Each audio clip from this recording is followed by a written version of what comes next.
again, I didn't get all the way through my messages in Roll20, so I might have just That missed it. many messages? Oh.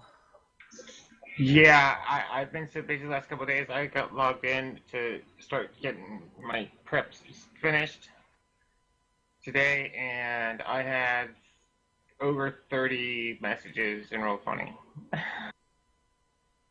Yeah. That's a lot of messages. Oh, bother. Oh, bother. At least 10 of them were for new players applying to the campaign, so.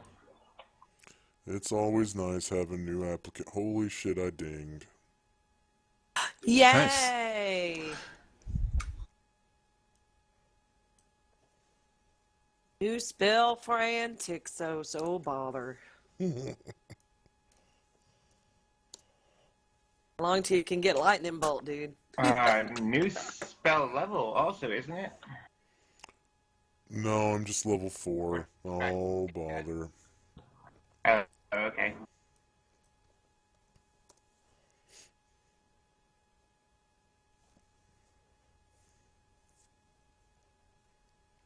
I just get a new You can roll for spell lightning slot. bolt again.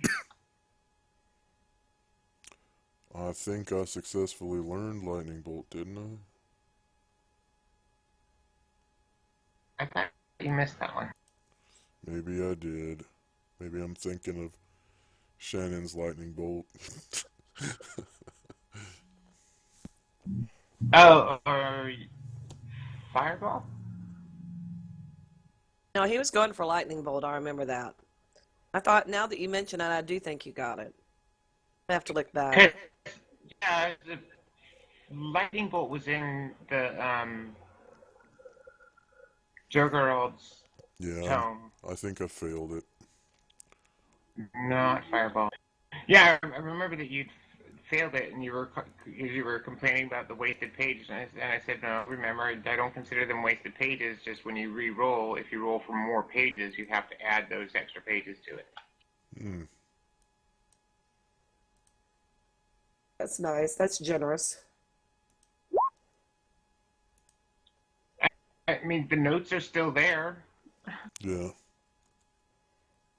Well, he can try again now, can he? Because he danged. Yes, you can. Lightning bolt's a right useful spell to have. Thaumaturgy. He can't cast until he levels up again, still, but, you know. Oh, yeah. Maybe he should get one he can cast. Yeah, because you were talking about researching Fireball, and figured out it was going to take too much time and too much money to do that yet. Hey! Oh man, 6 plus. That's a lot of pages. So just add 2 more pages. Okay. And I'm going to put that in my new book. And Tixos's Jokeses. You'd still have enough in your first one. I know. Oh.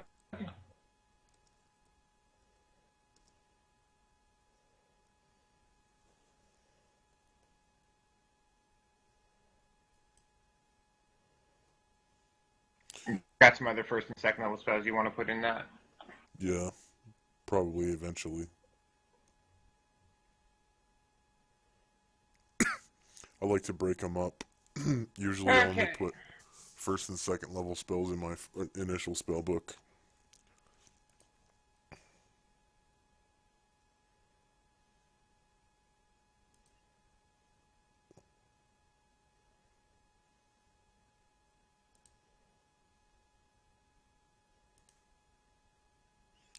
Oh, bother.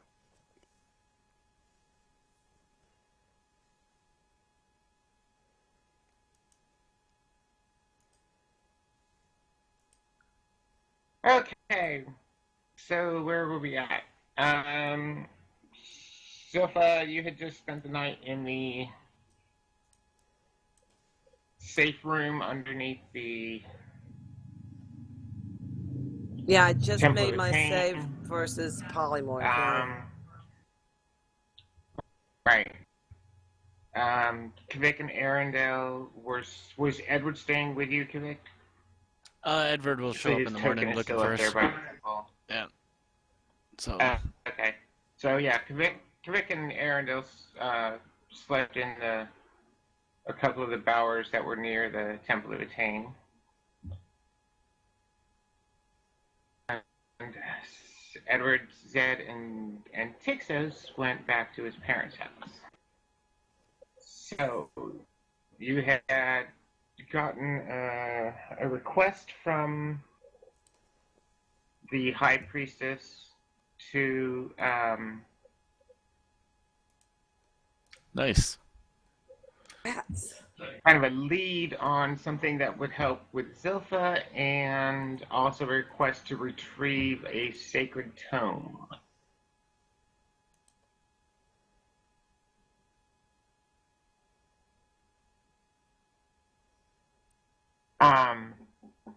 So yeah, we just done a description for Zilpha, what little she remembered from the night before.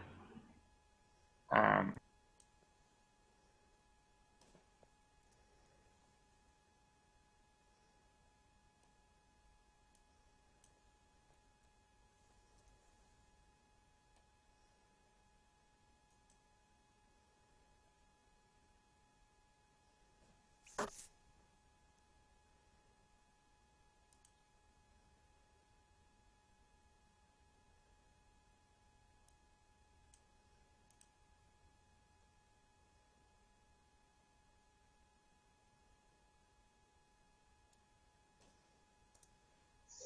so who's doing what? Is Then she we out just or go. she's It's the next morning here, so. so as she comes out, quick, I'll look her over to see if she's any worse for wear.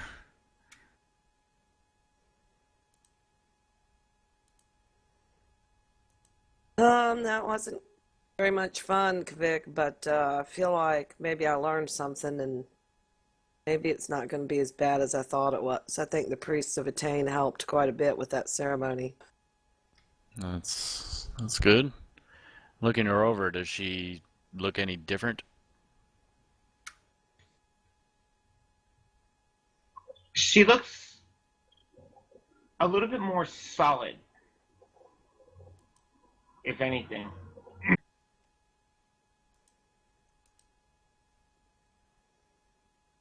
She was sturdy to begin with.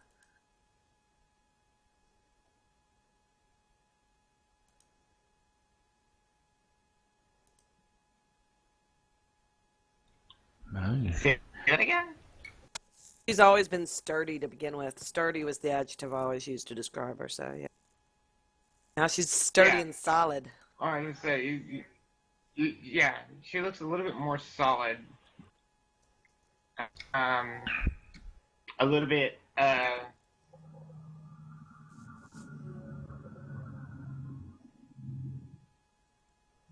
more,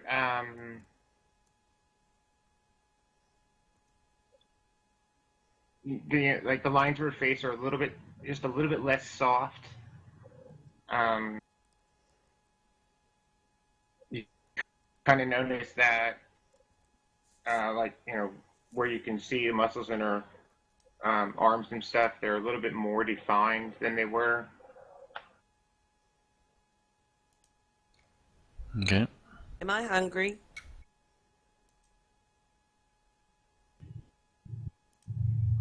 The answer to that question from now on is pretty much always yes. That's why I checked.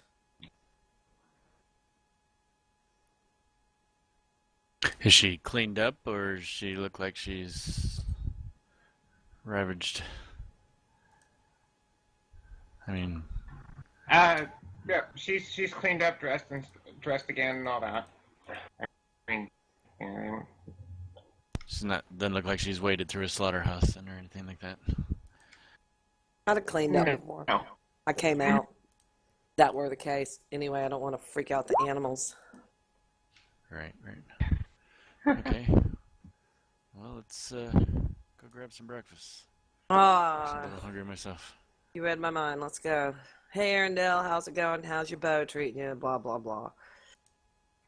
Yeah, doing all right. Spent a good deal of the night polishing it. So, well, are we going back to Antixos' house? We going back to the Temple of Artists? What do you think, Kavik? Either or. Sure, there's good meals to be had either way. Along the way, we run into Edward, who's coming back up to see how things are going, make sure everything was all right.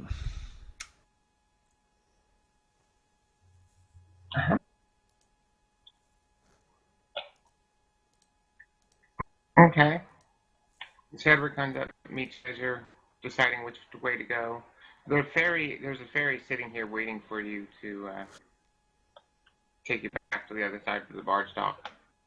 Oh, okay. Didn't we go around the western side before? I think that's probably what Edward wanted. Whichever. Yeah, the last couple times you've gone up the western side, the first time you went by, the barge was battened down because of the storm. The weather, right? Okay. I say let's go to Antixos' house. His mama can flat cook. What time of the morning is it? By the time you get across the river, about 8. And what time do the shops open up? Between 8 and 9 usually. Okay. Different kind of shop. Well, knowing we got this quest to find this wolf, if I haven't done it as of yet, I'll go acquire the maps if we happen to know where they're at. Good idea. If it's along the way, if not, then I'll pick it up after breakfast. Yeah, there's a cartographer's got a little shop at the corner on the way towards the first big lane before the turn at turn Texas house is actually just a tiny bit out of the way. Okay. Yeah, I'll go and shop there real quick and pick up those maps. Okay.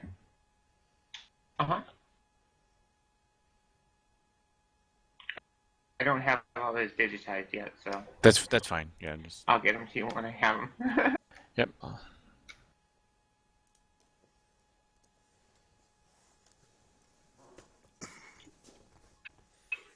Okay.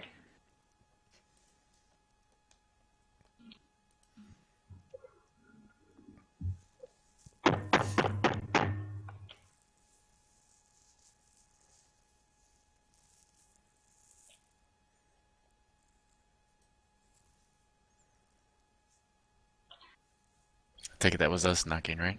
So, yeah. You hear a little bit of sleepy grumbling and groaning. And Texas's dad finally stumbles up to the door. Kind of cracks it open a little bit, leaning his head on the side, kind of bleary-eyed looking at you. Good morning. What are you doing up so early? Sun's up, isn't it?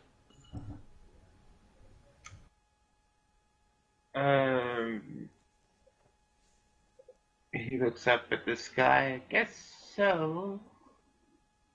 The, oh.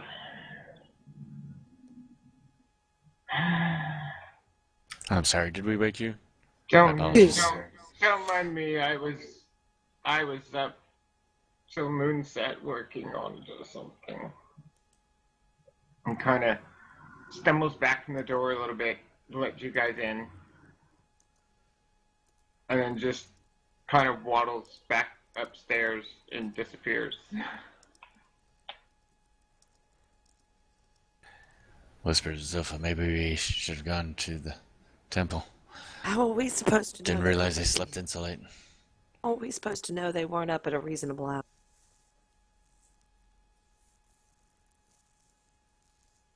We look around, is there a sign of anybody alive in this house right now? Edward, he woke up, but obviously he would have known if anyone else was up and about.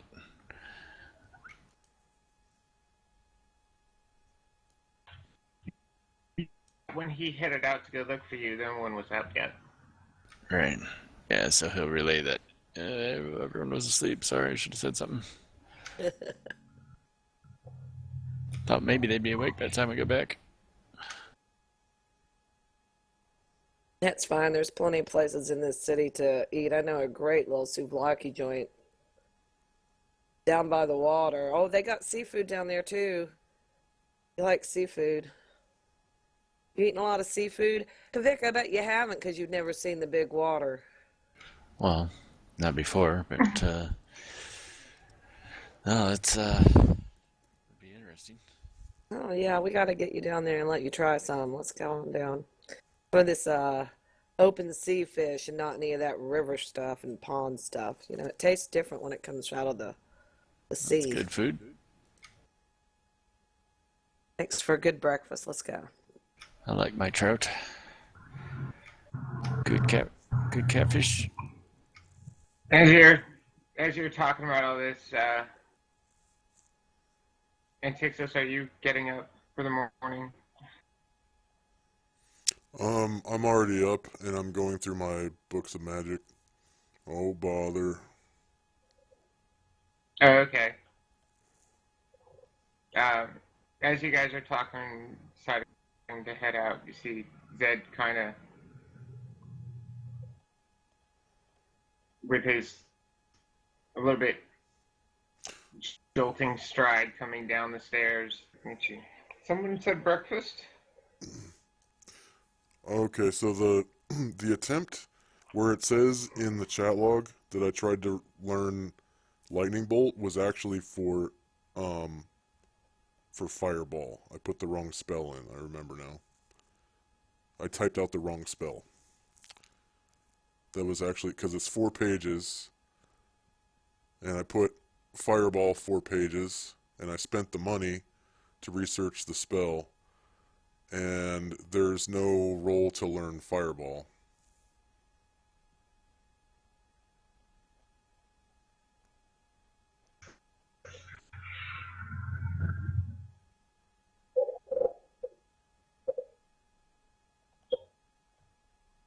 Okay. I thought when we were discussing it, you didn't have enough money to do the research. And I know you didn't really have the time. It's a minimum of 3 Oh, weeks. okay. Now I remember. Yep. Okay. At level 3, lightning bolt.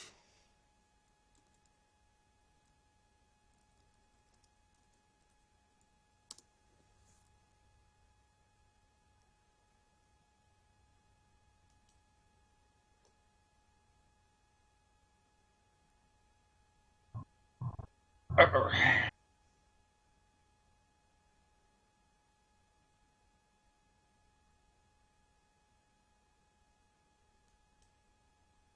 Yeah, no worries.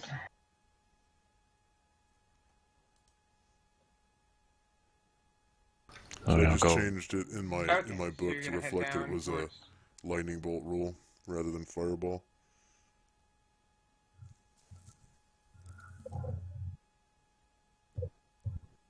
Okay.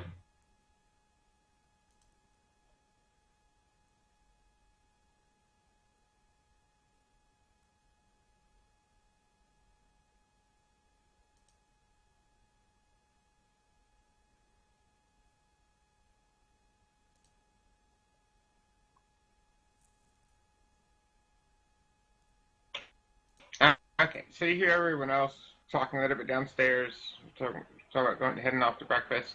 Are you going to join them? Sounds like they're going down towards the waterfront. Yeah. Okay. Oh, bother, I'm hungry too. Self-assessed knows This where to get some good chalk. seafood. User joined your channel. Here he is. Yay.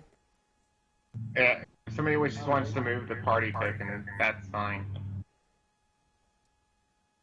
I assume she knows some great seafood place down by the water. Okay.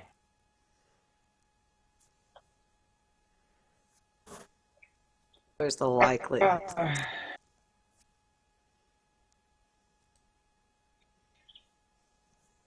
The best place that you remember is actually on the hill above the docks. It is a rather rowdy tavern called the Vulgar Unicorn. Perfect. Roughly where it is in terms of the numbers and stuff. Like, you're talking going up the hill toward 24 or what? Right there. Yeah? Right Okay. there. All right, let's go, guys. I'm starving. They've got some good food there. It's an interesting place. You'll meet a lot of people.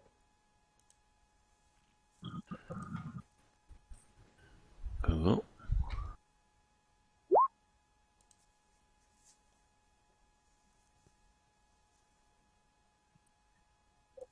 What kind of day is it today?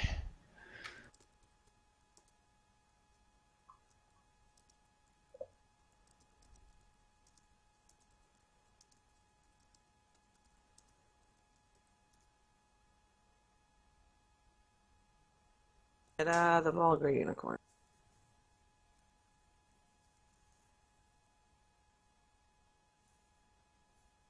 Near my family's house. It's raining again. Oh, that was yesterday.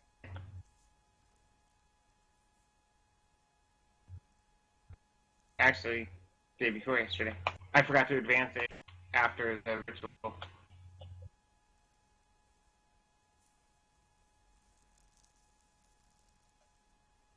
That looks like a pretty day.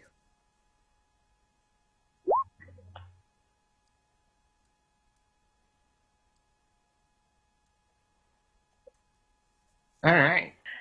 Not warming up very much with the winds today and the clouds, but Ocean winds constantly blowing, huh? uh-huh.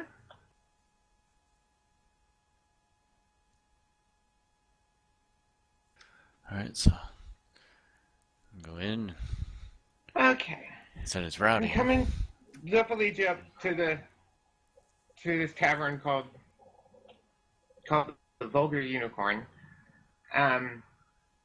It's a really sprawling, wide open tavern. There's about 50 tables in the main tap room area. So there's a large travertine bar and counter by the doors to the kitchen. There's a huge 10-foot wide hearth on the northeastern wall. There's a staircase. It looks like there's a staircase enclosure to the southeastern side. You see a couple of people stumbling down the stairs. You hear some people, trumping down the stairs and swinging. A couple of people staggering out of their rooms for their breakfast. As you're coming up to the doors, you see three men dragging a net full of looks like abalone shells and just these huge shrimp, and it's just got these big net basket kind of net things, and they've got two of them between them. And they're working their way up into the back entrance by the kitchen as you're coming up to the doors. The That smells quite putrid. you see scabs. Wait till you taste it, No, honey. actually, it doesn't. Best thing in the world. Fresh out of the water, it does not smell like what you might think. Well, to Kavik, it might smell It different just than what you he's just used to. smell a little bit of a. Yeah, you might have a point there. There's kind of being here anywhere near the docks. There's kind of the heavy salty scent in the air. And as you come into the tap room, you can smell you, you smell butter and paprika and just a hint of I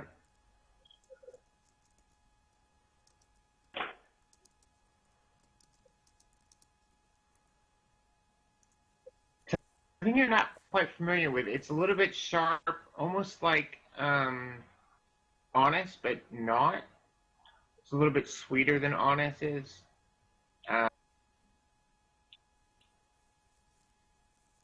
And you can see one of the barmaids is got a table near the hearth.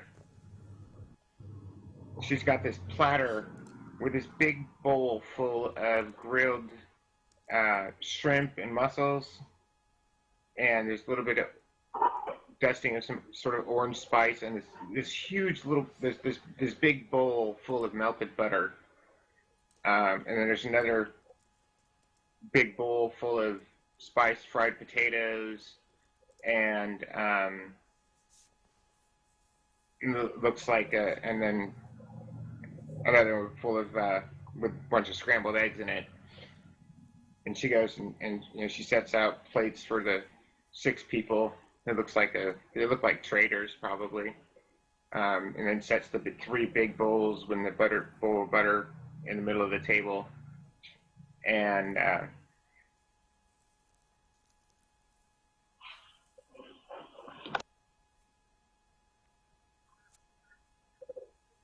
you see an older man, probably late 50s,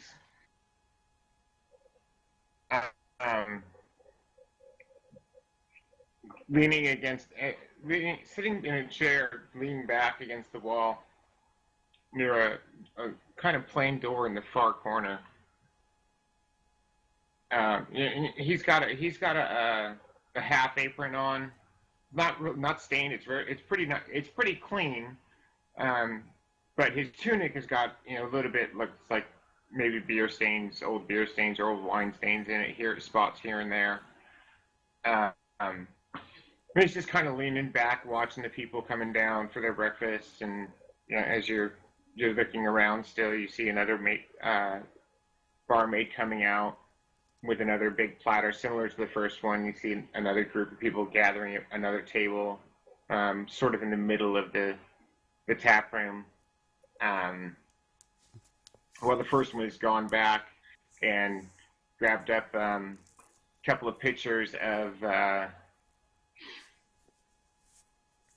some sort of clear, bubbly drink, and a pale yellow sort of juice. You're not quite sure what they are yet. Have I seen these things before? Have I eaten here before? Do I recognize any of the people here, having been somebody who's and lived like literally down the street? Yeah, you recognize. Yeah. The man in the corner just leaning back, kicking back, just kind of watching everything as the barmaids are starting to bring the food out, is Gerald, and he's been the owner of the Vulgar Unicorn for longer than you've been alive. He's known to be somewhat of a rumor monger, and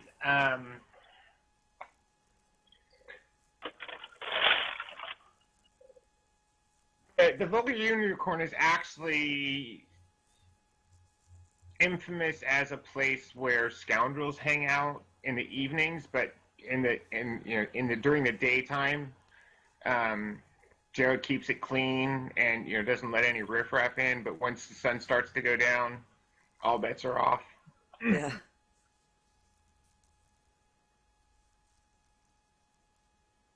Well, then Zilph will make her way up to Gerald and go, "Oh, Gerald, you old so-and-so. It's been so long since I've seen you. It looks like the catch is good today, huh?"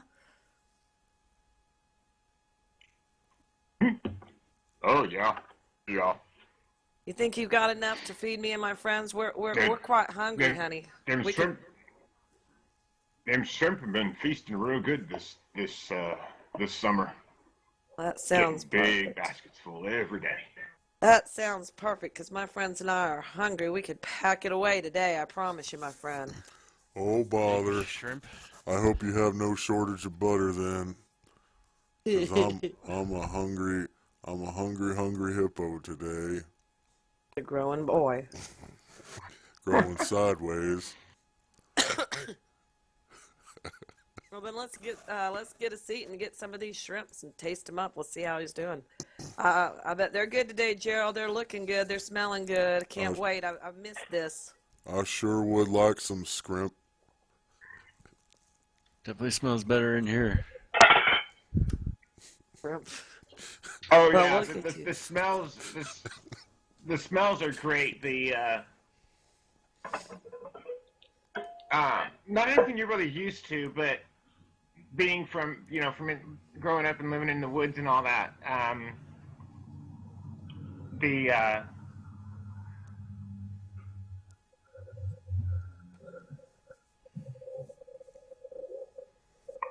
the smells of the sizzling butter and just that little hint of the paprika and some other spice you're not quite sure of, it's one of those combinations that just kind of makes your mouth water. Uh, as you're going to start turning to pick out a table, Harold waves one of the barmaids over and says, "Do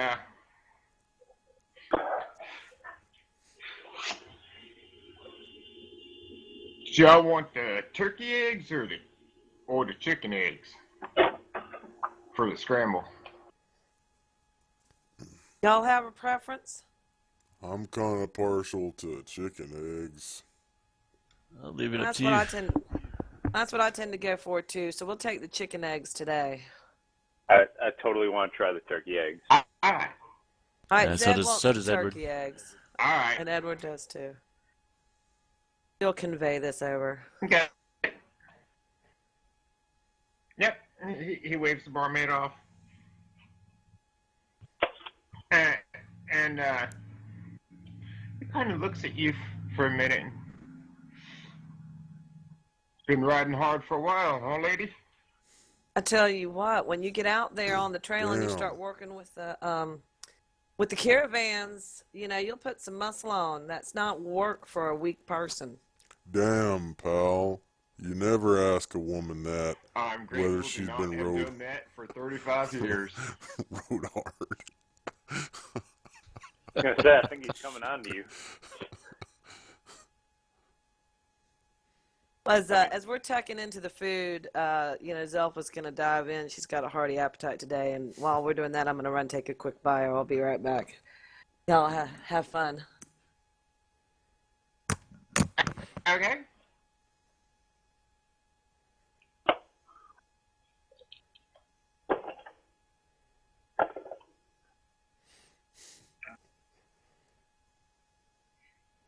So Okay, so, Quick, just, so as you're, pervades the rest of the clientele here and what's everyone looking like. Just kind of gives them the once over.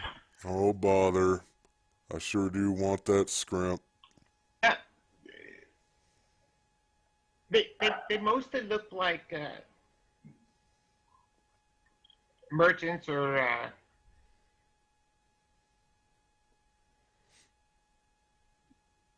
teamsters for the most part. There's a few dock hands that have stumbled in as they're waiting for their food. Um, it's all a fairly tame crowd. I mean, it's still pretty early in the morning. It's 8:45 or so. Is anybody else Um, armed, or are we standing out as the adventurers that we are?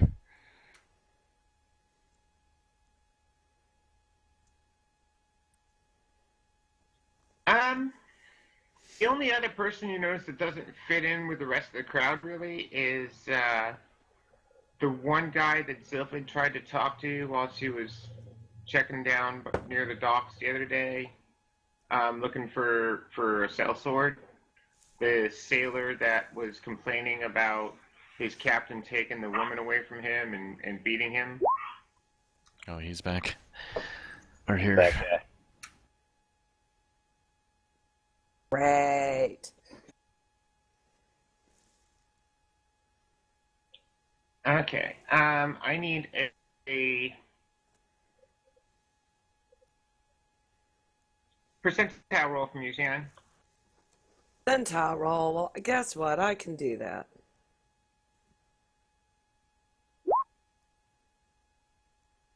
Okay. Not so sure. Hope I needed to roll low.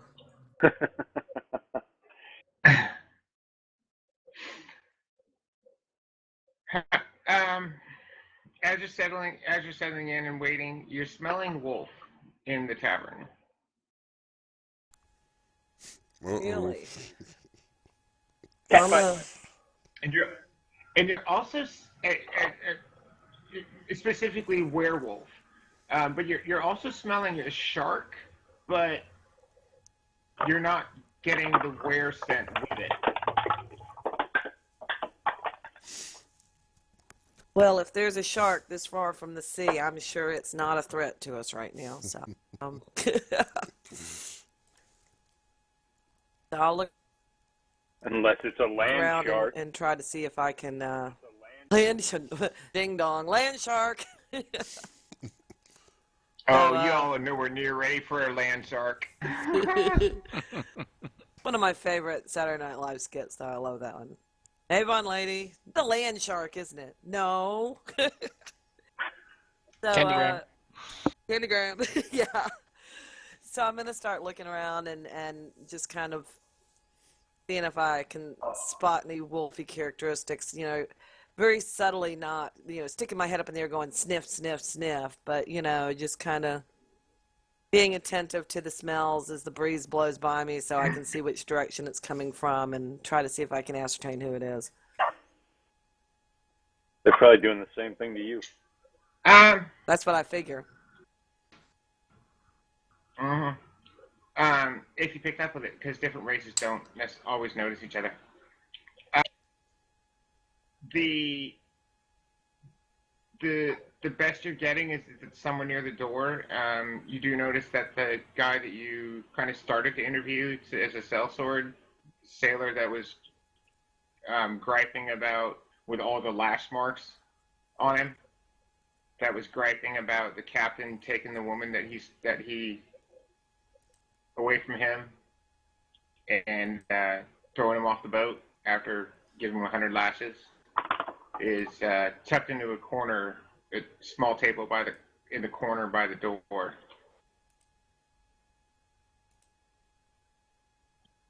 He survived 100 lashes. Southernmost corner of the room.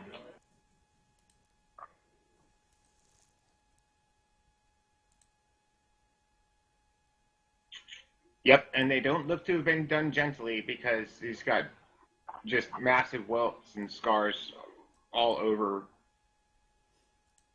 I'm just saying, if he survived 100 lashes, we should maybe hire him just on that.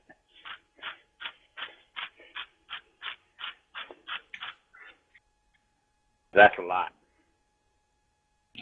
Yeah, except for the fact that when Zilpha had used her no alignment on him, he hit the radar as just completely evil. Hey, better the devil you know. Would you rather have him working for us or out there against us?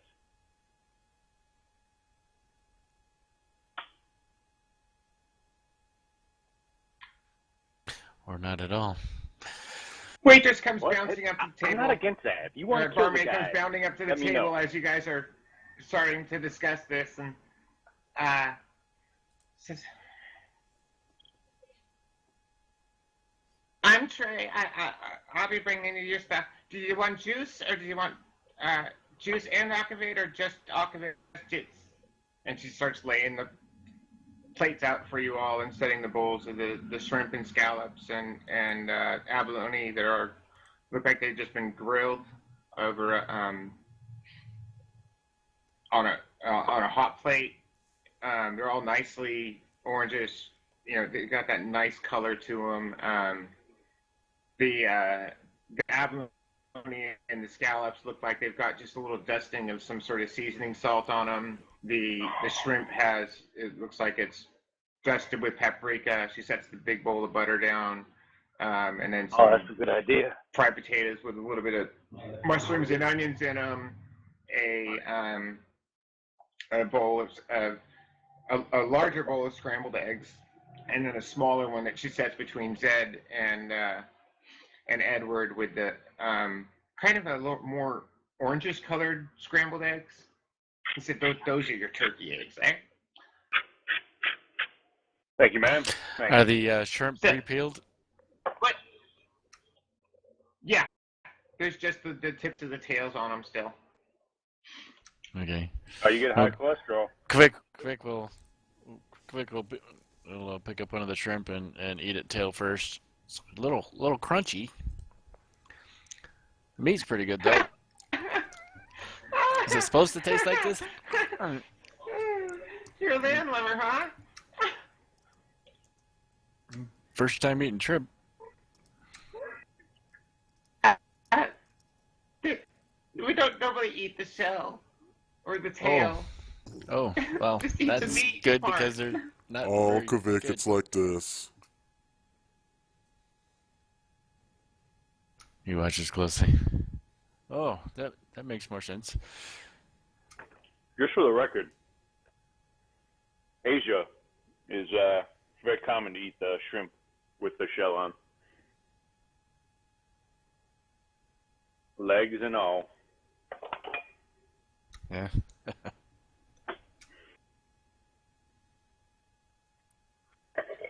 Just saying, Try just- dipping it in the butter now. Just a little crunchier. I get used to it.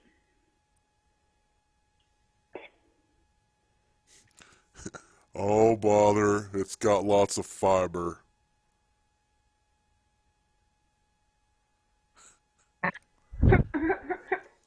It tries all So, the so what different did you things. guys want to drink? Did you want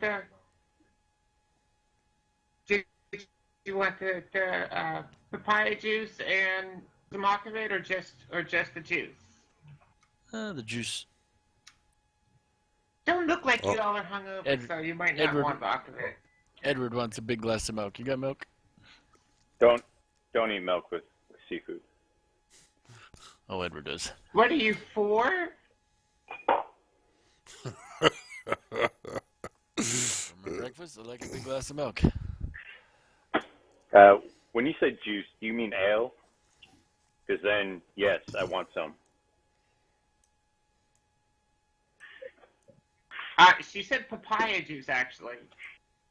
And is papaya a type of ale? Because then I'd want some.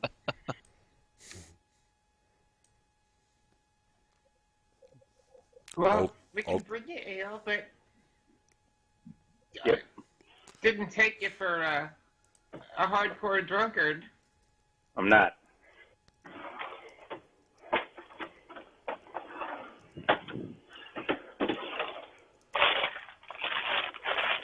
Okay.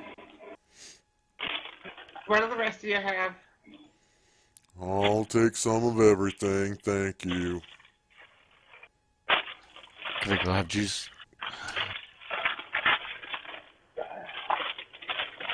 Open mic, Zed.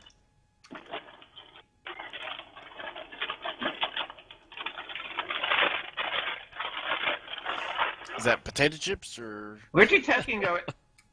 I'm sorry. I'm cooking dinner. I fell asleep. And yeah. No, that was dried mushrooms. I'm putting in my beef. Oh, gotcha. We heard everything. That's why I usually put my microphone on mute.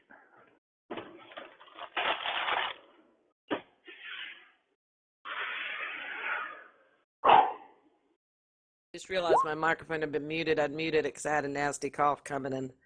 There's no telling how long it's been muted. Sorry, guys. I'll take juice. Alrighty.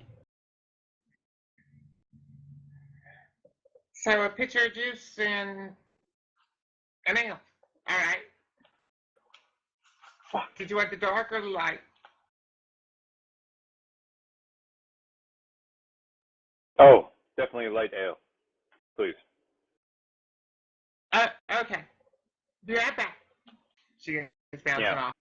Keep my full-blown alcoholism in check. Although they say there's a loaf of bread in every Guinness, so there you go.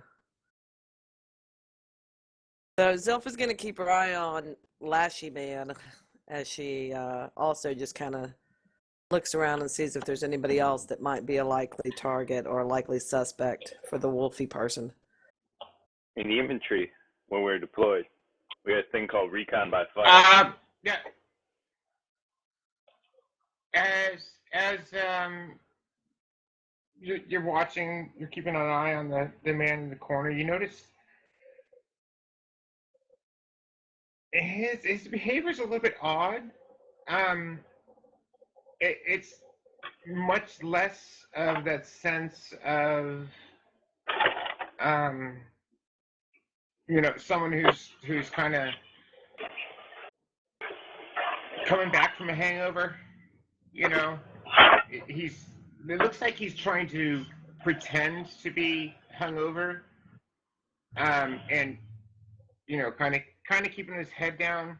But you can see he's very intently watching movements, and especially whenever anyone in the room starts walking, his eyes are immediately tracking them.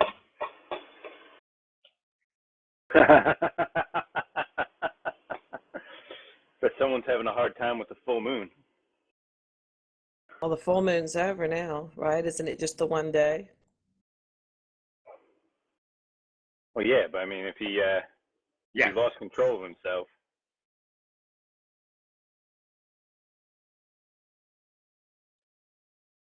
Imagine with my, I feel pretty slightly hungover myself, considering, and I still had the blessing of Attain. So, I mean, he must be a hot mess. But I just kind of quietly, poke Vic and nod at the guy. And what do you think of that? Look at how attentive he is. Yeah. Since I was watching and giving everyone a once over, I kind of noticed these things too, at least as watching others. Yeah. Yeah, I've seen that. He's gonna be one to watch out for. Come on. Could just be a guy down on his luck. Sad. Maybe. I mean, we already got, a kitty cat. Could just be a welcome addition. He whispers over to you. You might want to watch what you're saying. What, you Stronger than you. think someone's going to be offended by a kitty cat? Yes, that's something that we want. Yeah, never mind. Disregard.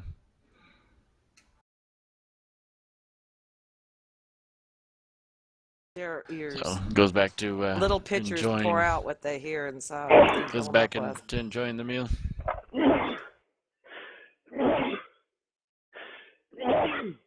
Fuck. My goodness.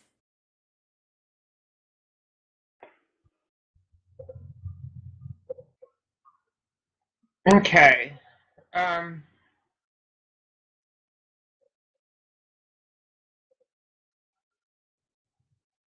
About I'm gonna eat about though. a minute, I'm minute and gonna a half put away later, some food. Trey comes back and sets the mug of ale down there in front of Zed, and a pitcher and several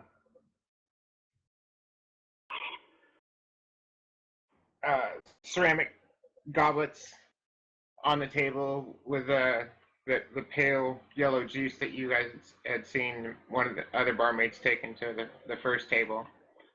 Um, and I mean, and everybody notices that the doors are all closed still. Nobody knew who's come in, but through the doors, but the smell of uh, fresh seawater seems to have gotten a lot stronger all of a sudden.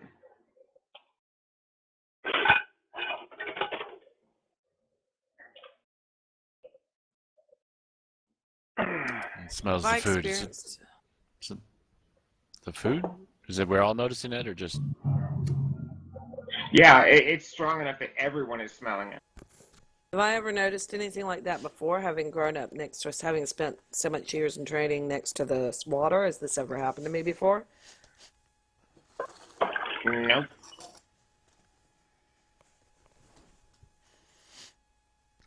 Smelling the food like it's coming. Is it coming from the? Well, these Kvicks like smelling the food. Is food changing?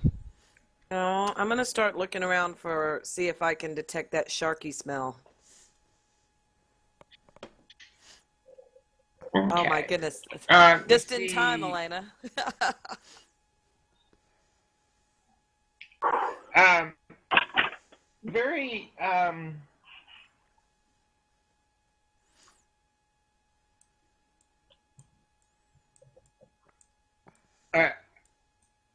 a very well-to-do looking man looks to have just come down from the rooms upstairs. Um, he's got pretty severely receding hairline, and his hair is looks like it was blonde, but it's mostly turned to silver now. He's got long handlebar mustaches that drop down all the way past his jawline. He's wearing a dark brown and russet colored dark brown tunic that looks just very well made with a russet colored crushed velvet vest. Um, uh,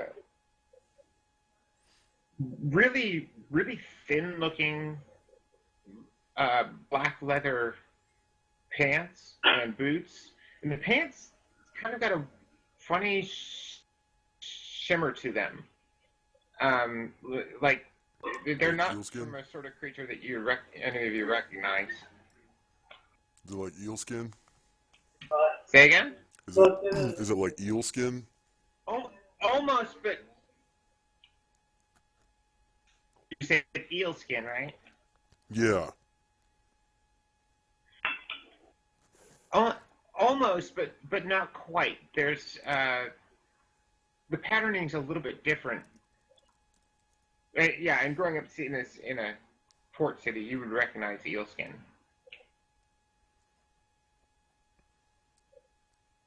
And Texas and Zilpha, give me an intelligence check. Just straight intelligence.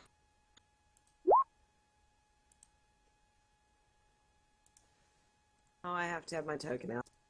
Why am I not getting it? Okay. I have all your tokens are still out next to Antixos' house. Yeah, but I didn't have it clicked, so.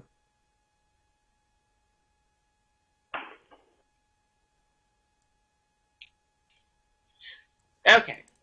You both recognize this man as one of the close relatives of the Zoradio family, one of the two main merchant houses that have large fleets of trade merchant ships and trade vessels. Call it for us. Zaretio.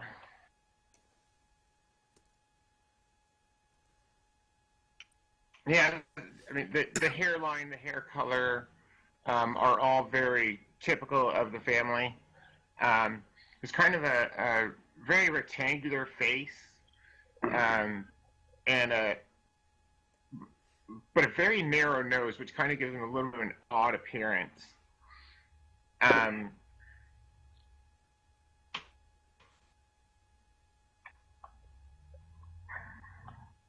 I want to kind of non-obtrusively sniff his direction.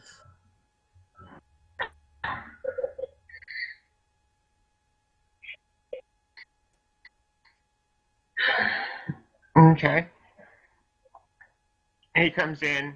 He sits down at the table nearest Gerald, the owner.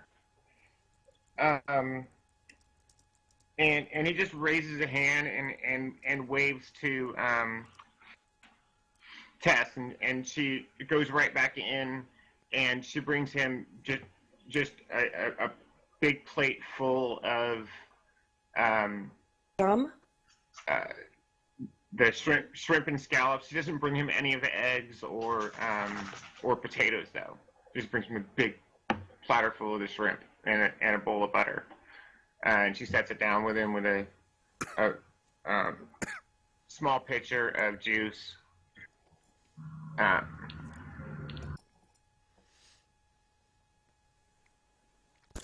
Oh, man of my own heart. I don't want any of this other stuff either, just the shrimp. The scrimps? They're scrimps. They are pretty good. Dip it in the butter, buddy. Get some butter. Gotta have it dripping. Don't, now we've got two people we're keeping an eye on. Zilpha's gonna kind of take the opportunity to get up and walk over toward Gerald. And as she passes by Zaretio's table, she'll kind of give just subtle little inhale. And as she walks over to Gerald, she'll say, "Oh, that meal is as good as it's ever been. I've missed it so much. Thanks." Yeah, you're definitely getting the shark smell from him. And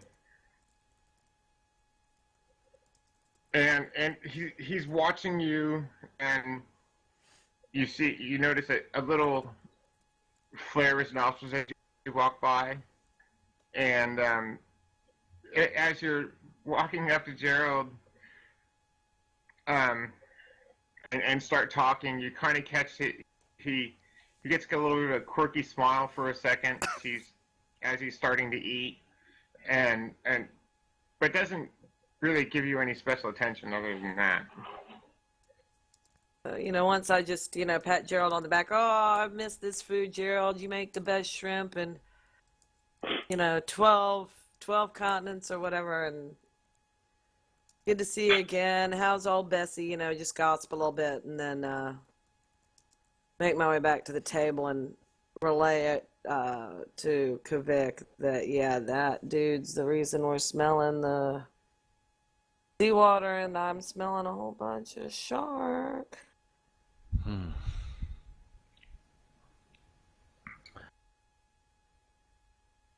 Seems to be a lot of those tips about. But not of the type that, this seems like it might be a problem for him all the time and not just a day or so based on the smell. All right, you said it wasn't, you said it didn't have a wear smell, right?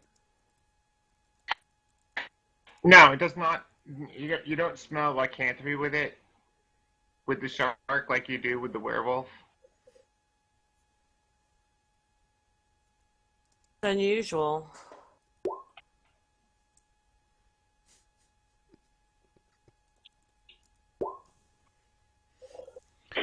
Interesting.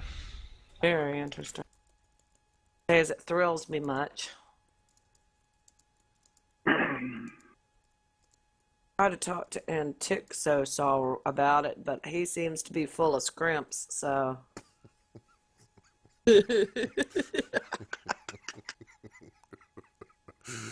Does it smell like scrimps in Texas?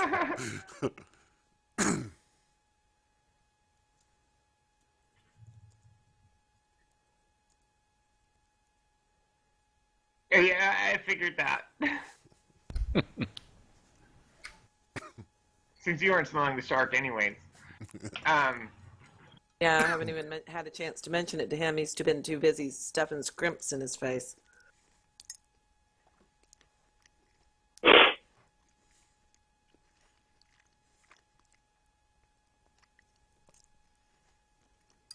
But I will kind of make my way around the table and kind of sit next to him and get some scrimps and dip them in his bucket and lean over and go, very under my breath, in the midst of the noise of the tavern and say, hey, Antixos, any reason that Zaretio guy ought to smell all shark? Lived here too. Oh, I don't know. Maybe his pants is made of shark leather or something. Who knows? Hey. I'm sure there's all kinds of weird creatures down in that water. Maybe he's wearing shorts. I just never heard of a black shark before, but I'm not exactly an expert on sharks. Except that they're good eating, you know that. Oh, probably so. You gotta soak their meat in milk first, otherwise you get a mouthful of urine meat. Because they don't piss out of an orifice, They piss through their skin. To the guy who's not an expert in sharks. Yup. If the guy doesn't go to the bathroom, we'll know something, Antixos. That'll be very valuable information. Start sweating yellow. Oh, bother, I dropped my shrimp shell. Hang on. There we go. In the butter. Maybe you could go rub on his leg a little bit and then sniff your hand when you're done. You might even get tipped. I don't think I'll do that, Antixos, but I like your ideas. You keep thinking.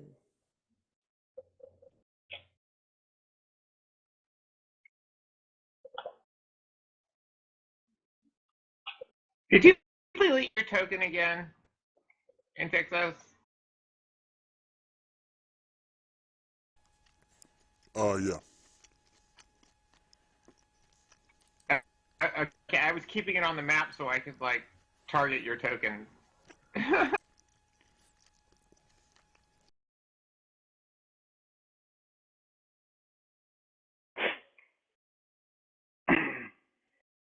Well, we want to keep our eye on two people now, darn. Okay.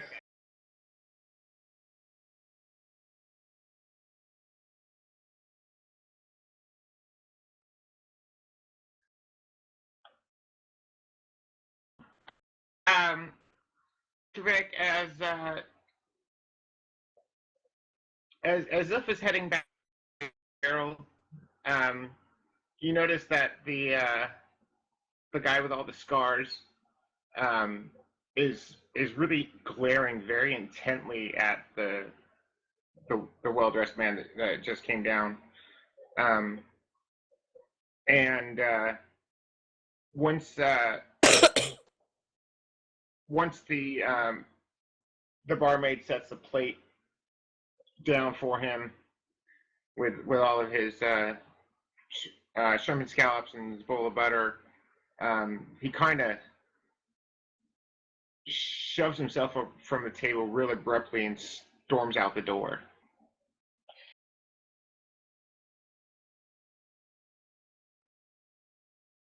Okay. Um, I'll excuse myself saying, tummy's not quite right. Let me get some air and step outside and just kind of see which way he went. Okay. Um, looks like he didn't even follow the road. Looks like he just went straight down the hill towards the warehouse down at the bottom of the hill between the docks and what this area here, this little cluster here is called Brewer's Hill. Okay. I'll just kind of casually keep an eye on him and, just take in the sights and that, but really keeping an eye on where he's headed as long as I can see him without actually following him.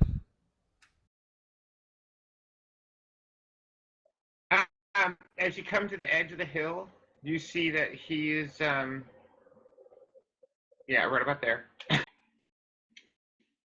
You see he's down at the bottom and scrambling around the northern corner of the building.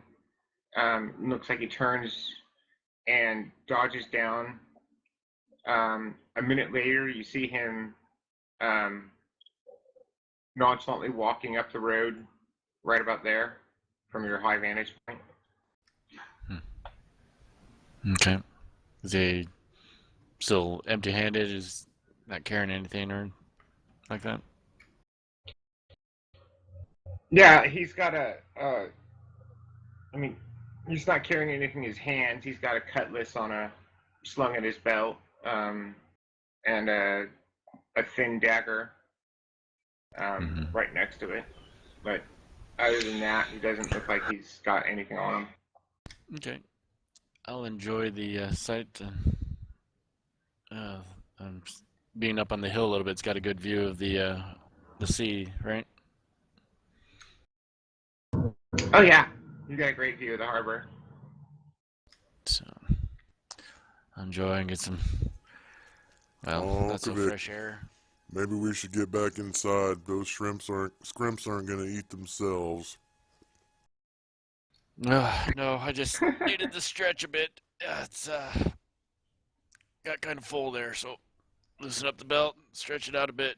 Let's go ahead and get some more.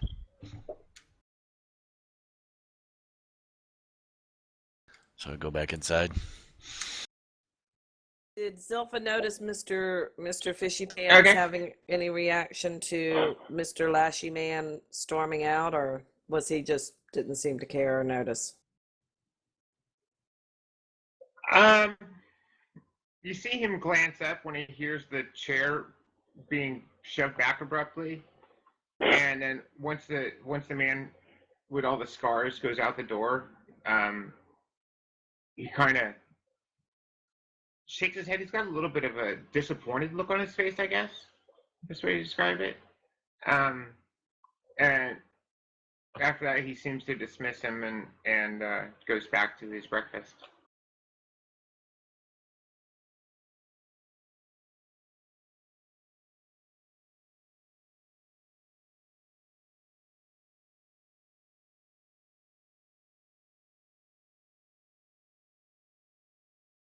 Edward's on like his third helping. All right, I'll have that glass of juice now. Okay.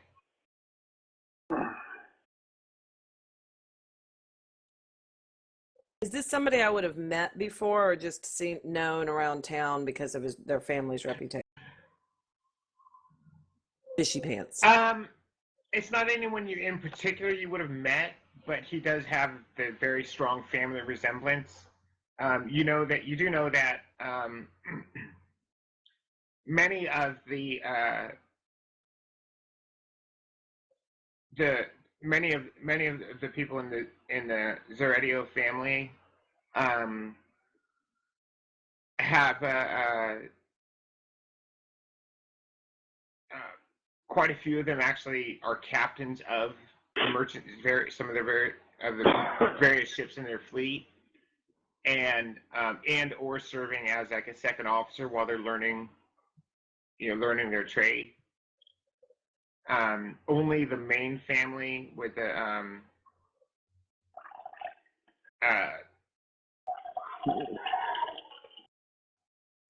uh, who really actually runs the entire business enterprise, is ever actually in the city at all, all the time.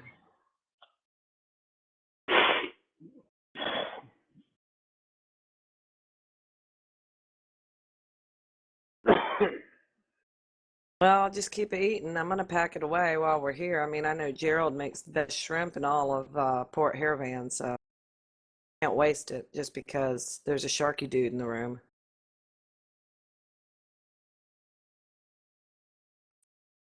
Okay. I'm keeping my eye on him and on the door just in case Lashy Boy comes back. Let me know if I Zorachio, sniff anything out. where are the outhouses at? Outside, I assume?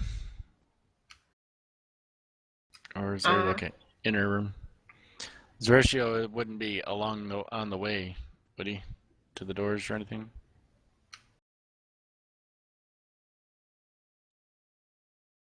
no, there's some outhouses back behind the tavern on the back over there. Right. A Okay. good 50, 60 feet from the tavern itself. What would there be anything of interest past Zorachio, wherever he's sitting compared to where we're at? Gerald. Not really. Gerald's past him, or I walked past him to get to Gerald. Kinda is off to the side. okay.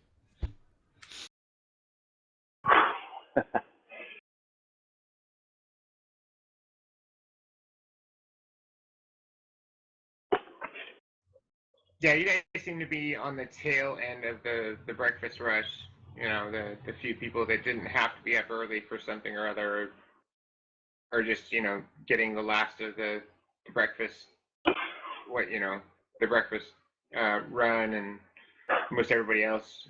There's not a lot of activity in here other than you and the three other tables or so, which all look like, merchants and or traders and teamsters for the most part.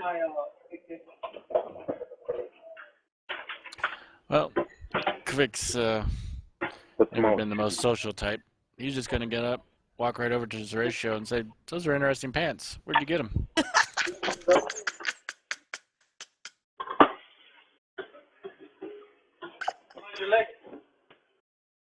All right. I'm sorry. This is the first time I've ever seen you do anything like this.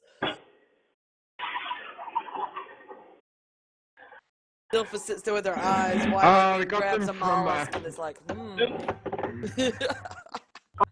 Tim, let me find that handout.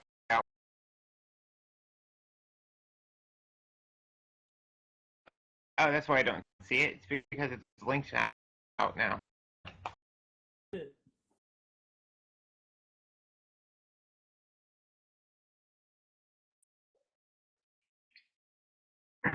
And Tick says, Tim don't looks at let you that butter make your fingers all kind slippery. of, kind of startled, for a moment. Um,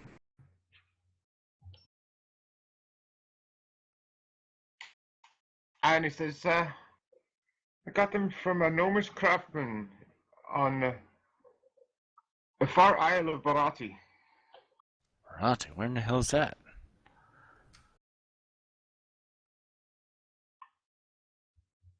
Hmm. It's about 3 months sail from here. 3 months sail, like It is out in the water for three it's far months. to the east. Indeed. He looks Kvik looks confused, trying to process that for a bit. So what kind of skin is that? Or is that what is that?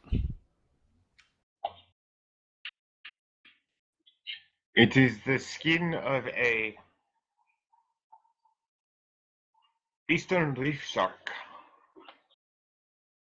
Shark. What the hell's a shark? Sorry, I'm from volleyball. You do not know what Let's a see shark is? stuff. Not no.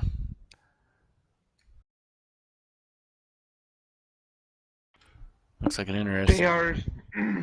A shark is Interesting kind skin. of. You know what the tiger is, yes? He reaches out and Tigers and actually mountain lions. You touches. know these cats, Yeah, right? I'll actually reach out and touch the pants or whatever. Uh, yeah, okay. Yeah, like a tiger, I think so. He chuckles as you reach out to feel it. There's a little bit of rough, kind of a little sharpish feeling almost as you run your fingers over him. You see, he's very intently watching to make sure your hand doesn't get anywhere near his money pouch. No, it's Not the money pouch you should be worried about.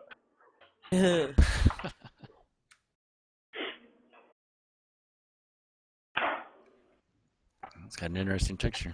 You know how the big cats, yes? Yeah. Uh, they run through the hills or the plains wherever they live, and they just eat. They kill and eat whatever they can. Sharks are much the same, but they live under the water. Interesting. So a cat underwater. That's a strange sight. No. They behave like a cat does, where they see something and they go try to eat it. Oh, okay. And this is its skin. Interesting. I'll kind of pull at it, see if it's like loose like pants or if it is his actual skin. That's what I'm actually determining here. Yeah. You kind of slide your fingers back the other direction, and you get pricked as you go against the grain, and you pull your fingers back, and you see like 5 or 6 little look like needle sharp little cuts in your fingertips, like paper cuts. But so was I able to determine is this his actual skin or is it loose like pants? No, they're loose like pants. Okay. Are you sure it's shark skin and not like one of those fuchsia herrings? Maybe like a really dark red? Well, I don't know either way. I'm just what he tells me. So, well, thank you. Those are interesting. So, those are really cool pants. Can they be found around here? That skin? No, you can find most of the sharks that are around here are very small and don't have thick enough hides to make into leather. I see. It's nice meeting you. And I go back to the table. Oh my god.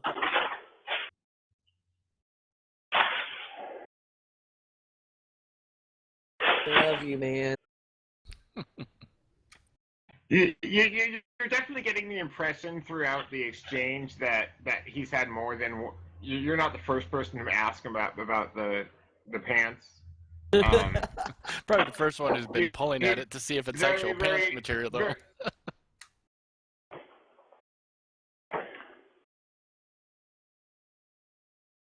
Or maybe that's the real reason he wears them. Maybe.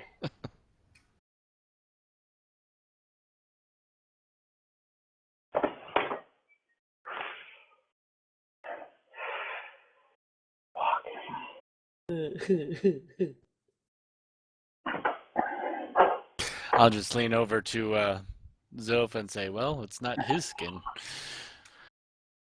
That's good. How's your fingers, honey? Oh, they'll be okay. I've had worse, as he kind of turns his head a little bit. Why don't you eat one of these mollusks? They're really tasty. Been eating Yeah, too many sure. shrimps. Eat one of these. I'll try the mollusk.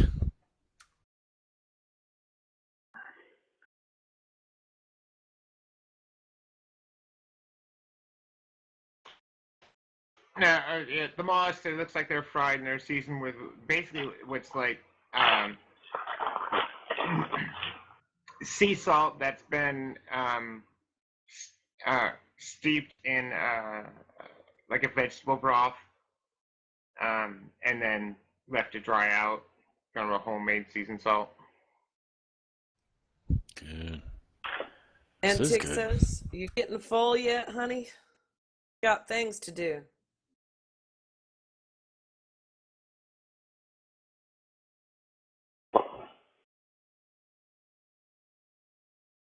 So Tixos doesn't answer. His mouth's all full of scrimps. if we Well, if we gotta go, I guess I could stop for a little while.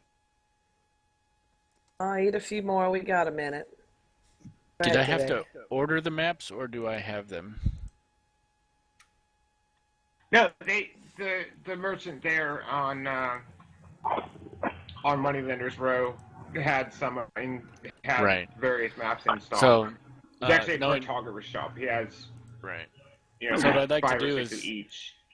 open up the map for the area that we're headed towards, and once the table's cleared a bit, and actually open up the map and so we gotta head over here somewhere, right? And kind of point in the general direction. Texas or Zilpha, are you familiar with this area where we're heading? Familiar with this area where we're heading? Where are we heading? Not other than by reputation. Never traveled there. The region north and east, the hills north and east of Port Herman are known as the Katoli Hills. They are the only people that really live there. There's a few scattered farming communities within the first couple of days of Port Herman, and then it's pretty much just open wilderness. There's a few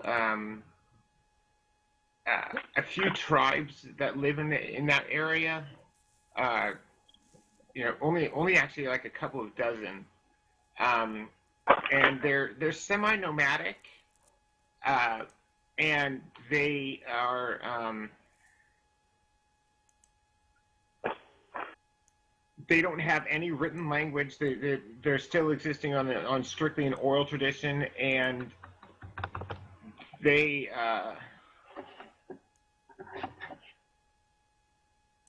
tend to be extremely prejudiced against anyone wearing any sort of a holy symbol. They're almost feral.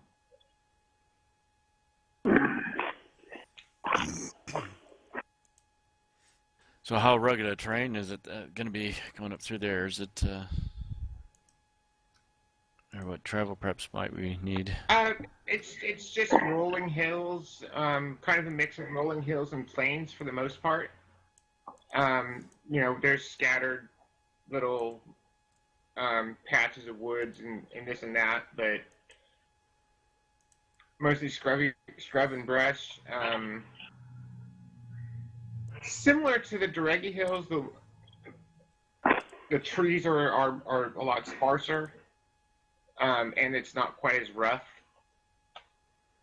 Is there like a community or something, village or anything that's would be in an area where we could maybe find out some more information?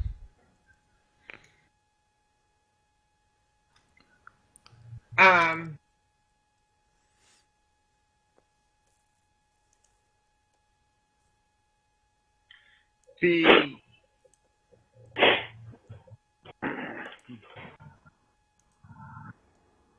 best bet that you would know of is if you take the North Road out of Port Hervan up,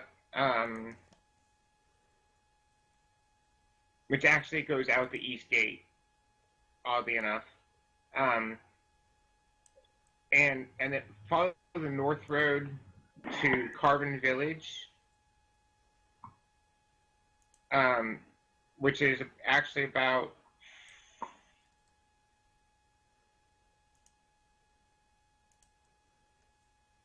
about 6 days up along the North Road before it swings back westward towards Dorvey Falls. I mean, the information you got was that he was this renegade was all the way up actually closer to Bracken Pole than they're in the foothills. But the main trade caravan route goes up through Carbon Village, then crosses the Bracken River, and then heads off into the hills, skirting the mountains from there. All right. Does the map cover all the way up to Bracken Pole?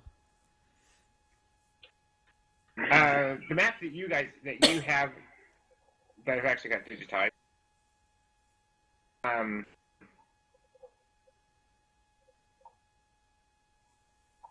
Covers up to Carbon Village. The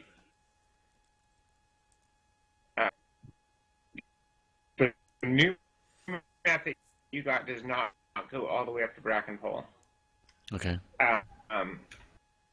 I'll do it quick. You can look on your map to see the route up to Carbon Village. Alrighty. And then the trade on the main map here. I did bring you guys, didn't I? Yes, I did. Okay. Yeah. Zoomed all the way out. Then from Carbon Village, which is about there.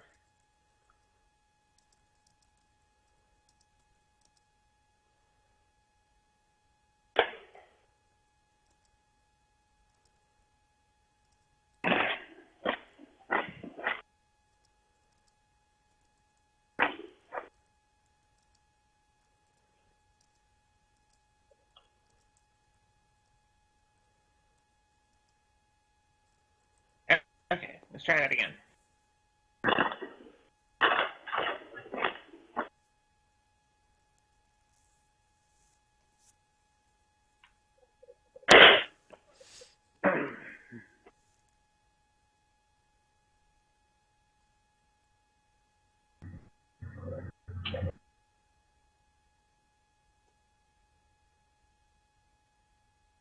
Do a quick bio while you're getting this going up.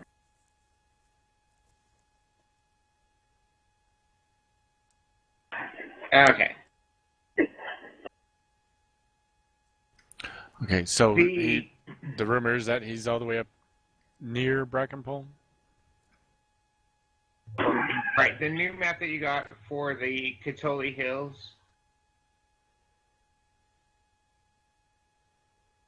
covers that area that I just outlined in blue. Okay. So is there another map that And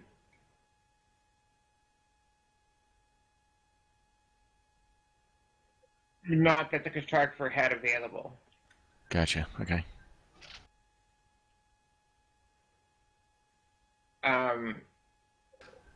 I do have the continental map, so I got kind of an idea, but the description you got from the priestess is that he was in the foothills almost to Bracken Pole. gotcha. So somewhere like here? So Right on that. Gotcha. somewhere like there. Copy.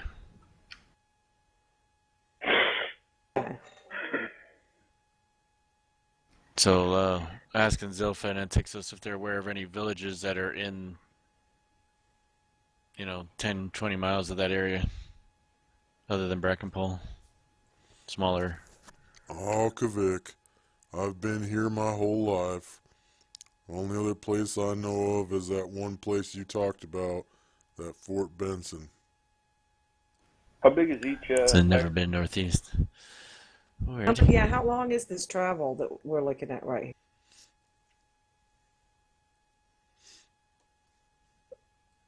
Well, it's a lot. You know that the trade caravans going up to Bracken Pole usually take between 2 and 3 months for the round trip. For the round trip, you said? I was coughing, so I didn't. You know that the round trip for most of the trade caravans that head up to Bracken Pole is between 2 and 3 months. Well, we'd travel faster than that with the light and load. But still, I'd be facing a full moon out on my own. Yeah, about a month out there. We'd have to take measures. We can do Yeah, that. you're still looking at several weeks to get there, possibly a full month. Well, it's what we got to do, right? So, you know, unless you think there's some other choice. No, this is definitely what we have to do. Besides, I think that after all that the Temple have attained, for as unusual as they are, after all they've done for us, I feel like this is the least we can do. After all they've done for me, I feel like this is the least I All can in all, do. this ends up helping you too, some more, right? I mean, it probably has information, additional information to help you or something, maybe. Yeah, and we'll be on the road traveling, and you know what's that's great in and of itself. We'll see things. You'll see different things. You've seen the big water. Yep. Go see. Yeah. That man said he was out on the And water Tixos, for maybe there's new 3 magic up there. months. That's got to be like a big fib, right? He said 3 months out on the water. Oh no, honey, I told you. No, honey, I told you the water's really, really big, baby. Really big. Someday we'll get out on a boat and we'll take you out and you can see. Maybe when we go back to Ed perks up at Valiant's that. home. As soon as you talk about getting out on the water on a boat, Ed kind of perks up. There's a place I wanted to find. It's supposed to be across the water somewhere. What? What are you talking about, Ed? The meteor, the meteor in the Great Crater. Right. I I thought want to you find said that meteorite. I thought you said that was in Port Hervan. That's just Kvik getting his details mixed up. Well, yeah, I had to get to Port Hervan so I could find somewhere to get across the water. So it's the only big port city over here. Well, maybe we'll get a chance to do that. Right now, Zilpha's got things to do for Zilpha. Well, we need to. Oh, this is exciting. We need to get ready for a long journey. We'll be coming back to Port Hervan after we get this done anyway, so maybe we can head out then.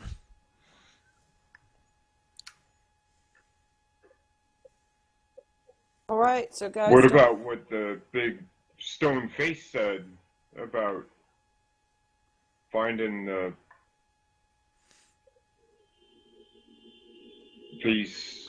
crazy goddess's disciples or whatever he called them? That was a Cars deal. Cars on his own for that one. I could care less. Well, Zilph was a little more invested in it than that because we are talking about a god whose effects she experienced. Did she? And it kind of blew her mind. But she does think that this is our priority right now. That was more of a... I didn't get the feel from talking to the big stone face that that was something that needed to be handled this month. That was kind of a longer term quest. So Kvik's only interest in that part of the quest is returning the short sword.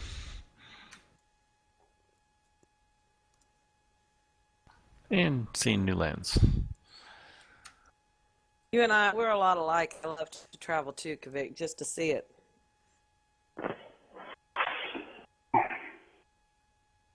Well, So, let's make how sure much- we're ready for travel. Yeah, how much more? Think we can head out like tomorrow? I just got a little shopping. Yeah, get our shopping done.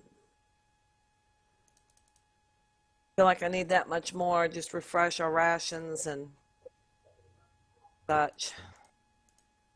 Make sure the animals are shoed well and everything. If they've been at the Temple of Argus, they're in great shape. I'm gonna go back to the Yes, yeah. cartographer All the and critters are nice and happy at the temple there. I'd like to Go ahead. buy some well-made hand axes and a bunch of knives with sheaths.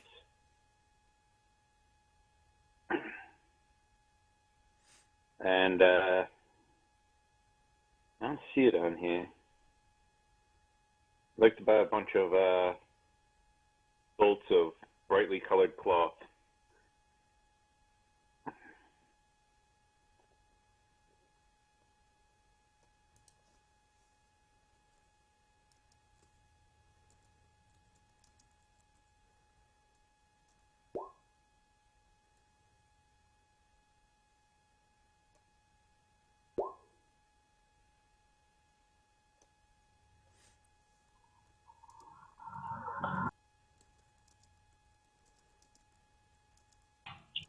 Um. Okay, Zed, you said you wanted to go find some hand axes and what? Just some like a bunch of knives, like steel or iron knives, and a bunch of brightly colored cloth.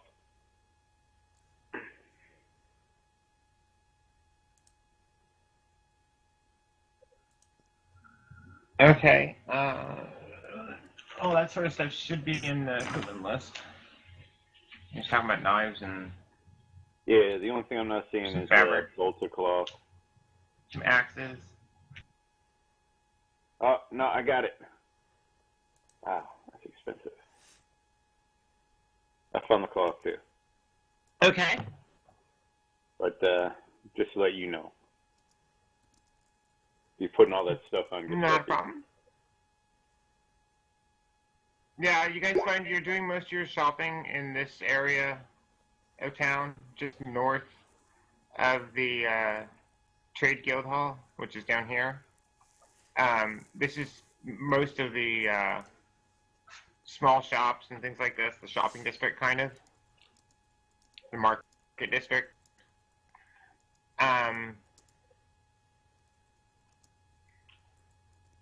The cartographer tells you that, well,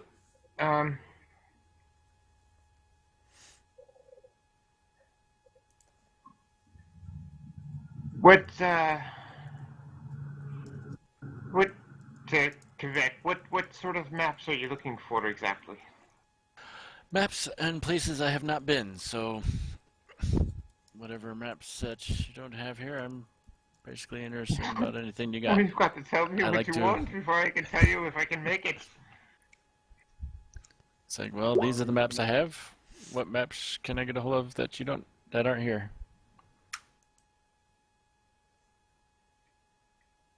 So basically, work the way up the continent, to where I have Can give you more a couple sectional for maps the of. eastern and western, the Great Plains areas, the eastern and western portions. How long does it normally take to? Don't have a good one of valuable so that I can copy off. Don't worry about valuable as much. Wouldn't expect you to need this much help with that.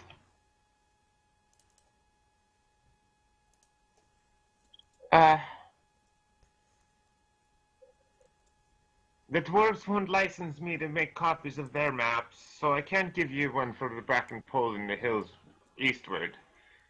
And frankly, not enough people come down from further north than that I'd have any sort of detailed maps of those areas. Okay. Well, maybe I'll just stop in when I get back and see what you've come up with. Thank you. Get any No other problem. odds or maps outside of the normal areas? I'll be back and be interested in checking them out.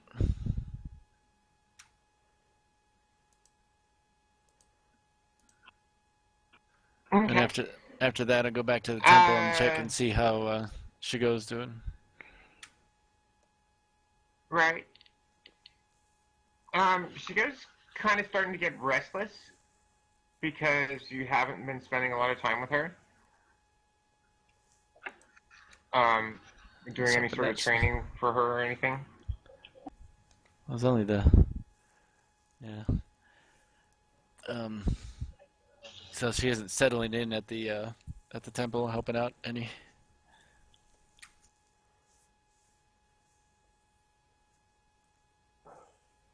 From what you gather, she's been helping out with uh, feeding and taking care of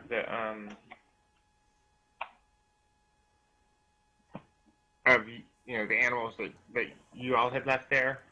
Um, but most of the people there have been pretty cold to her, so she's Gotcha.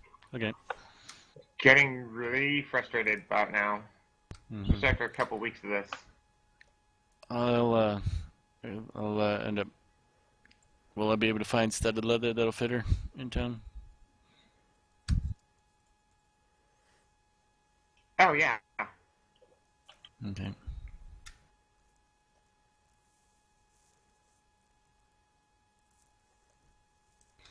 I'll get her some studded leather.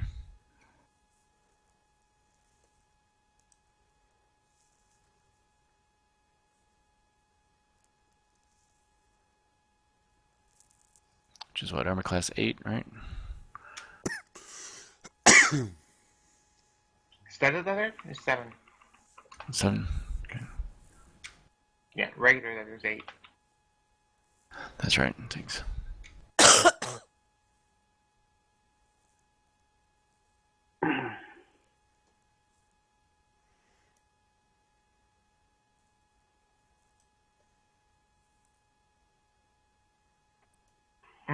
Okay, Zilpha? I was just looking through my stuff. Other than refreshing rations for myself and for the animals, I don't think there's anything else I need. I already bought gear and the mount. Oh, did you give me my my donkey? Yep, should be in the journal. Yeah, I see Larry.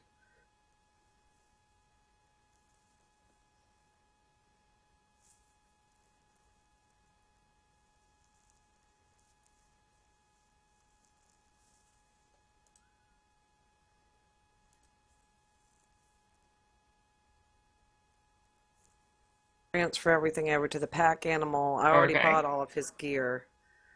Last time I just, haven't had a chance to put it on him yet.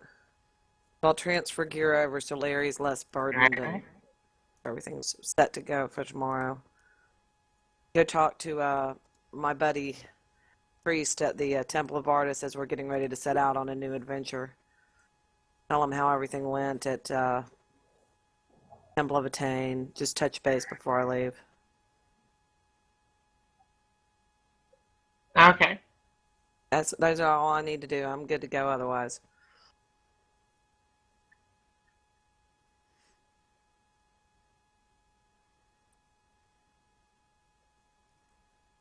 What are you doing, Josh? I'm making you a macro for nausea effects. Isn't he thought? Now, under my token, I see my new tokens and I see Larry, but I don't see my donkey. I have to come up with a good name for him. Thought I did the donkey.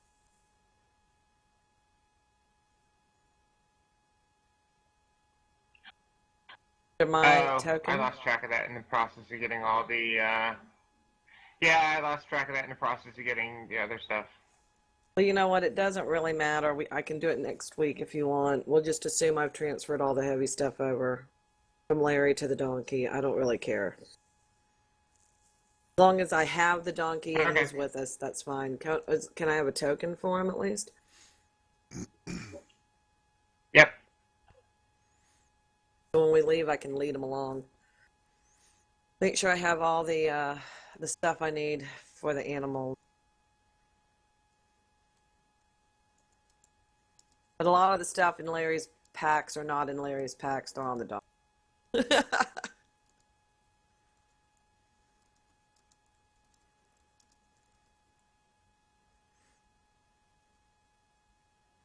Take their weight off of Larry.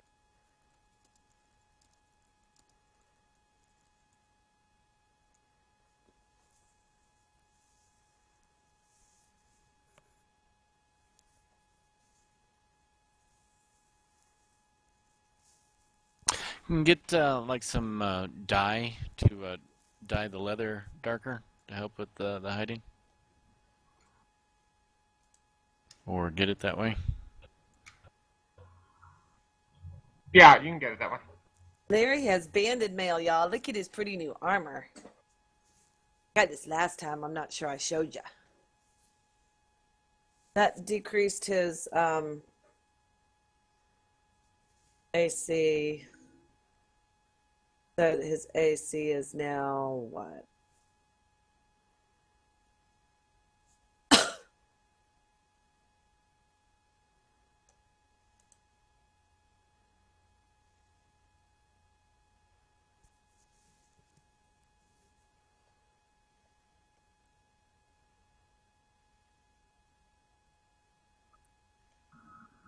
You got the full banded or the Yes, half I banded? did. I totally almost beggared myself. Then I forgot I had platinum Yeah, pieces that I brings didn't his realize AC I down had. to 3. That brings his AC down to 3. And there's your Gotcha. mule. You can name it and I'll fix the token later. You're the best. So everything is 3 for him now.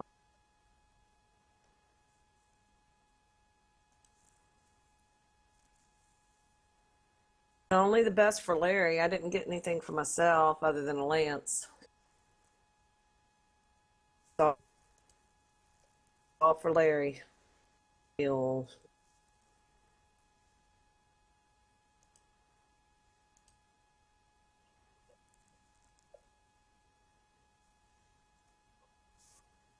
Okay.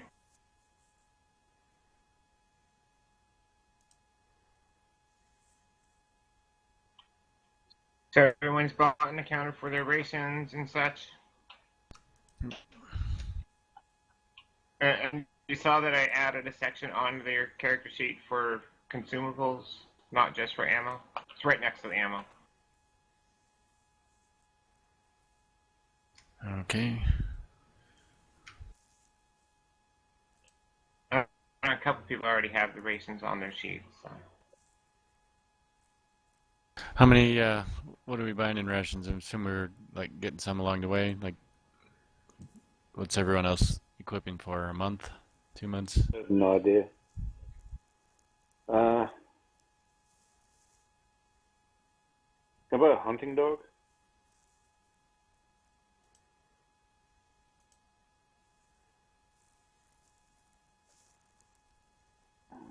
You want to get another dog? This one would specifically be for hunting.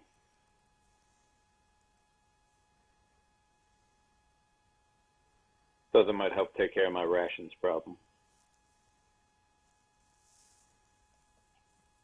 Arundel mentions that he's an accomplished hunter. Yeah, but he's an elf. You gotta be careful of them.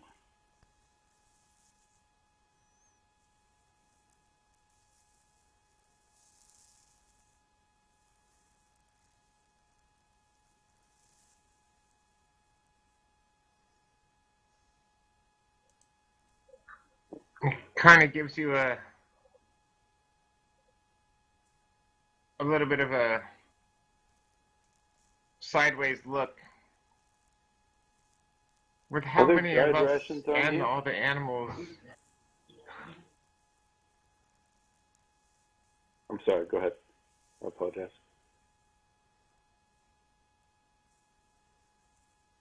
There we go.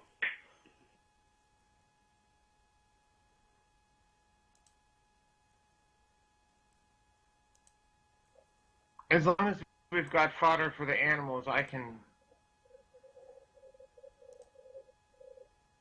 hunt and keep a lot of us fed fairly easily, as long as there's game to be found.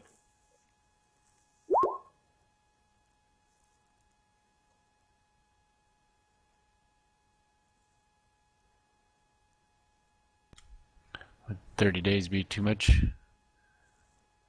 I was gonna do a week just as a holdover in case hunting is bad. Mm-hmm. Yeah, I go 2 weeks, I guess. That'll be.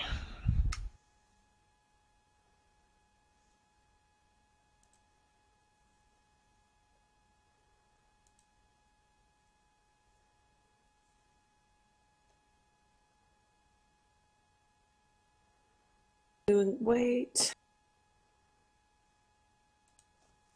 I can go anytime you guys are ready to go. I'm just. Yeah. Ditto.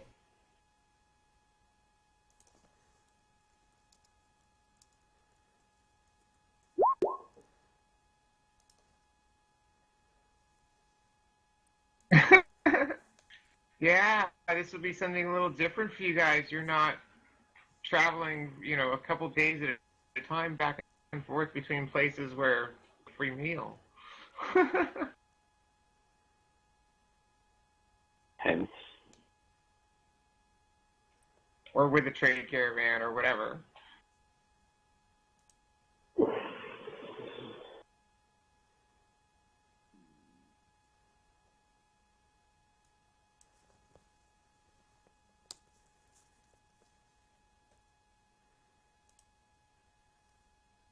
Oh, so I'm ready.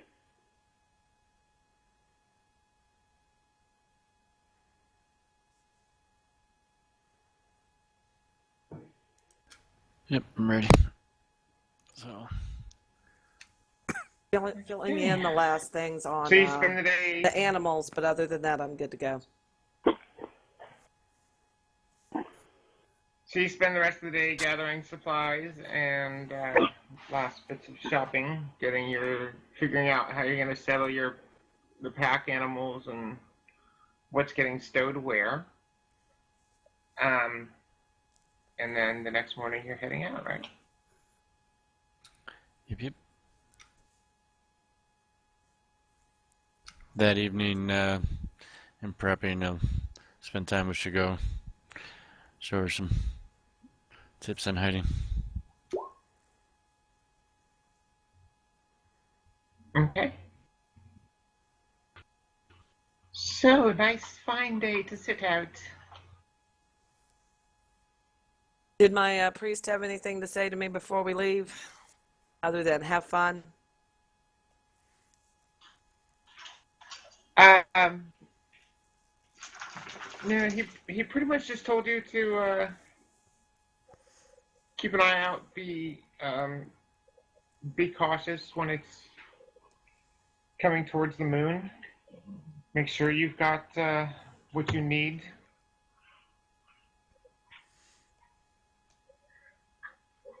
It's already on my radar.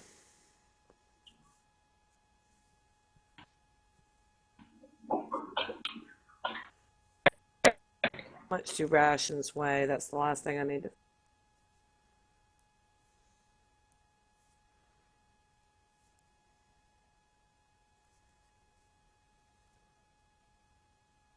Other than the weight of rations, I'm ready to go.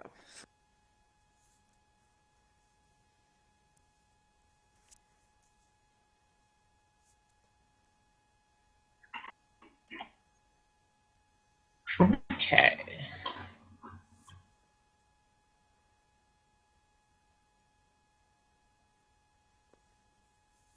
How much do dry rations weigh per week for a week's worth?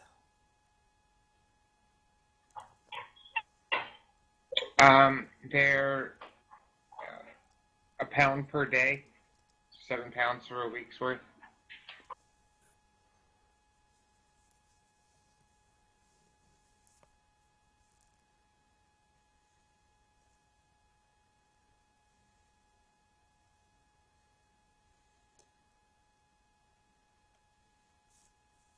Ready to go?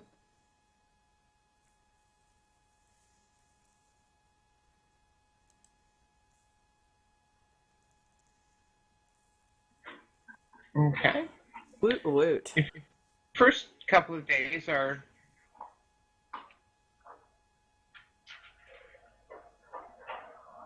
pretty nice, uneventful. You're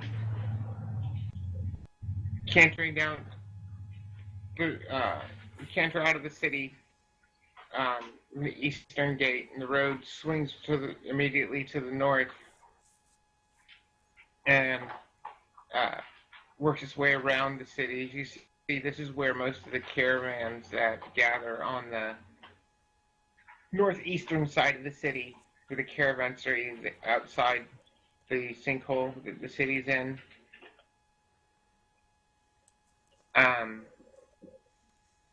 This is where they join up on the main road. And so your first couple days are nice and uneventful.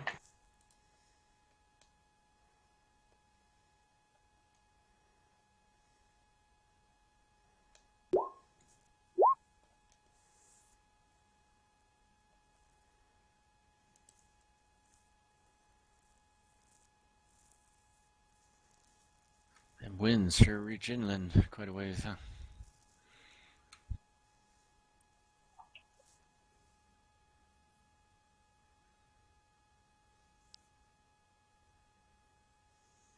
Now, you're making really good time, roughly 30 miles a day.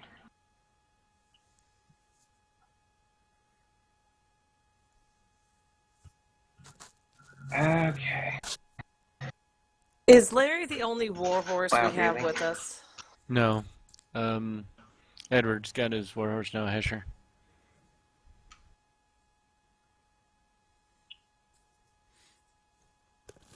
Which was a great movie, by the way. Uh,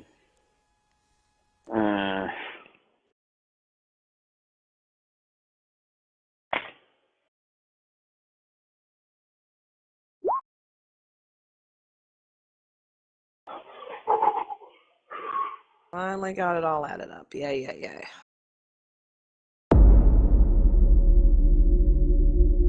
Okay.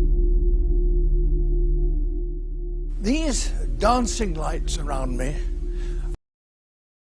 Now, since we're hunting stuff kind of along the way, at least I'm assuming, do we necessarily need to be marking off the attractions as we go, or how do you want to work that out? And I'm casting light and load twice a day. I need to mention that specifically as we're traveling.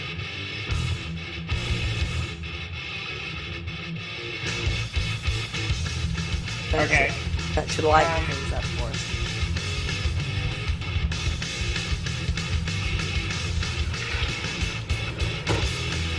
Or you just want to tell us when to mark off the rations?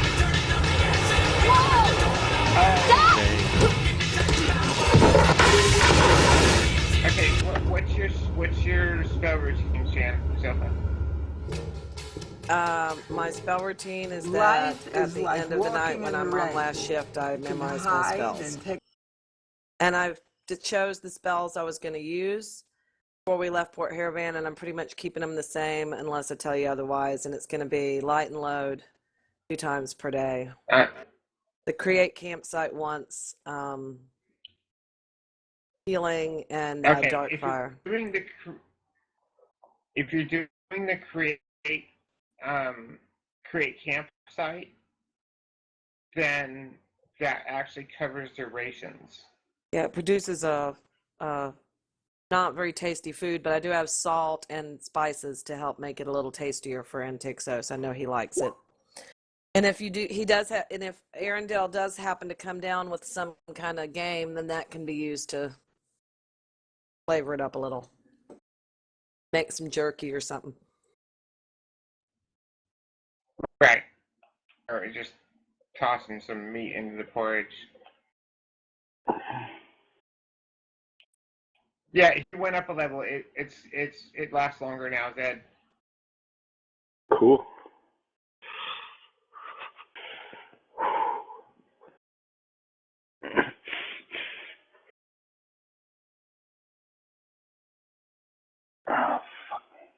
Okay, so halfway through the 6th day, you make it to Carbon Village. Um, this is kind of just a small kind of. It was the town started as a trading post, um, just on the southwestern side of the Bracken River. And you're right about the edge of this map here. So the it's kind of where, maybe 100 years ago, where the dwarves would come down and do most of their trade before they started allowing the human caravans all the way up into the dwarven home city. The buildings are heavily influenced by the dwarves. They're tend to be very blocky, and there's a bunch of large blocky warehouses. You can see the town is mostly just kind of a stop-off point for caravans. There are large stone walled wooden roofed sheds that, like, an entire caravan can. These are massive sheds that like an entire caravan, 3 or 4 wagons can fit inside these structures, and there's about a dozen of them scattered around the outskirts of the town or the village. The village itself looks like it only has about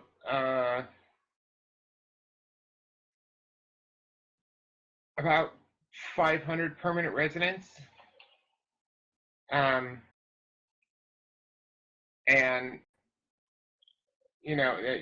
you see there's and the entire section on the sheds seem to be a little bit lower roofs on the northeastern side, and you can see, stretching from the town out of the eastern end of town, there is this massive stone bridge that stretches almost a quarter of a mile over the gorge where the river runs through below the village.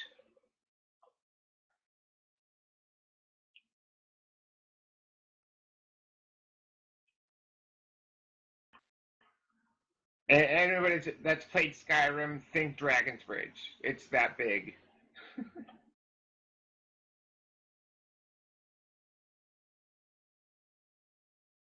Cool.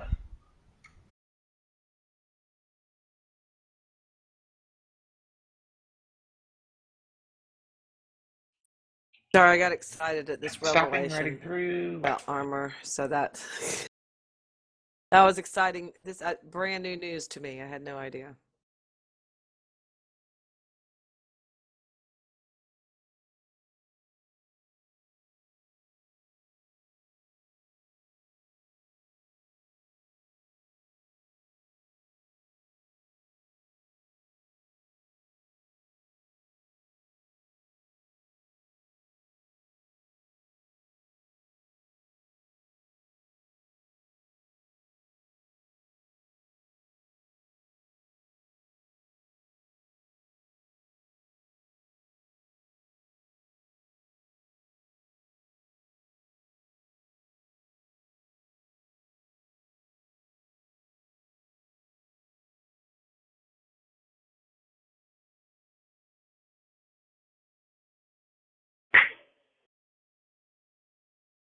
What happened to our Oh, okay. to our swine? Well, I'm riding Grunt by this time, right? Yeah, I trained him and everything. Kvik is riding Grunt. The other one, Porcus. you said we're gathering your animals, so I'm assuming Porcus is trotting along behind you. Perfect. I just wanted to make sure.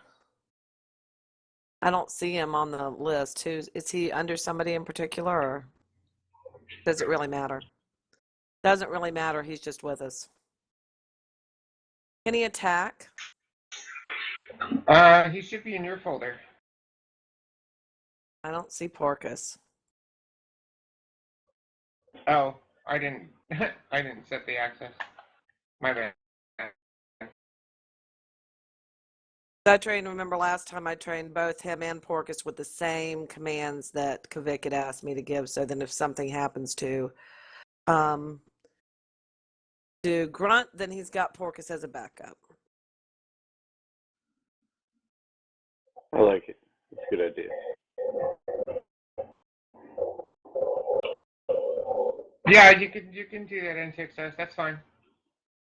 Thank you so much. Okay.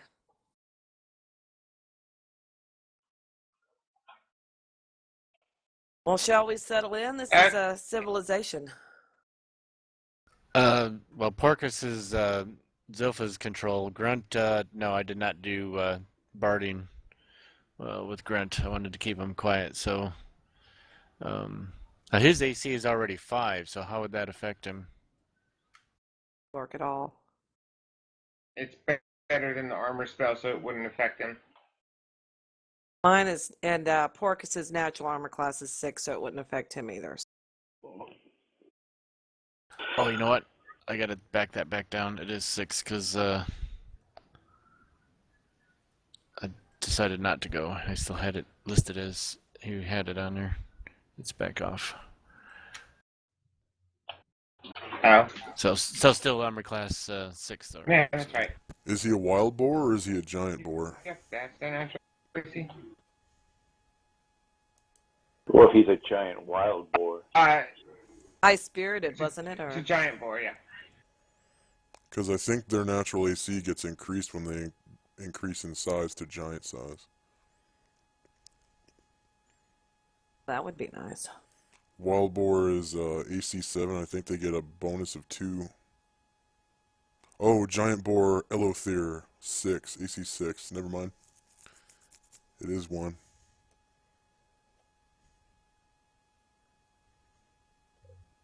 Yeah, it was pretty sure I had it right. Yeah. Look, y'all, civilization. Hooray. We can sleep. We sleep in a bed tonight. Yay. Yay. Crick's pretty comfortable under the shrubs. Yeah. It's all good. Well, I mean, it's only midday, right? It's only actually midday right now.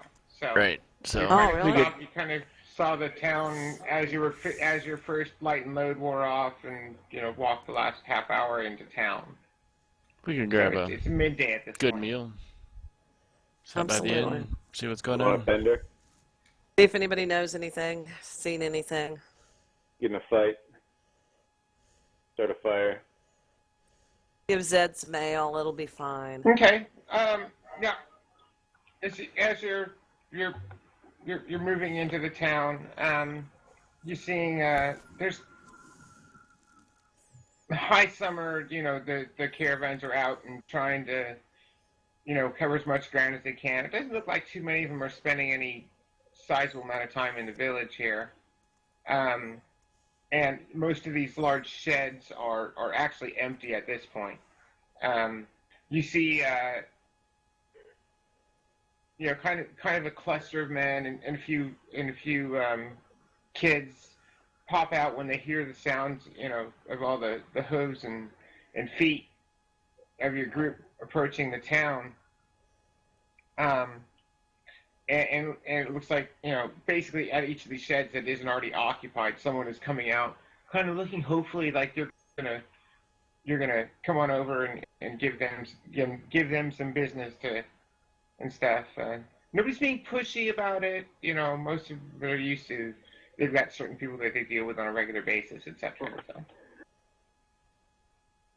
I'm gonna go buy a gallon of beer and then go start throwing rocks and spitting off the bridge.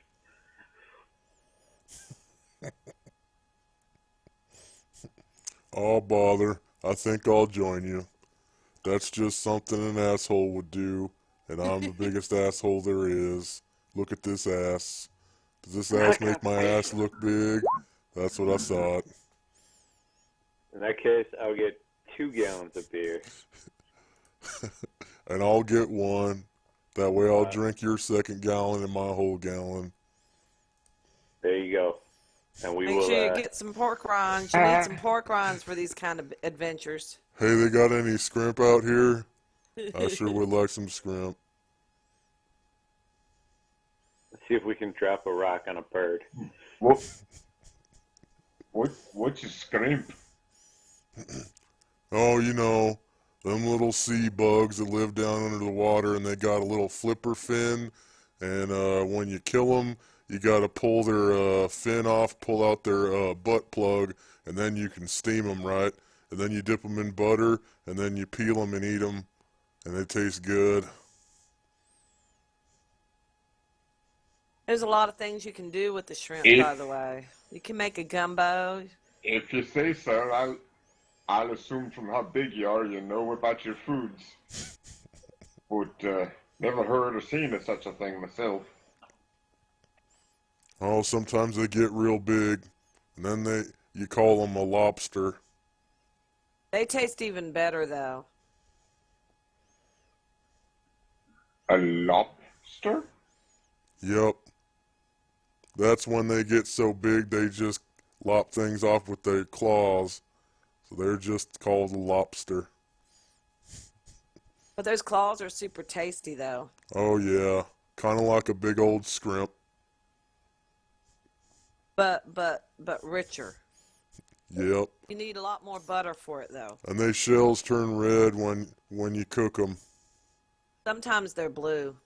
I've seen the blue ones. Yeah.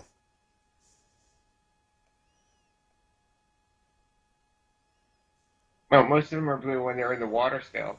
Blue or brown, gray. They all pretty much turn red when you cook them, though.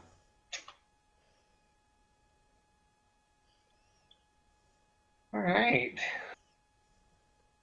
can't believe I had 6 days of random encounters and didn't get a damn thing. It's disappointing.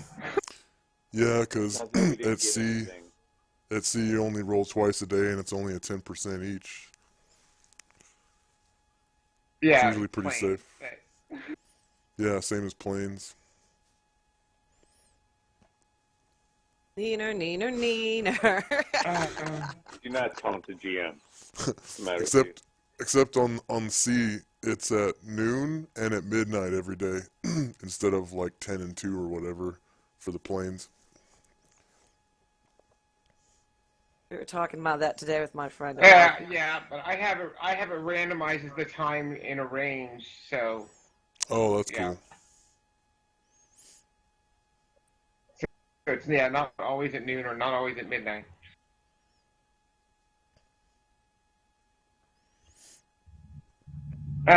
Yeah, the only thing I rolled was people at this thing right as you're coming to the village. Well, duh, there's people at the village. It was kind of hilarious. Yeah, but them being at the village made sure they lived.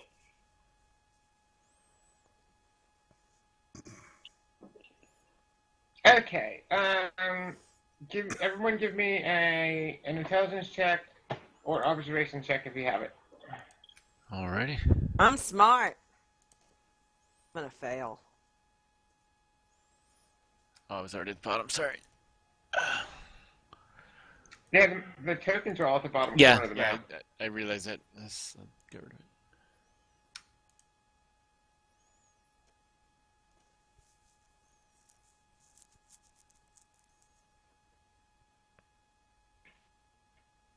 Wow, hat trick. Everybody made it. High five, guys. High five. You. Okay. As y'all are you grab get your lunch from the tavern. They just got this big kind of pit barbecue set up on the backside, and during the day, they just leave the front door and back door of the tavern wide open, and you see people just going through to out by the big fire pit out back to handing out rolls stuffed with just sliced up roasted meats and uh, it's the bowls. It's not like a sandwich per se, but it's just like they kind of rip the top and center out of these kind of shepherd's loaves, and then they're loading them up with these sliced meats and gravy made from the drippings of these. Looks like a goat or something being roasted over the fire pit, and they're making up a gravy, and then they're dropping in some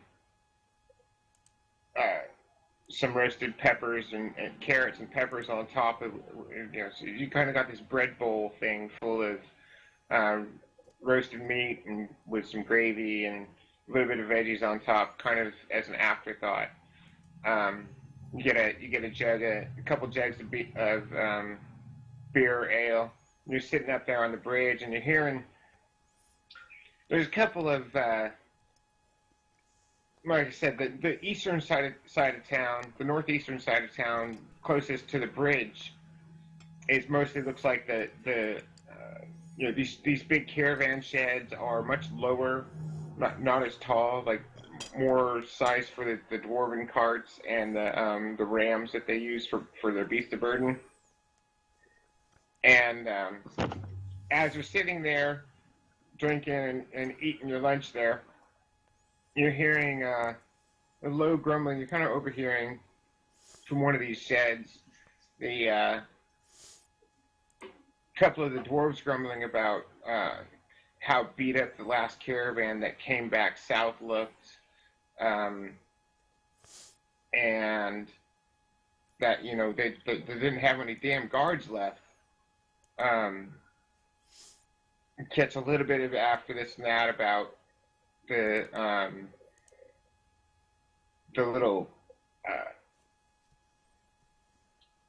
the driver's assistant looked like he was scrubbing some blood off of the tailgate of the cart, and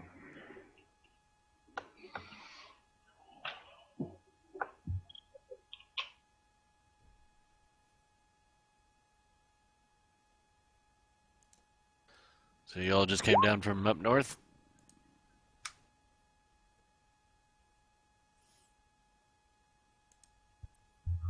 from what these two are talking about, that's what it sounds like from the last caravan that came down from the north. Are they close to us? I mean, we're hearing this. I mean, they're like 40 feet away, just kind of leaning against the edge of their little shed. They don't have anyone. There's no one in the shed at the moment, so. Vic, are you pondering what I'm pondering? Yeah. All right, over closer. Let's go see. It's like, ask them directly. Y'all coming from up north? No, we live here. He's just shouting about the mess that the last little caravan that came by was in. There was only 2 carts, but they didn't have even have no guards with them. What hit them? Blood all over the tailgate of one of the wagons. Didn't say. Just looked like they were running hard. Barely stopped long enough to grab dinner. They were gone by sunrise the next day. How long ago was this? Come to think of it, there ain't been too many caravans coming down like there should be this time of year.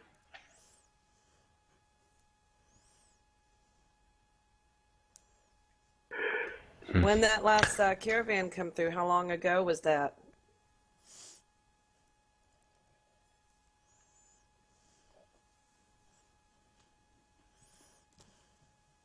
Oh, they came through here 3 days ago, heading up along the north road towards Dorby. Is there any marks on the wagon from like arrows, swords, claws?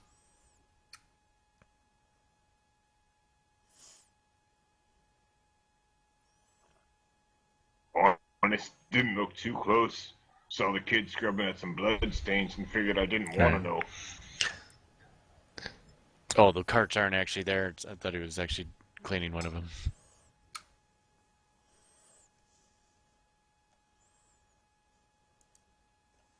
No, they're grumbling about the last little caravan. What you Gotcha. overheard was that they They're were only grumbling talking about about the shape of the last little caravan that came through and stayed in their shed.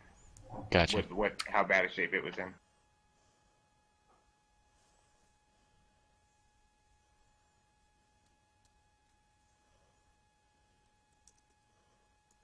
Well, thank you, friend. Guess we need to be prepared.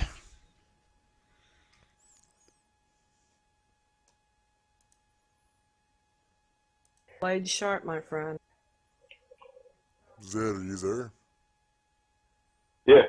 Okay. What? How much was the ale? Not much. 2 2 copper pieces. Hold on. I got the.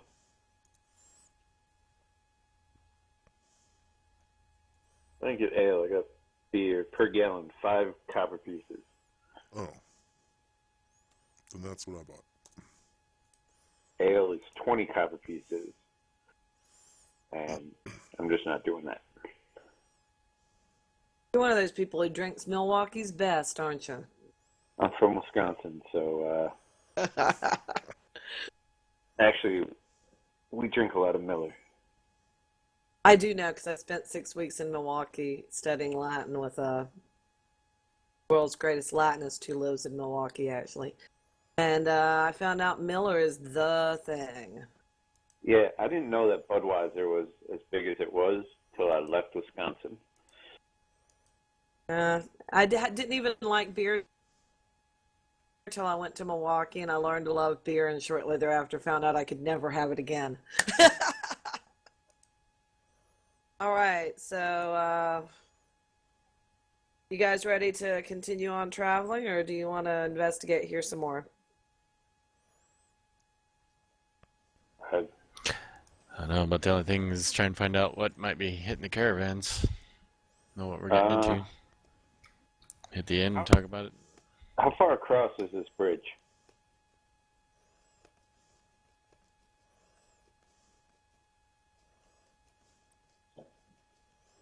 Say it again? How far across is this bridge? What's the length of the bridge? The bridge looks like it's a little over 1/4 of a mile.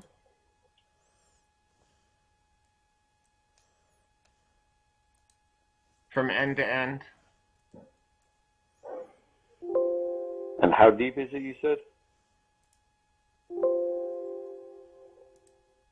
The gorge is about 200 feet deep. Is there anybody on the other side of the bridge? Looks like there's a couple of small stone, like just little watchtower things. I mean, there may be, you can barely make them out, but you can definitely see that there's some sort of structures on the other end of the bridge. Built into the footings of the bridge itself. Like there might be a gate on the other end, but I mean, it's a long ways away over there. I gotta do it. I'm standing on the edge of the bridge and peeing off. Yeah, you got to do it. It's a moral imperative. I don't know about all that, but I just know what I would do. Have no choice. Got to do it. Alrighty then.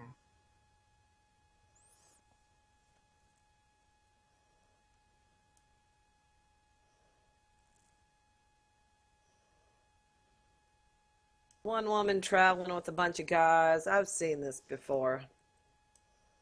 This ain't my first pissing off a bridge that I've seen. I probably wouldn't do it right in front of you, but It definitely has to be done. Oh, I take a dump off the bridge right in front of her. Fucking Antioch, you always got one up on you, don't you? I stick my fat butt between the boards on the bridge and pinch a loaf right out. Try to hit a bird with it. They shit Okay, on us okay. while we're traveling. It's only fair. As soon as Then I we do, I say, "Ha! this Take round, Okay, that, right? seagull, okay. filthy shit bird." What an asshole. I don't need a Scanlan in this campaign. Thank you. You don't need a what? I needed that so much. Thank you. And I needed it. Scanlan, critical role. I don't know what a Scanlan is, but I know I needed a good laugh. Okay. I'm a freaking were-lion. I need to laugh every once in a while. Ugh.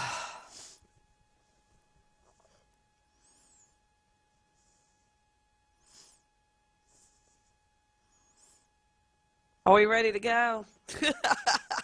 Yes, ma'am. Y'all handled your Okay. business? I think wrong this button. town, I think we've done everything you can do in this town.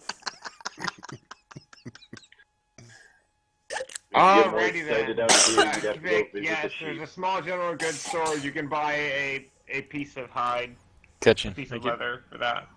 Yep. Um, like, how big of a piece are you talking about? Like a rabbit Just a hide, or yeah. you It's know, real small. a goat hide, or what?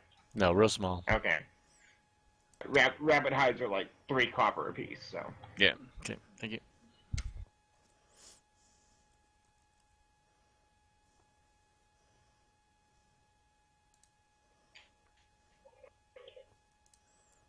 Alright. Let's cast, let's light and load. Let's go. Put your armor and everything in there.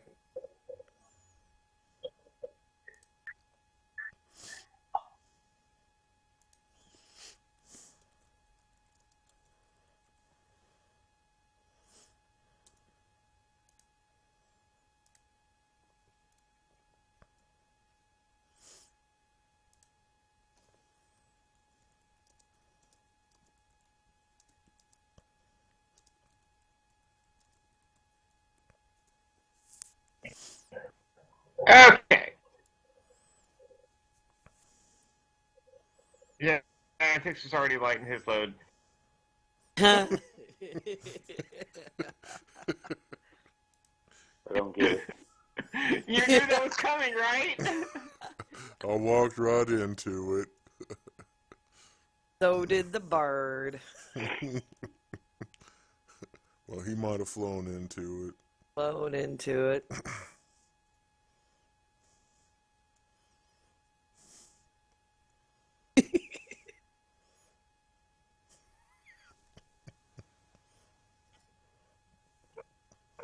Oh, okay.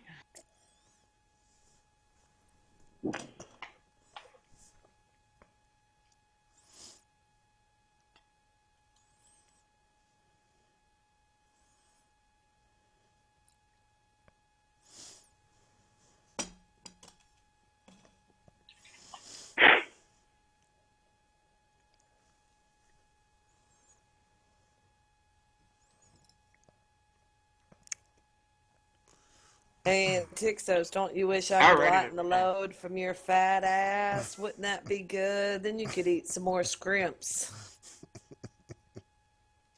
Yeah, I guess. A few more scrimps would be nice. But it looks like we're going away from the big water. Right, Kavik? No Yep. more scrimps. I seen Yes, it. No you more are. scrimps for a while. We got squirrels up here, though. Maybe they got those Rocky Mountain oysters up there. Right, Kavik? You gotta try Yeah. them. Okay, so Not a favorite of mine.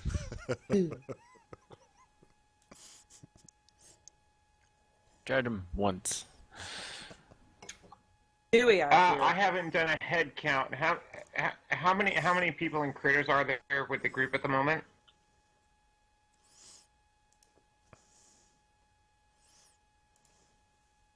I have 7. Zilpha plus 3 critters.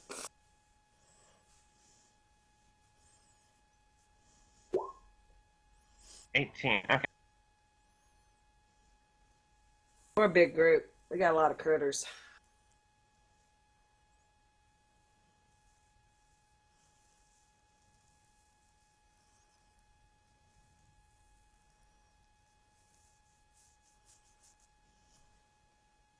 Oh yeah, y'all. Get ready to roll.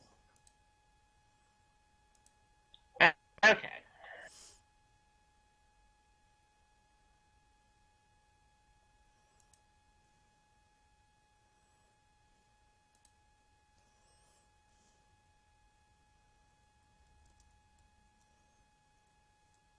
Ouch.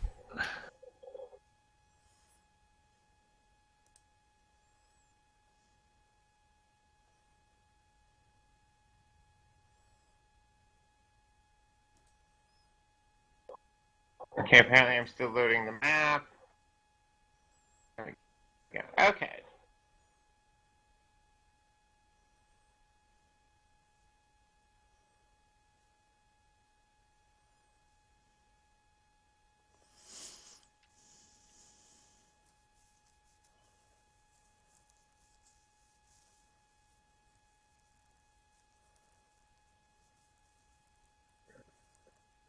I gotta fix that. Hang on.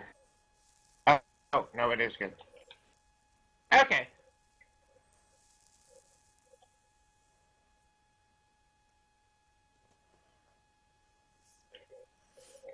Go ahead and set yourselves up for your camp.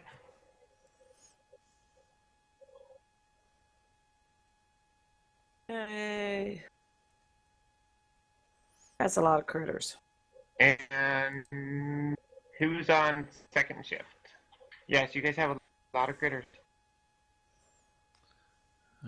Edward will be on second shift. I'm gonna cast Darkfire.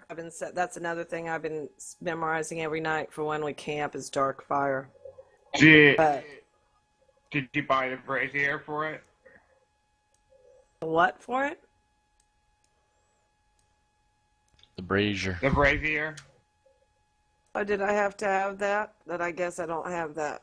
I would have bought that if I'd thought Yes, about you it. have to have it. You have Well, to have next time. a bronze brazier for it. But I've been wasting a whole spell. How many tents do we have right now? I have one. You've got the 2. I don't want that on the road. Let's put it over here.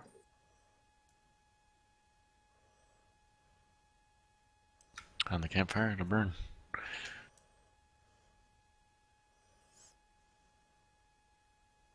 I'll buy the brazier next time we're in a town.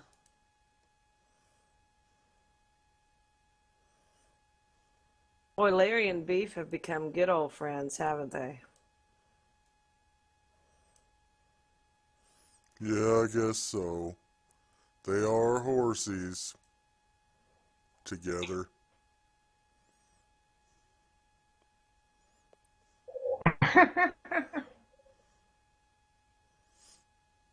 They ask each other why the long face.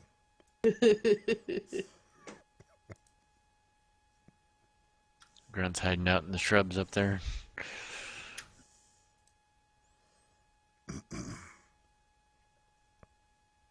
They're buddies too. Say hey. Smell bacon? Who's drawing the boxes? Zed.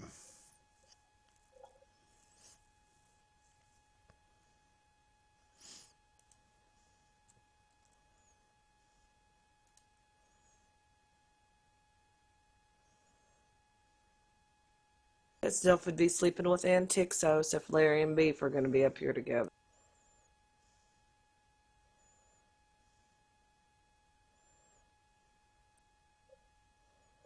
Zed, why are you drawing boxes on the map?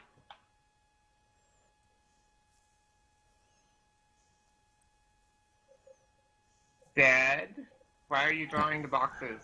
I have a guess.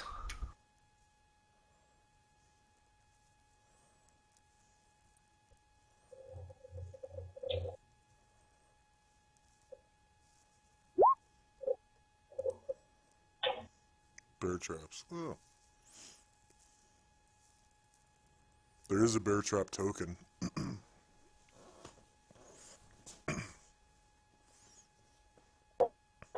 Um,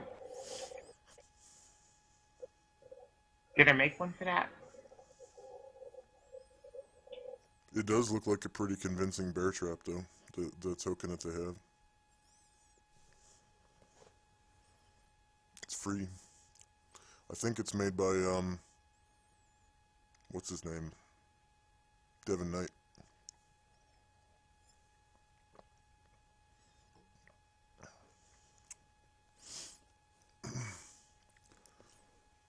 Most of his stuff is pretty good. Yeah, you just remind me. I remembered. Oh, yeah. Yeah, in my I remember he campaign. was talking about getting them. And I think Zilpha's token's made by Devin Knight, and so is Giuseppe. And these horses, by the way. Pretty sure.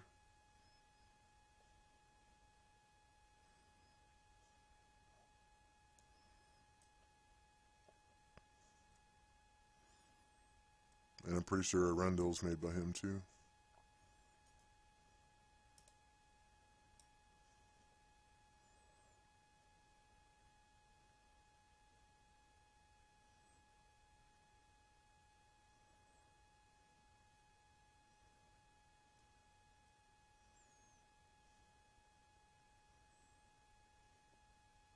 Whoa, I think a lot of tokens just hit the board. Uh-oh. That doesn't sound good. Did you hear the thump of a bunch of tokens hitting the board? No, I just had a bunch of lag all of a sudden.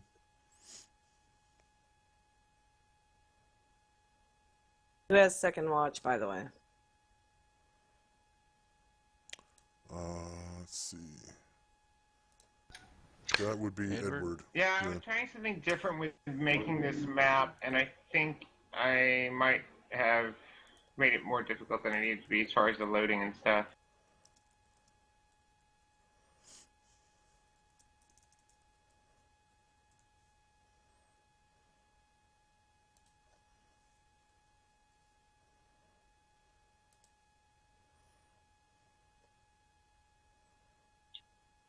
Okay. Zed's not on the guard roster. Oh, yeah. Dad needs to be keeping a watch, dude. I'll put him on the third watch with us so that, because I'm not sure if he's paying attention. We got Arundel too. Arundel could probably be on second watch with Edward. That way he's got some little night vision eyes to help out. Okay. Okay. Yep. Want to go ahead and add him? Okay, he's there. Yeah, because I know Vic don't need no help keeping watch. He got this.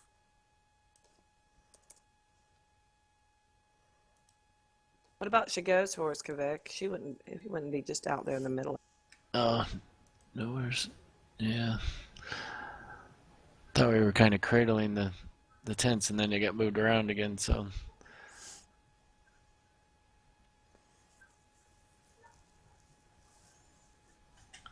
Unless there's someplace that a little corral could have been made, but. Oh, they're good horses. They won't run off. We have the food. Usually if you hitch horses together, they won't run off. Right. Well, I mean, as far as natural terrain to help protect them, rock formations or something is more what I meant. Okay. So nobody was surprised.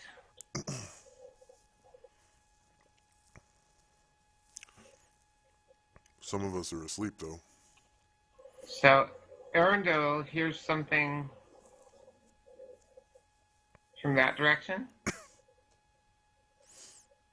and gestures to Ed that he's going to move so he can get a better look. Okay. He'll ask, what'd you hear?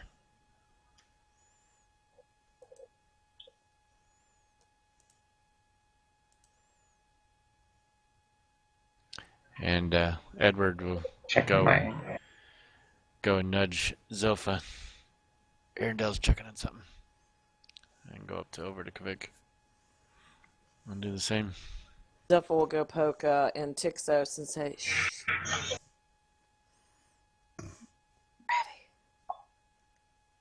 Yeah. Okay.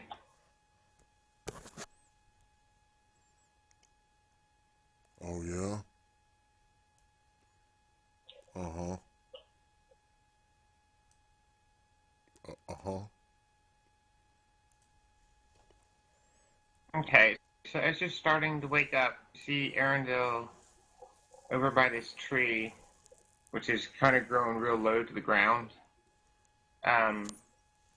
is staring very intently at the cliff over there.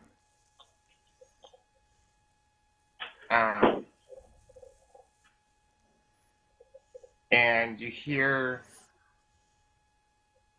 just the very, very faintest sound of footfalls.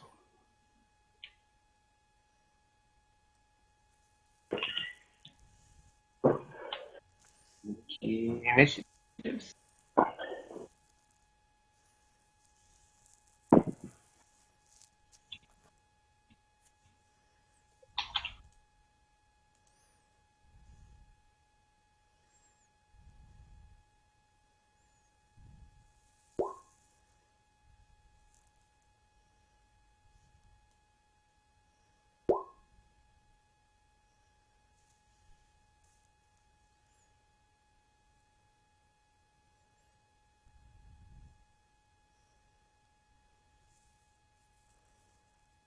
Doggone it, I hit the wrong.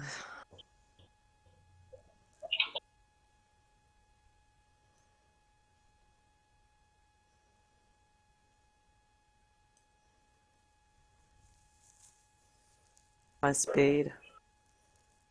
I meant to do a movement action and not an attack action.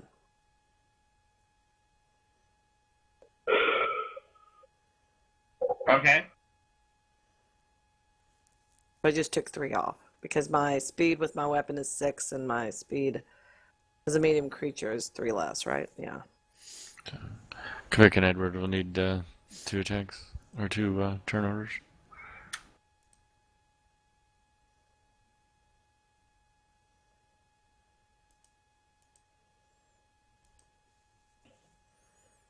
Anybody else need extras? Arundel does.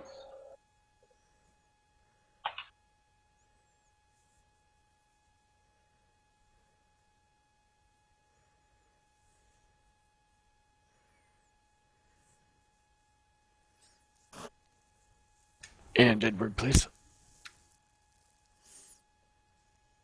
He's using a bow Edward initially. also? Yeah, he's using a bow initially. Okay.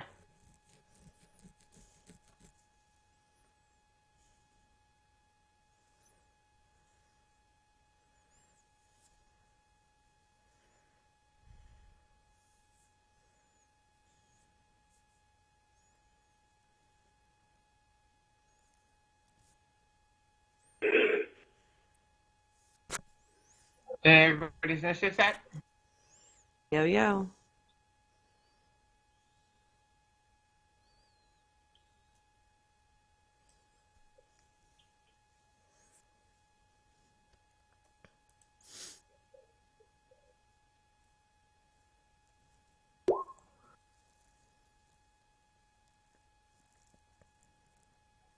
All right.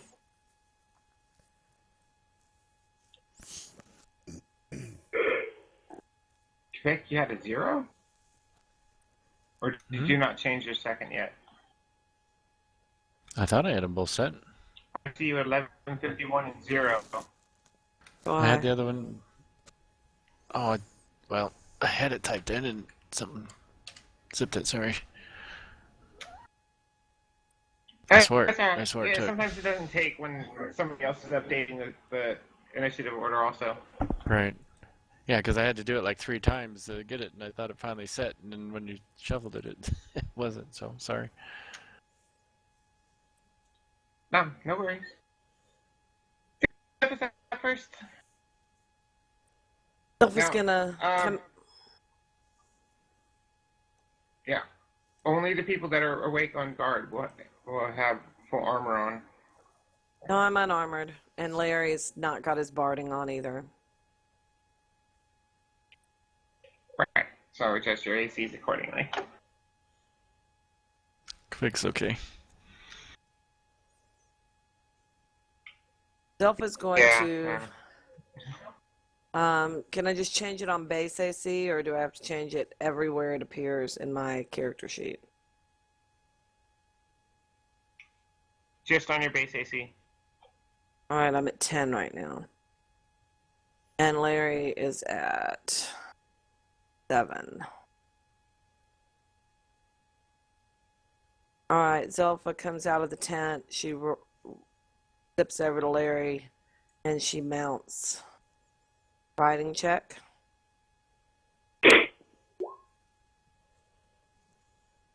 Yes. Okay.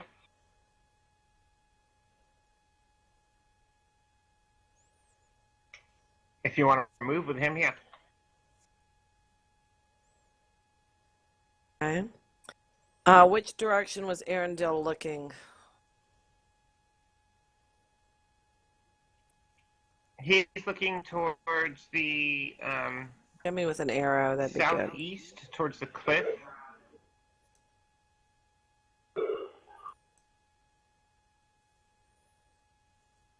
Zelfa will ride up next to Arendelle. Pull out her bow. And be ready. She will not ride further until everybody's up and at 'em. She's ready to go. I am done. Okay.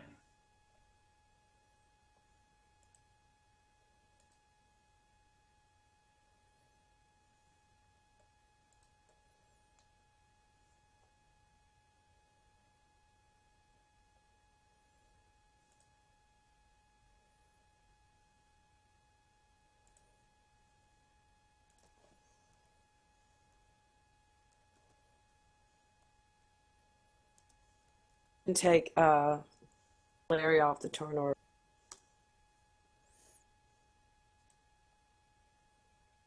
Now that I'm mounted.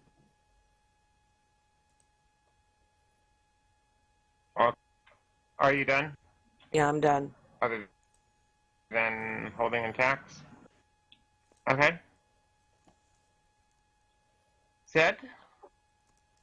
Zed will wait until there is a target, and then he will cast light on its orbital regions. Ocular. That's what I'm Casting gonna say. light where? I will wait until there is a target, a hostile creature, or one I deem so, and then I'll cast light on its ocular sockets.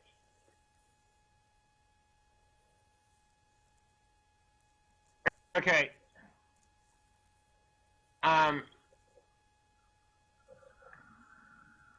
That's fine. Noted. Edward.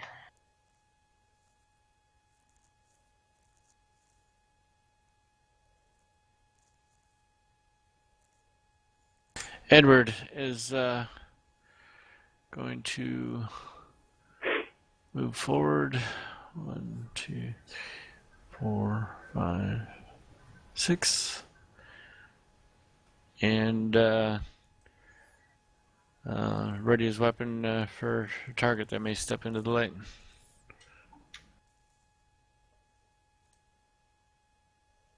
Okay.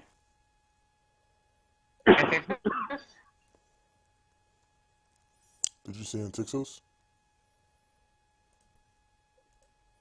Yep, you're up. Okay. And Tixos is going to stand up because I guess he was asleep. Is that like a half move action, or is it going to take me a whole round to get up?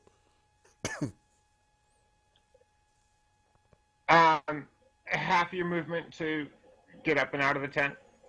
Okay. So I'll get up and get out of the tent. Then I'm going to come over here to Beef and mount. Let's see. Okay. And try to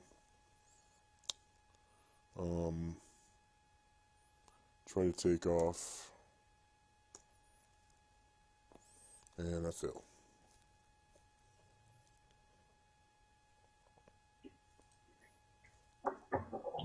Okay. So as you're climbing up on Beef, he's starting to act kind of nervous and dancing around underneath you, and you aren't able to get him going anywhere. Okay. Oh, bother, Beef. Not now. Not now.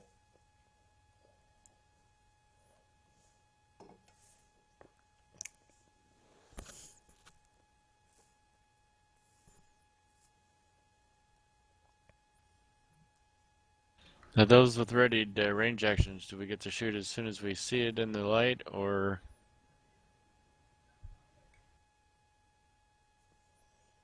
Yes. Let me know when you see something, and I will tell you when you can. Or you can go ahead and fire then. Okay, you hear from behind this tree, who can see it, from around here, you hear some snarling and some yipping sounds, and then some scrambling and stuff through the bushes.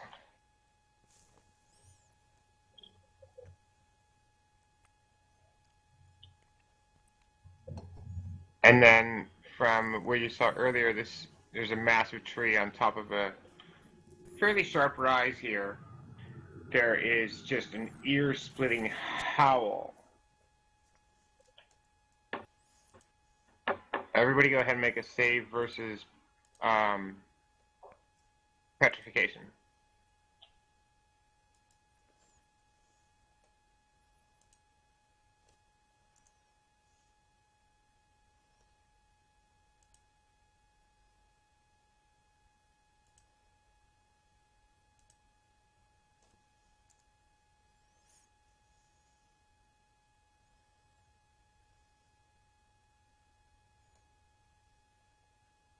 Oh man. Oh, wow.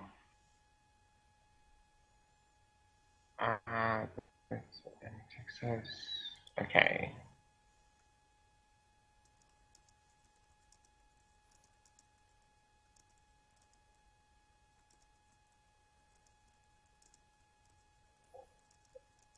Okay. Is this just insanely loud howl splits out through the night? Um,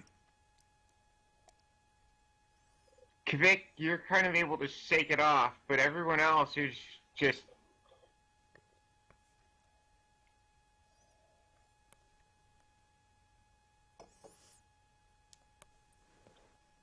uh, just this cold dread grips you, and you're just having trouble keeping yourself on your feet.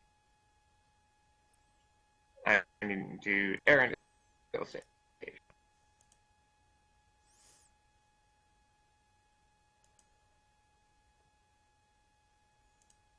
All right. Did you say spell save or petrification? What's that?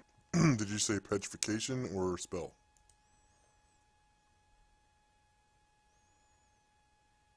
I don't know why I said petrification. It's supposed to be paralyzation. Paralyzation. Oh, okay, okay. Sorry. Yeah, everyone go ahead and re-roll that. I did.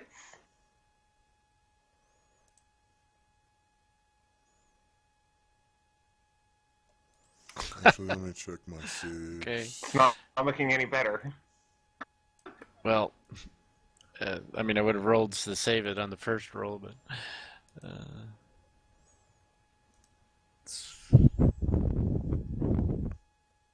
no, it's okay.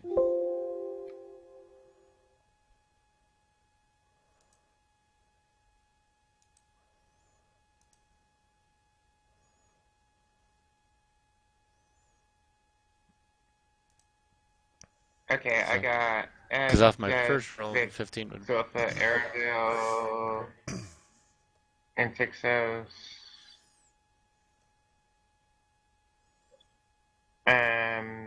Shigo.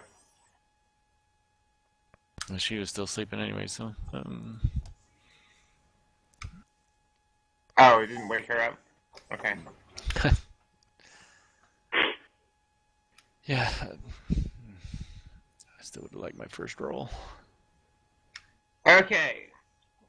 Drake, you can move at up to 1/2, and you cannot move closer to the sound that where you heard it. Okay. A minor fear effect. All right. I'm You just going cannot move to. closer to this area. Yeah, I'm just going to and stealth. You can only move at half your rate. Stealth and ready. Okay. Hiding works. So, let's see.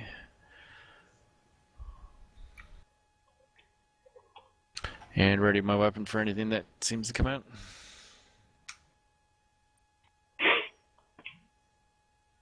Okay. You're finding that your hands are shaking too hard to be able to fire your staff sling. Okay. Arundel. Arundel seems to have been angered by this rather disturbing noise.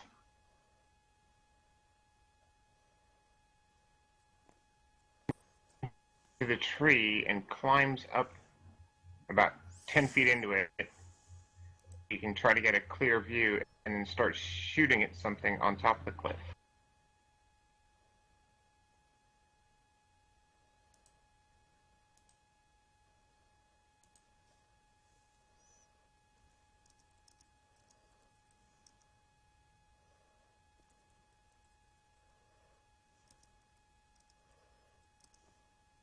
That definitely hits.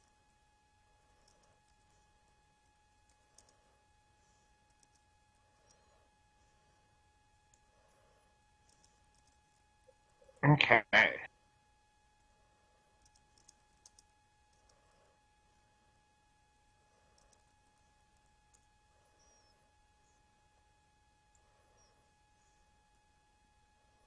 To get at Arundel under the tree.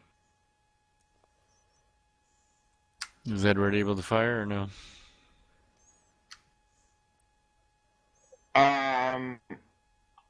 Did he pass his save? No. So that's a no. Okay. No. Zed, you didn't get it. I didn't get a what? Yeah, you didn't get a clear view of whatever it was to try to cast your spell at it, since you weren't affected by the fear. Continue to hold that action until I do. I didn't even look at the lighting ahead of time. What's that? I said I will continue to hold that same action until I do get a target. Uh-huh.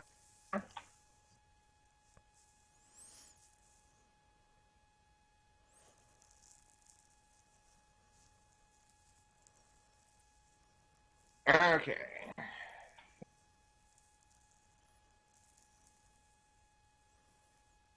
You see a very, very big wolf coming charging down the cliff, headed straight at Zilpha and Larry. Go ahead and do your Right. spell.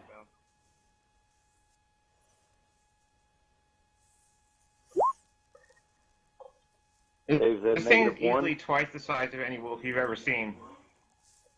It's twice as dead as any wolf I've ever seen. Cast light, he saves at -1. Or she, if it's a girl.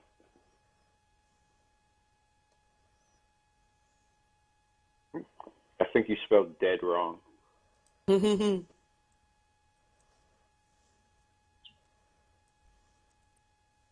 Uh-huh. Uh,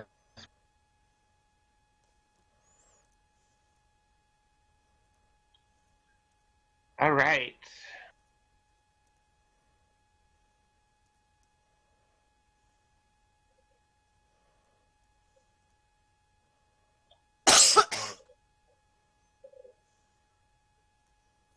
Your your spell seems to take hold, and it stumbles a bit as it's rushing at Larry and Zilpha. Where's that blindness one?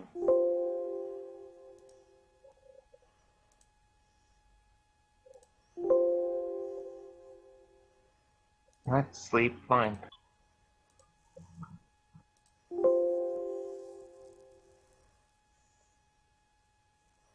Now, Zilpha got all petrified or paralyzed or whatever it was that we failed to save for, but can Larry attack?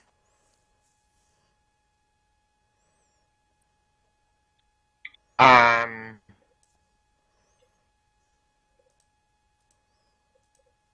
no, because you're riding him. He's following your commands. Okay. Makes sense. And it misses. Best it should. It misses badly.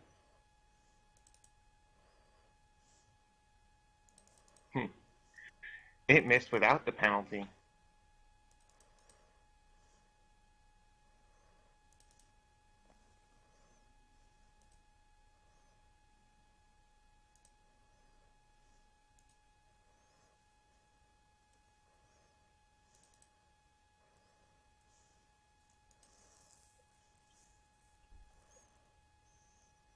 Um,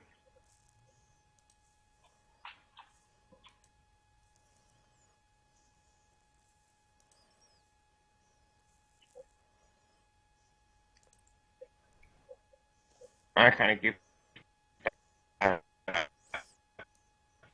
shouldn't have done.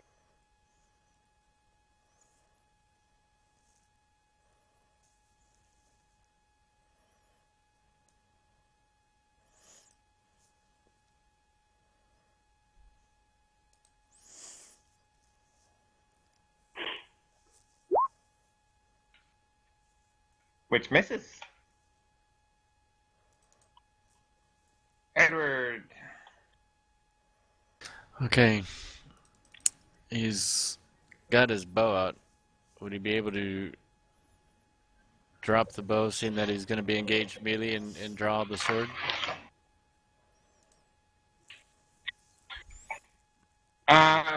Yes, give me a dexterity check in the process.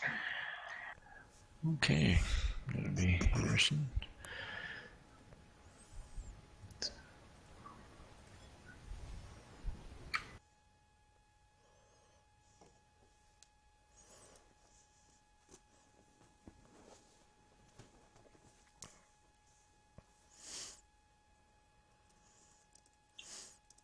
Okay. Seeing this massive wolf charging at him, Edward drops his bow and arrow that he had ready, and he's shaking in his hands. And as he's scrambling and trying, he goes to reach his sword, and he's jerking at it, and he just can't manage to pull it straight, so it comes out of the to even get it out of the scabbard.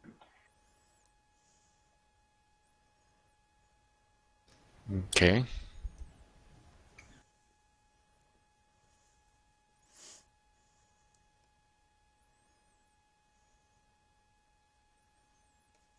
Well, I turn to face it, and I mean, I guess I'm scrambling to get my sword out, and eventually the shield in the next action.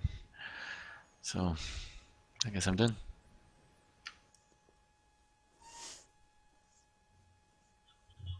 Okay. Kvik, you're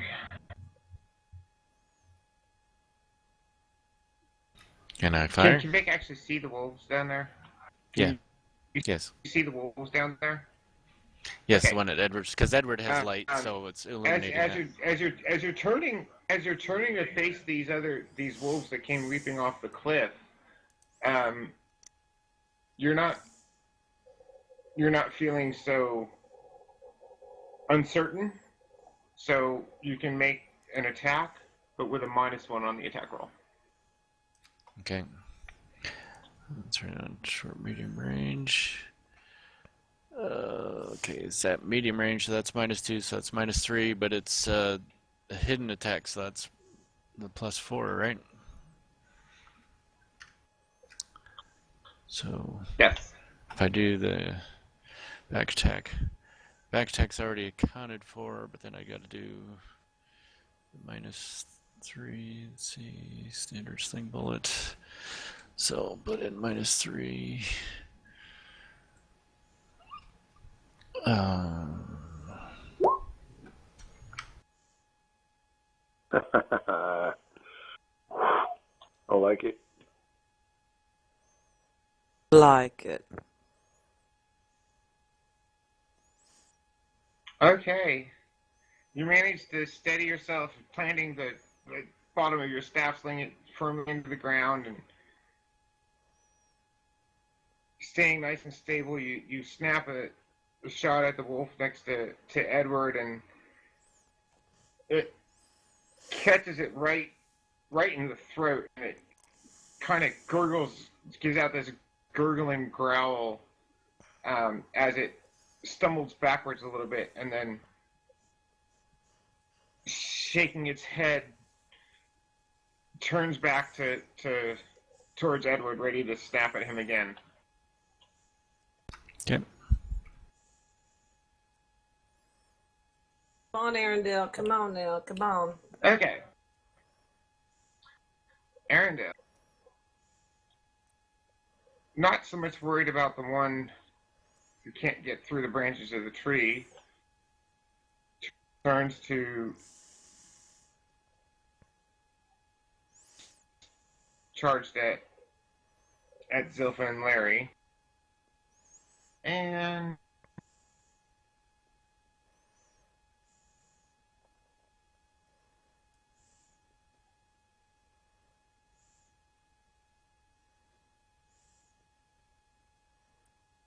okay, that's within point blank.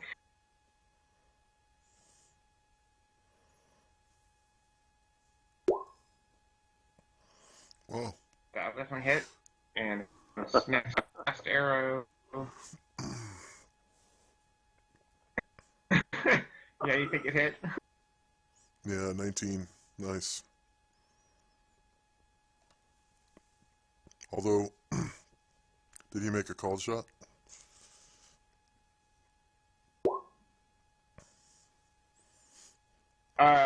No, with being a bow specialist in point blank range, he doesn't need to.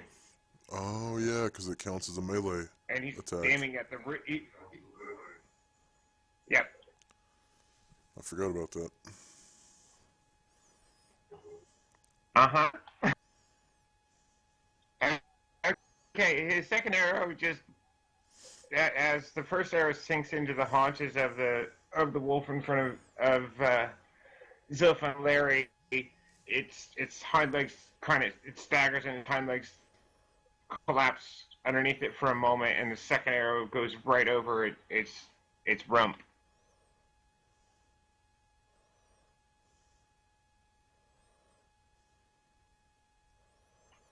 Initiative.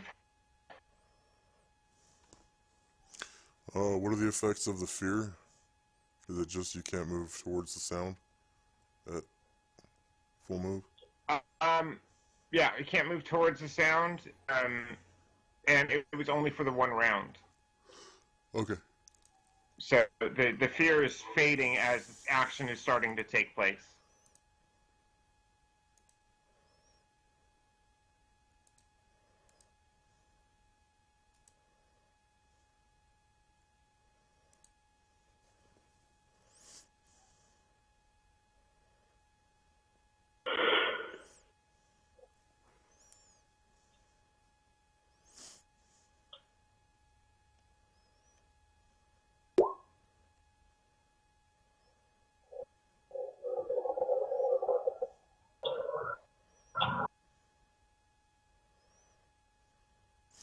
6.85. Oops.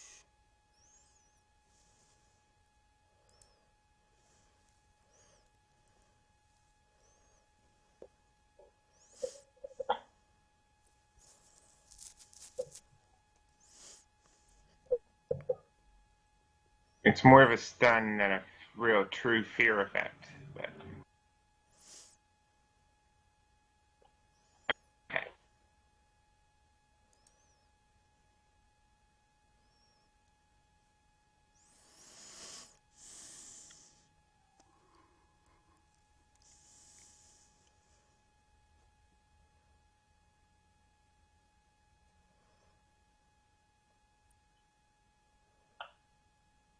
Uh, everybody got their initiative sorted? Good. Yep. Let's see.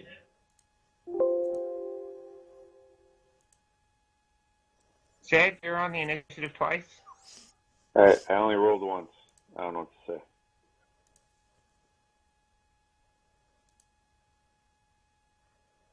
say. Edward's back down to 1. You can take the other one off. He's gonna get 2 attacks next round, isn't he? Or no, he's not a specialist in anything yet, huh? Not yet, no.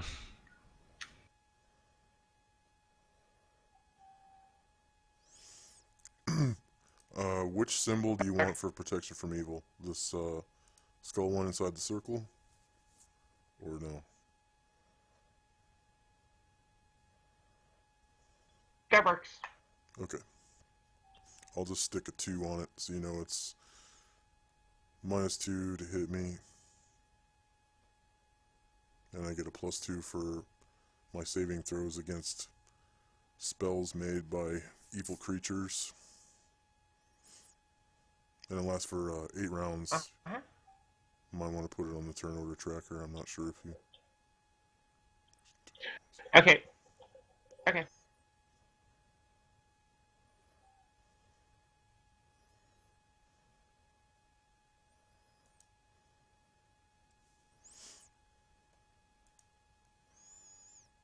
And then did I get XP for that? Uh-huh. Okay.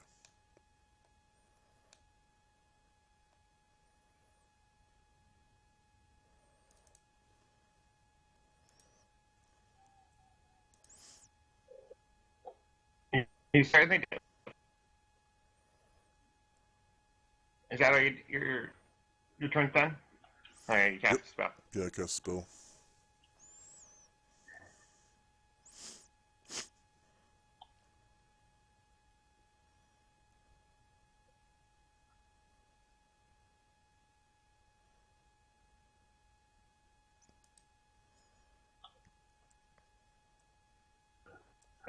Okay, you hear some crashing and scrambling coming from the top of the hill, and it drops down to somewhere where on the lower part of the cliff near where Arendelle was looking at first.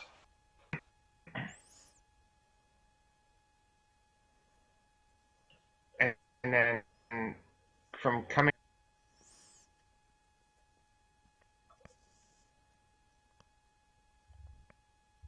you're hearing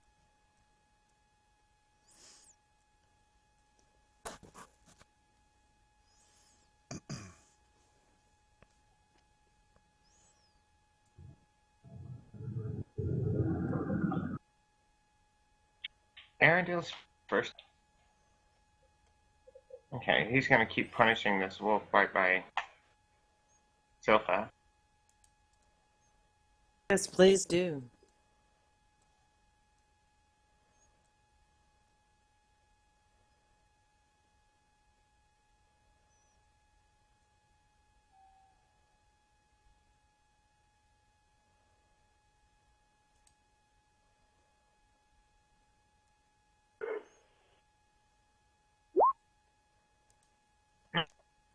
His first shot missed.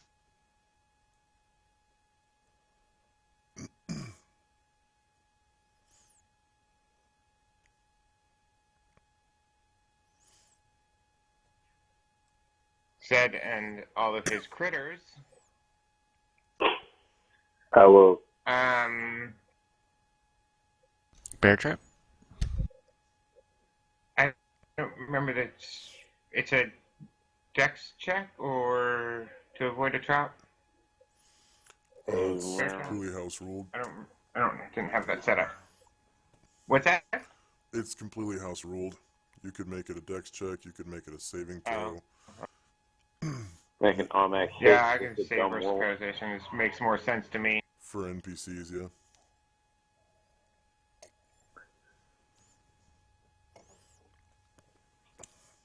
Okay. It avoids the bear trap. He's running over. And plows into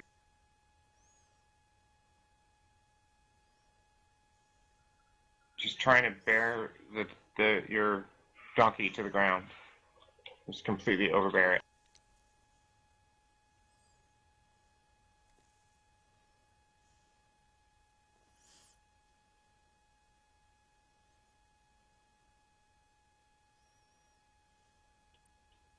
And wow, he missed Giuseppe. Goes right over the donkey, crashes into the back corner of the tent. Fluffy gets an attack of opportunity for that.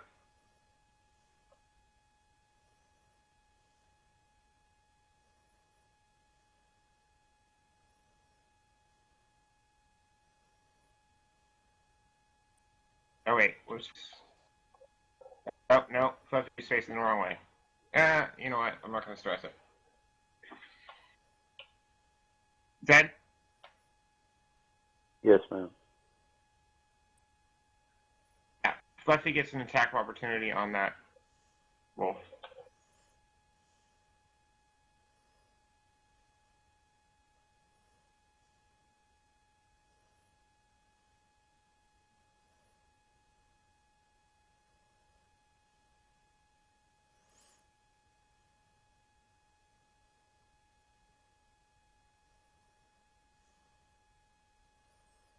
And that hits for 4 points.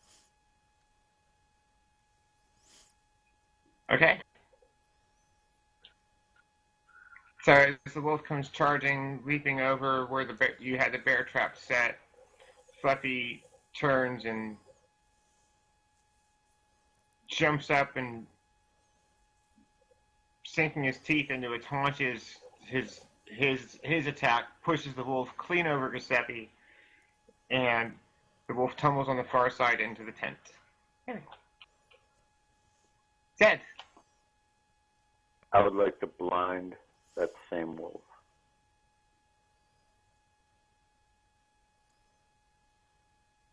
Which one? The one that just tried to eat my face. I'm having a hard time targeting him. You can't see his eyes to target them.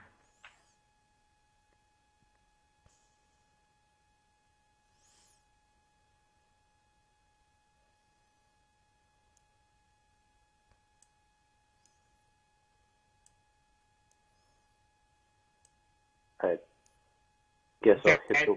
You can't see his eyes to target them. You cannot blind that wolf. It's facing away from you. Then I guess I will wait for him to turn around. You can.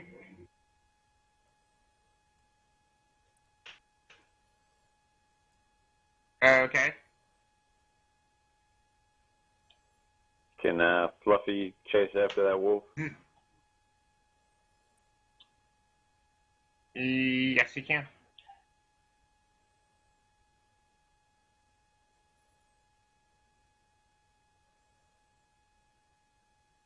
I'm having a hard time facing Fluffy, but I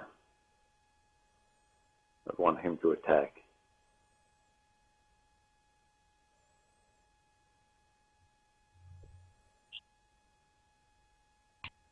Okay.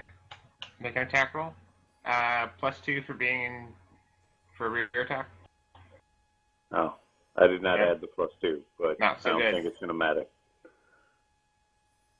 No. Okay. Zippa? All right, Zilpha is going to brain this wolf, this blind ass wolf that's right in front of her. She's going to pull out her mace and smack him on the head. So that's +2 for being mounted, +1. Oh, hang on, wrong. This is a large creature. You do not have higher ground. Okay, so just +2 This for wolf being. is 7 feet tall at the shoulder. Okay, so just +2 +2 for for your being ethos, mounted. +4 because it's blinded. So +6. Okay. You're +6 to attack, +2 to damage. Okay. That'll do, pig. Okay. That'll do. And Larry would also like to give it a good kick in the face while we're at it, assuming it's still up.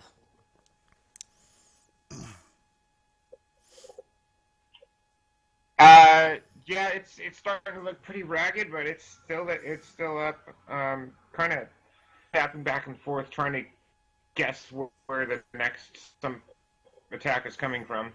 Does he get any pluses because It's it's been kind blind? of, dancing in circles a bit with getting shot in the. What's that? Does he get a +4 because it's blind? Blind also?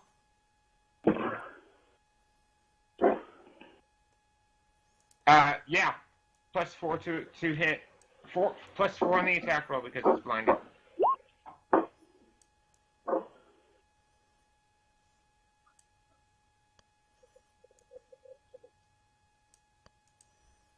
Not much, but every little bit counts. Yep, it's damage.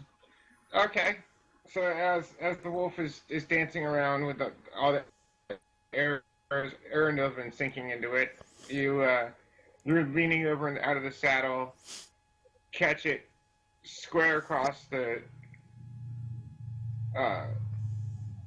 side of its jaw, just as Larry is trying to pull up to kick it, and your blow actually knocks it a little bit out of the way, and Larry's hooves only manage to come down and clip its shoulder a little bit.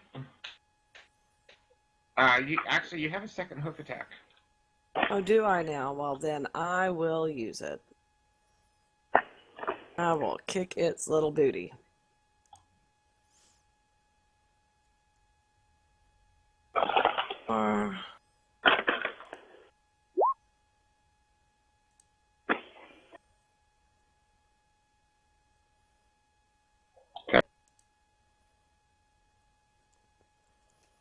That also hits. The wolf staggers backwards from the second hoof that caught it more higher up on the shoulder, more at the base of its neck, and it slumps back for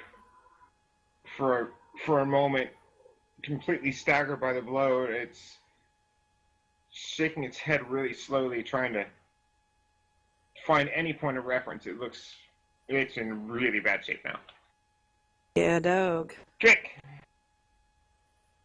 Okay, I'm gonna move forward, get a little better angle, and actually that should put him in short range. Just barely. And take the shot.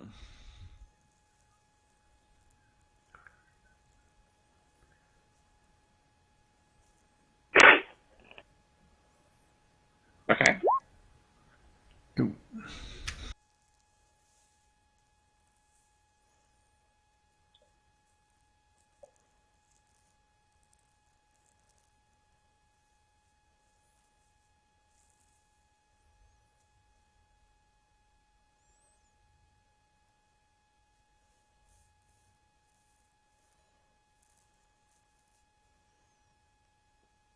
Okay.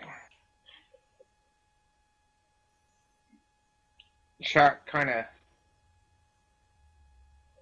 rips by Edward's shoulder as he's trying to finally getting his sword and shield at the ready. And both he and the wolf kind of jump back and let the bullet pass between them. Edson. Okay, Edward takes a shot at the wolf with the sword. Get the oars off. Okay.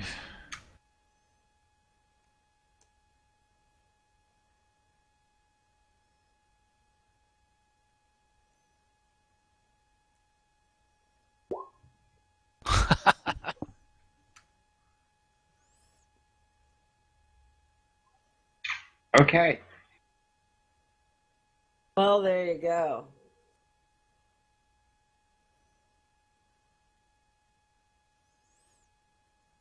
Edward got a bullseye.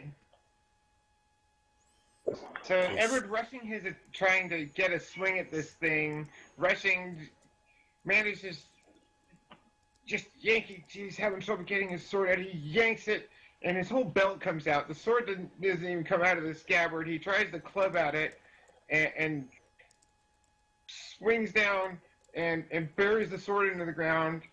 Finally getting his shield around, and then the sword free of the scabbard, and the scabbard is now standing in the ground between him and the wolf. Okay. Good tactics. I like it. Scabbard as a distraction. An interesting Okay. strategy. Let's see if it pays off. Snarling at the clumsy attack, the wolf is going to circle around Edward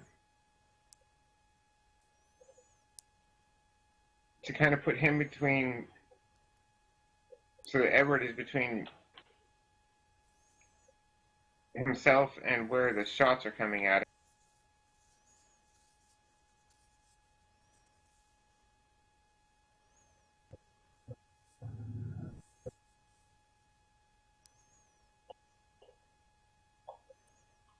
And then lunges in to bite him.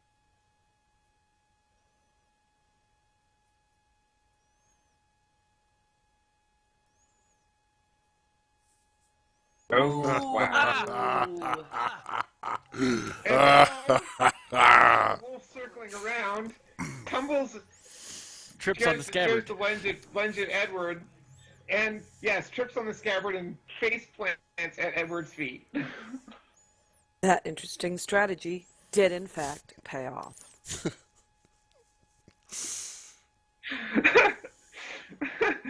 Good job, Edward. Good job, buddy. Okay. The unusual stonemason tactics. Yeah. Okay, this one here, blinded and in just serious pain, is looks like it's trying to back away, but it's kind of going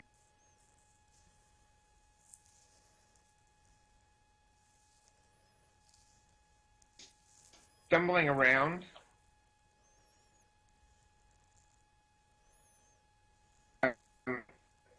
Zephyr, go ahead and make an opportunity attack as it starts to move away from you. Oh, yeah. What pluses do I get for that? It's blinded still. And Yeah, I'm it's still still mounted. blinded. So that's still +6 +2? Yep. Oh, that don't suck.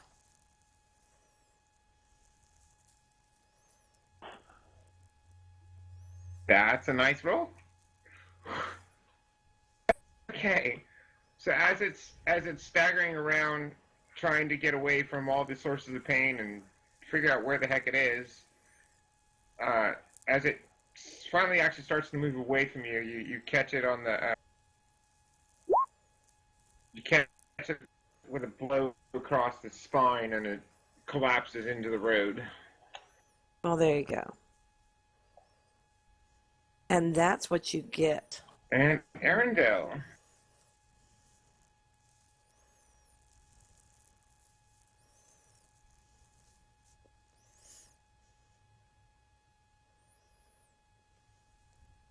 All right. watching the rather hilarious uh, drama going over there with Edward and the other wolf. Arundel's gonna shoot at that one. And it's still point blank range.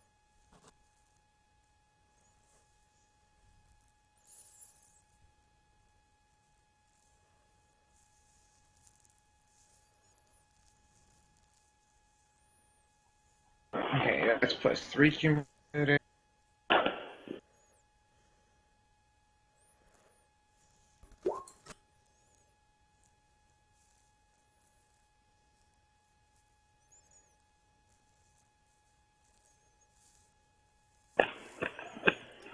Okay, new tactic Okay, that next hits. time.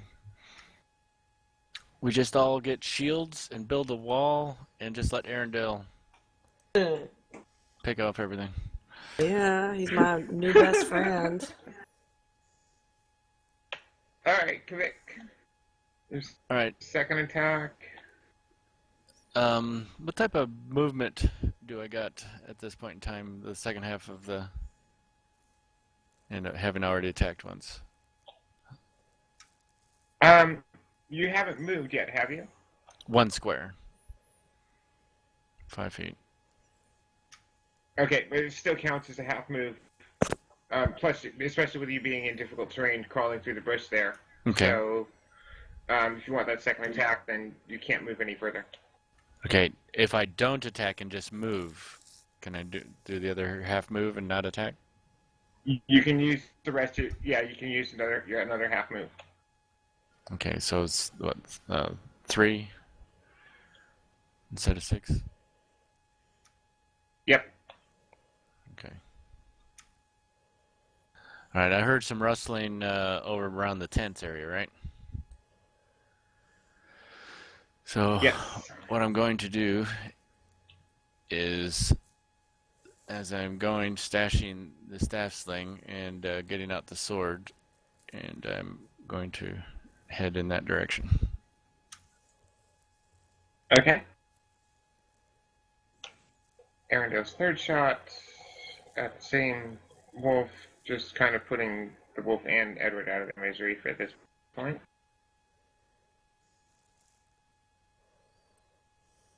Well, not really putting Edward out of his misery, but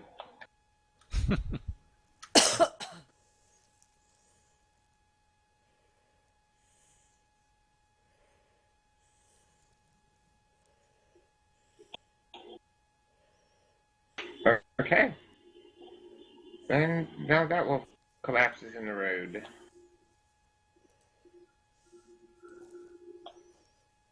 Okay. And Tixos is.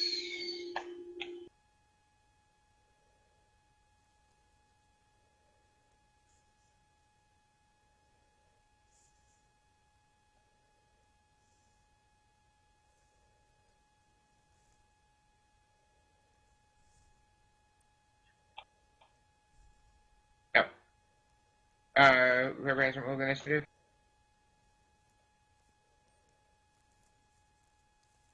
Initiative, okay.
Comes out.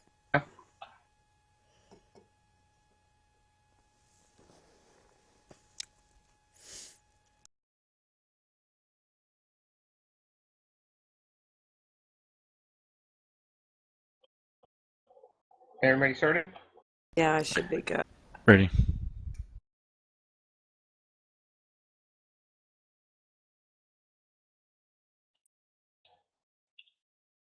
Oh, okay. Kvik, you're first. I should be able to squeeze between the tents, right? Oh, yeah. You could run One, right through the two, tent. 3. So I'm between the tent and that was a half move and hide, if possible. Okay. Edward should lose his kick me sign at this. Yes, he does.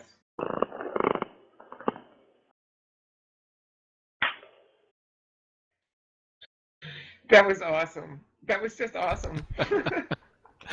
Yeah. That was one of the greatest moments. An interesting strategy. Let's see if it pays off. Well, it does. Edward is a genius.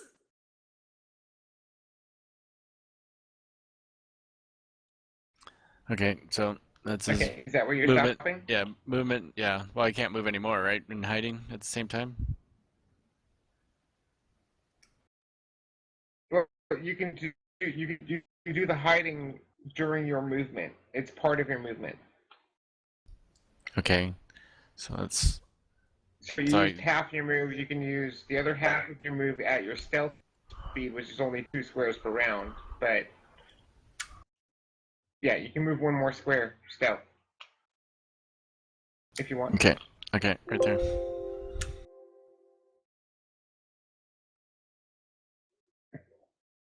Okay. And you were going between the tents, not through the tent, right? Correct. Yeah. Okay. So yeah, you're right there. You can't quite see it, but or can't quite get to it without revealing yourself. But so you're done. Yes.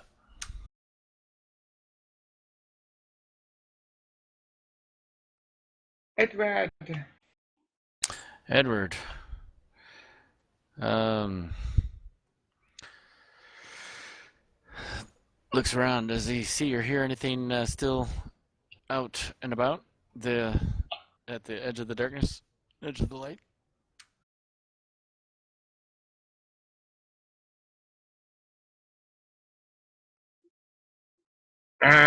With what Edward can see and what he's heard, what he's heard. That's the edge of his sight right there. There was some sound of yeah, there was some sound of this direction and some more up this direction. There was Oh, some up hell that way. no. Okay. All right. He's going to move 1, 2, 3, 4, 5.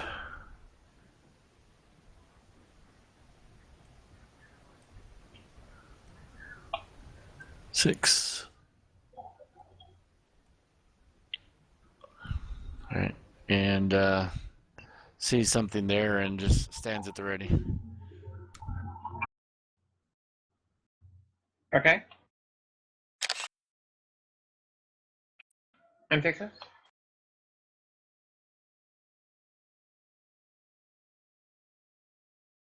Oh, bother. And Texas. He's gonna make a half move with his horse and use his sling.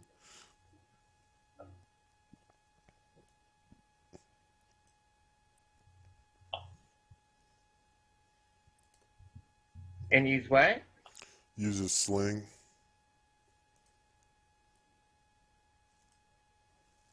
Okay.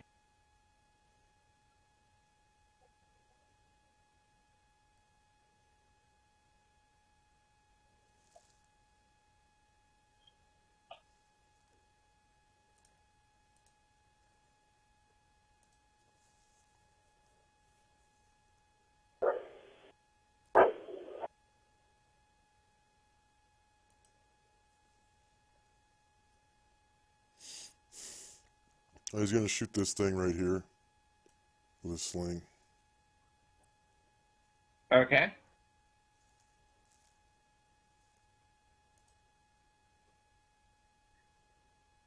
Make an attack roll at -2 since it's got partial cover. The bush there.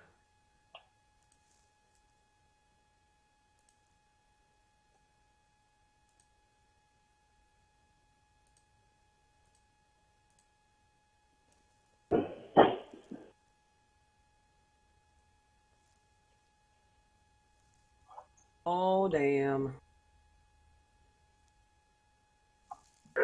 And that missed. You send a sling bullet just clattering into the bush, and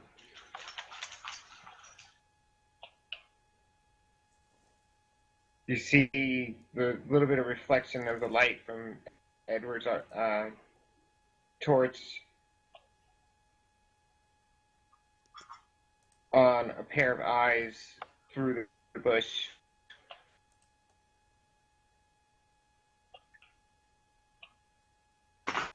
They turn towards you. Is that Fluffy will attack this thing from behind again. Get him. okay? Uh, I missed. Zed will, if it turns around to attack Fluffy or Murderface, he will cast light on it. If it continues to move forward, he will move the 10 feet forward and try to cast then. If it stays exactly in that position, he will wait. Okay. Yep. Noted. Okay.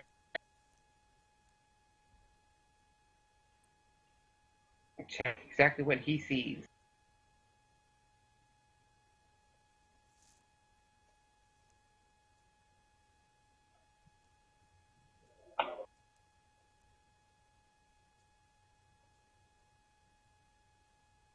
Okay. He's going to shoot at the fox in the hen house, as it were. See, Arundel scrabbles around to get a better position in the tree, and then starts firing down on the wolf that just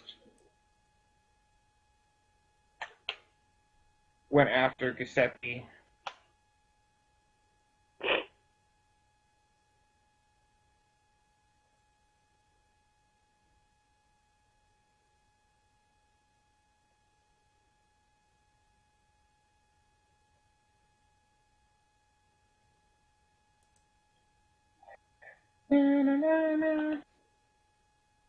Damn.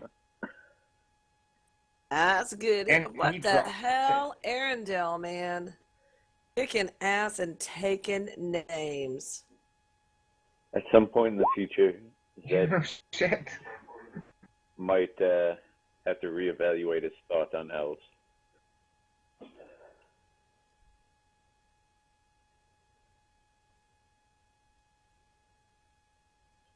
Okay, Zilpha, what would you like to do now? Well, Zilpha was getting ready to ride over there and bash that dude in the face for attacking Giuseppe, but she's like, oh, Arundel, yes. And so you said we heard some movement over here? Should be able to see it.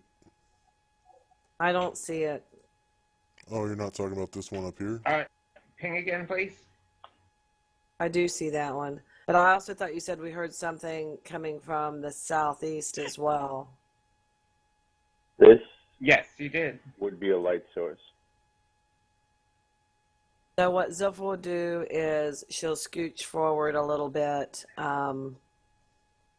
just to extend the light radius. See. Why is my light radius not? Oh, that's because I'm not on freaking layer. Or Well, why is it not moving? What the hell? Hang on, let me fix this Rocks problem. are blocking the light. Rocks are blocking the light. Dirty rocks. Yes, there's a bit of a cliff there. So she And doesn't. you see the shadow of it on the ground, but there's a huge tree at the top of this 15-foot tall cliff. And you really can't see anything beyond that. Okay, she can't see anything. There's nothing to attack. Gonna ride up here. Hang Gonna pull. hang on. That's how many squares? Move back, please. Move back, Okay. please. Here, I think. Give me an intelligence check at -6. Give me an intelligence check at -6.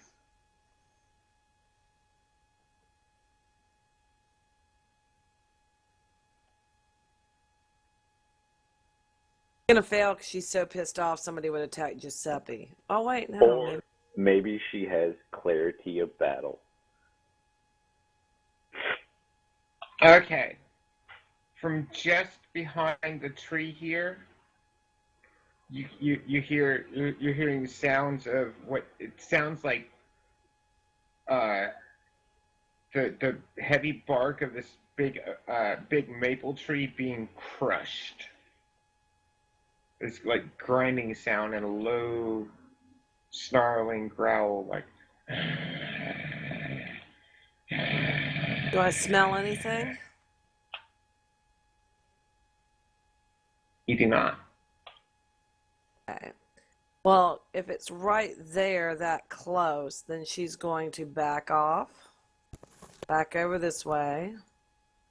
Turn back to face it. And have her bow out maybe about there. No, a little further back. Have her bow out ready. If it materializes, she's going to shoot the hell out of it. Okay. But for right now, she thinks Edward and Tixos can handle this guy up here. If not, she's ready to run up there too. So either way. All right, I have to go get some more beverage out of the kitchen. I'll be right back. Short AFK, 30 seconds. Okay. Oh, it's dead. There we go.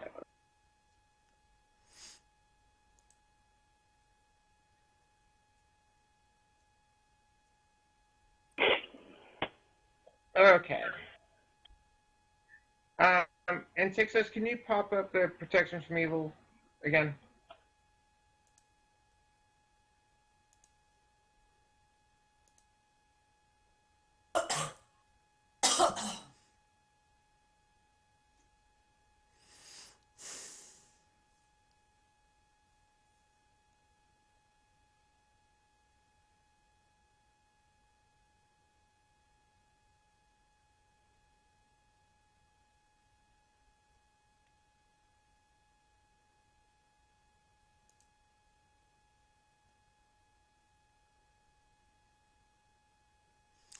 He just gets a -2 to hit me.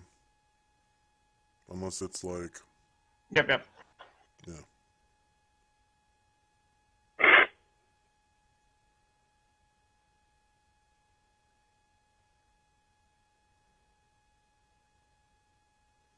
And I get +2 to my saves versus things that it does.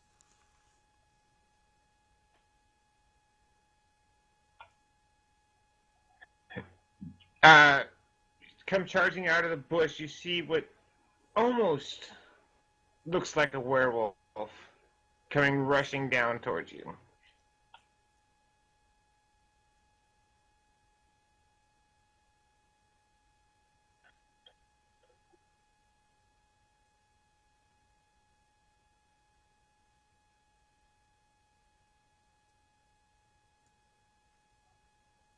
Okay, it's being annoying.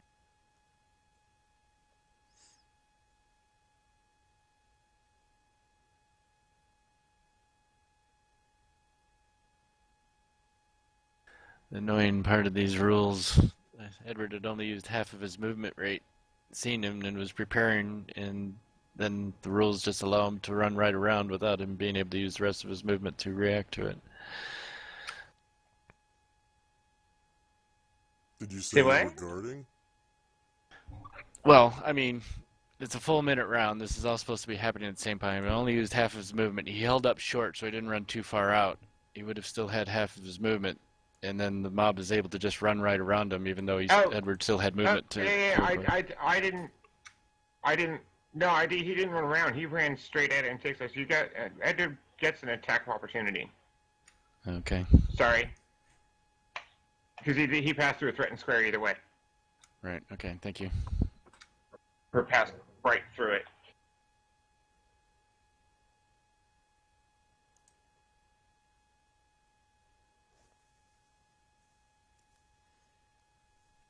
From that broadsword +1 or whatever? Oh, longsword +1. Yeah, longsword +1 and the ring.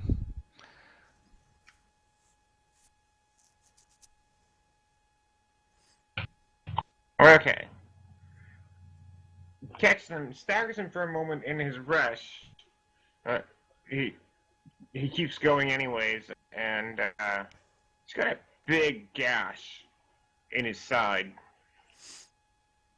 Now, since I moved half a move and held my action, can I take a shot at him? I know it'd be at a called shot, but still, can I do that? Had my bow ready to go, or no? Either way. Yeah, but it's not in the direction you're facing. You Okay. said you were specifically watching by the tree, and it's 90 degrees. It's beyond your peripheral vision. Okay. Okay. Sorry, Antixos. Tried.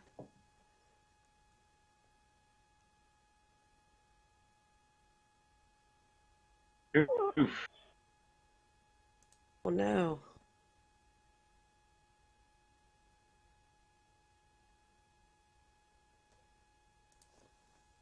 Oh, whoa, wait. Sorry. That's actually 3, not 10.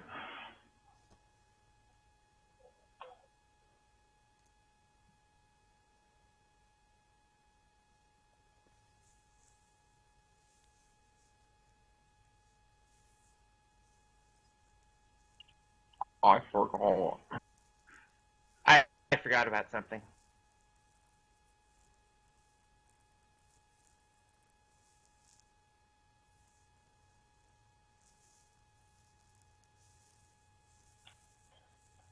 Okay.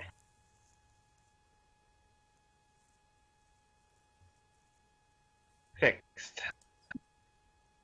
Okay, you get the second clock attack.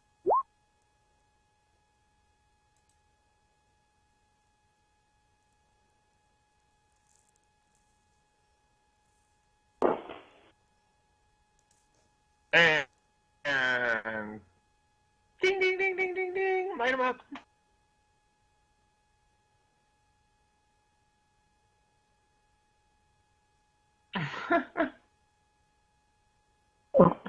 I'm rolling so good tonight.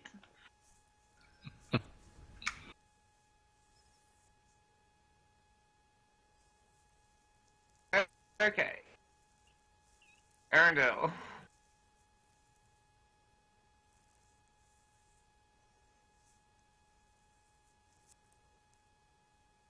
Alright, he used to.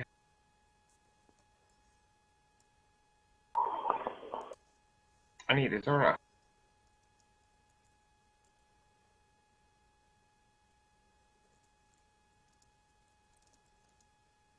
Okay.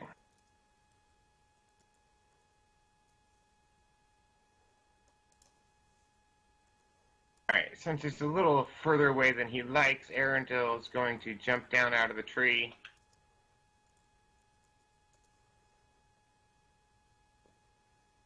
Forward a few feet.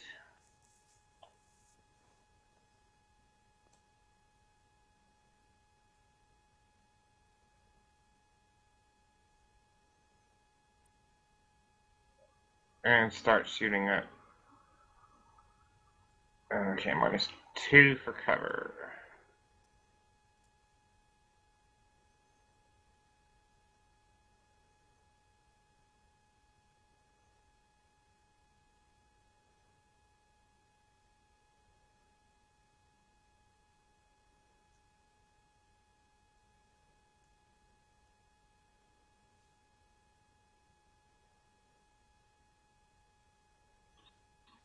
which zeroes out with his point blank shot.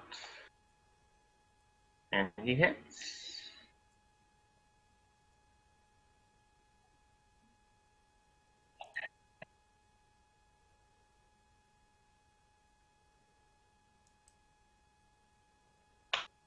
Okay, and Tixos, give me an intelligence check.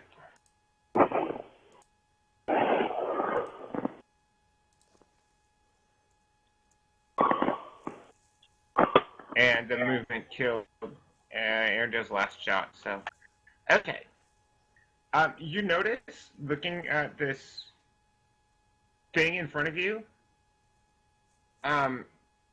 it looks like what the priestess described as someone who's stuck in a bestial form rather than a shape-shifted werewolf. It doesn't have the teeth that it should, and its blows were nowhere near as powerful as what you would have expected. So, not a natural born werewolf, but a cursed werewolf.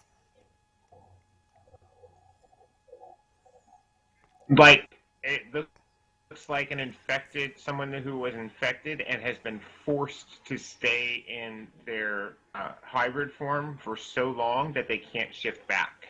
Like, this is now this person's natural form. Okay.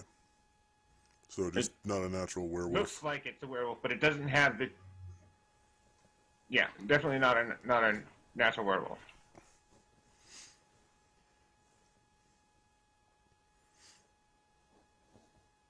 Okay, initiative.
Everybody rolled? Oh my god, Skvik.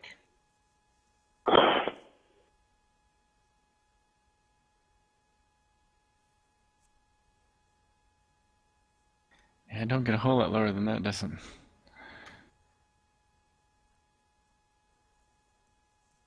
No.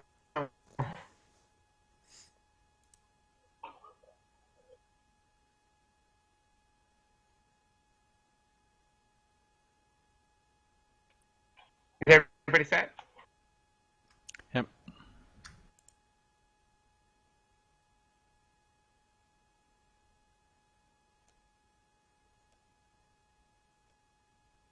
Oh no, not yet. You know not you yet. first, buddy. Not yet. I'm not set yet.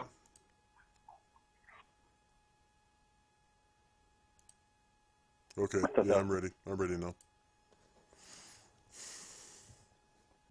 Okay, so Kvik takes a quick peek around the tent, seeing that the wolf dropped, or having heard it. Turns around, and at a full sprint, goes diving for here, which is 12, movement to 12 to get to there. Okay. And, he'll kind of like baseball slide, tumble if I need it, or whatever. Go sliding into the bush right there. So, not very stealthy, I imagine, but Okay. he's there. Vic runs out between the tents, just skipping by the fire, does this headlong dive into the bush.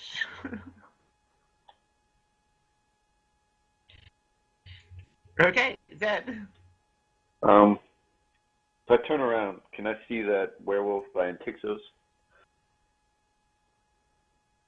Yes, you can. All right, pretend I did that, and I would like to hit him with a light spell to blind him. Okay.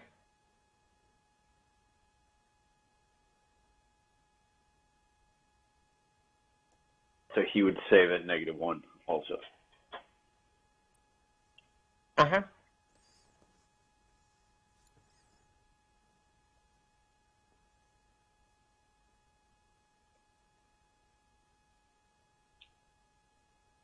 Wow.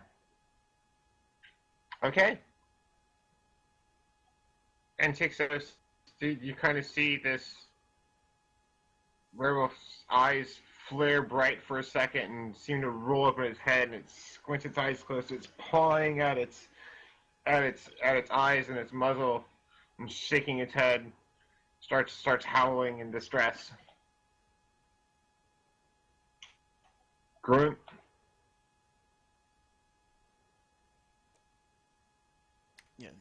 Yeah, coming up.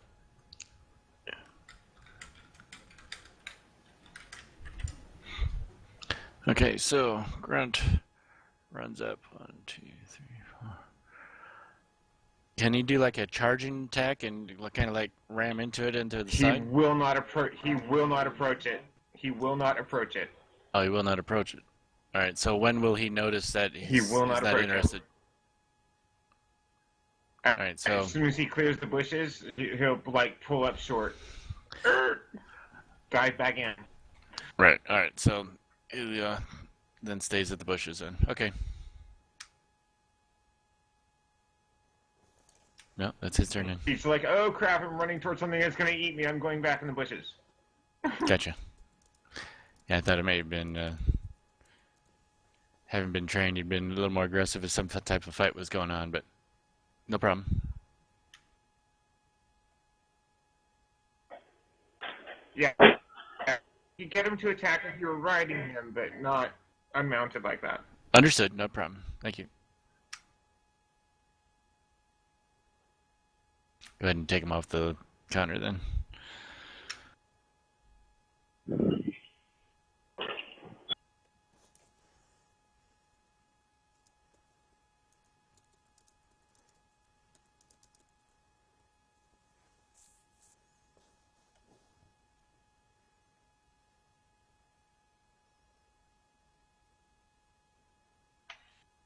Okay, so what is my cumulative minus to hit you up there?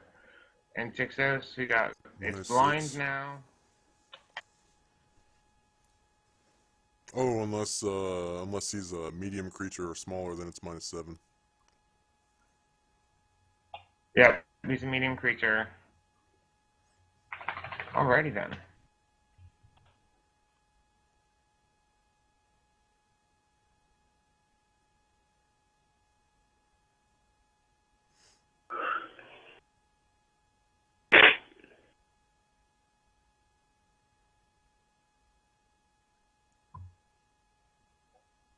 Okay. That ain't happening.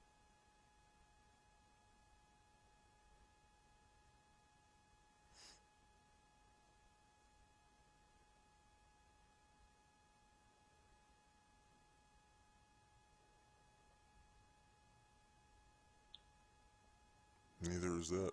That just hits. Catches one claw right across your thigh. As My he's AC kind of is swinging 6. blindly. Just because he knows there's something in front of him. Oh, okay. My AC is 6, well, so that's it's a 2 points off miss. your armor then. Huh? His claw swipes against your thigh, and his claw swipes against your thigh and kind of bounces off as the armor spell repels of the strike.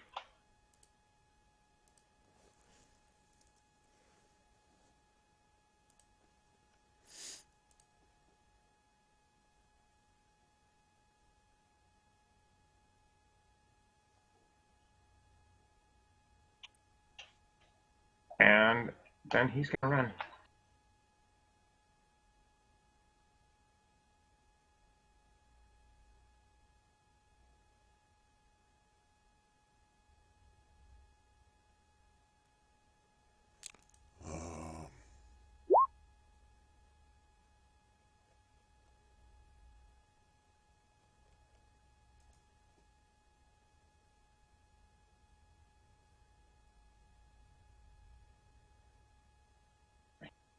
He's gonna run.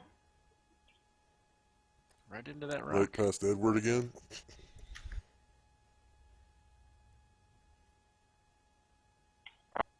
Yeah, actually. And do I get an attack of opportunity or no? Uh, yeah, you can take him if you want. Are you hitting him with a magic weapon? No. No, don't bother. Do I get one?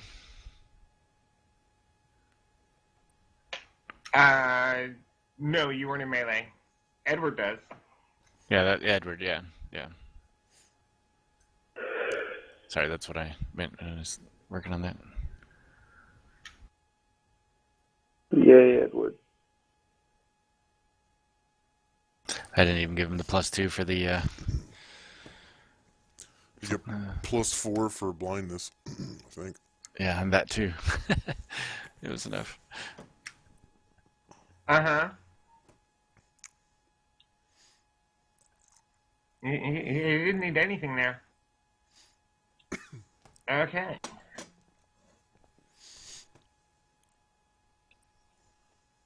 All right. Okay, so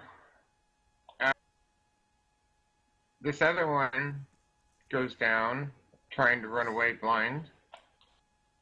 You hear more tearing bark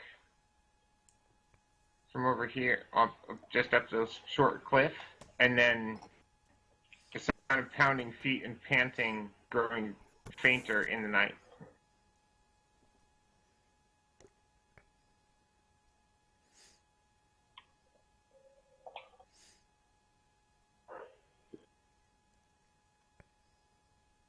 So it all goes quiet. Yep. Edward uses his sword to kind of flip this thing over to get a better look at it. Okay. Just looking at it, you're noticing it's not changing at all after dying, which is something that, you know, were creatures are supposed to do. It's got, its teeth are just human teeth, but they're set in the elongated canine muzzle. You know, you checking the eyes, they're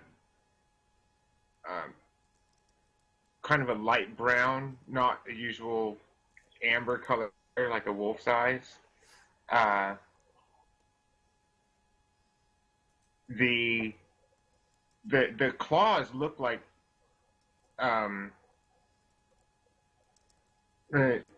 Zilpha can confirm that the claws look like the High Priestess's did after she shifted into her hybrid form, and they're fully formed. The fur isn't as thick around the neck; it thins down more like a human neck would than rather than the bestial neck. And the tail is very thin and scraggly, like the fur tried to recede on the tail and around the neck, but those are the only places that this were creature changed back when it tried to return from its bestial form back to its normal form, its natural shape. Okay. With what we've from what the priests, from what you all learned from Droxer and at the Temple of Attain, this is someone who has pretty much lived in a shape-shifted hybrid form. are they just as rarely, if ever, changing back to their natural form. are they just as contagious with the disease as regular werewolves? Is that I'm known? not sure about that. Okay. The Well, theory is that if they that they're only infectious while they're actively shapeshifted. When they're in their natural form, which is the form they take when they die, they are not contagious. with a case this severe, who knows? Okay. Well, Edward's gonna chop off its hands to remove its claws and its feet and its head. Okay. It's very certainly dead now. Mm-hmm. And he'll dig a hole and bury the claws in the head.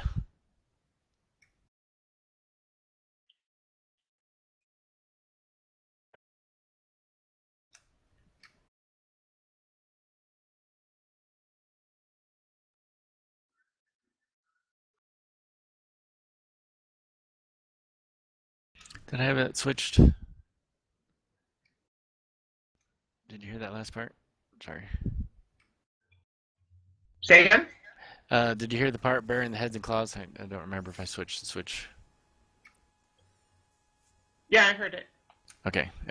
Yeah, just thinking back, I didn't know if I flipped my push to talk or not.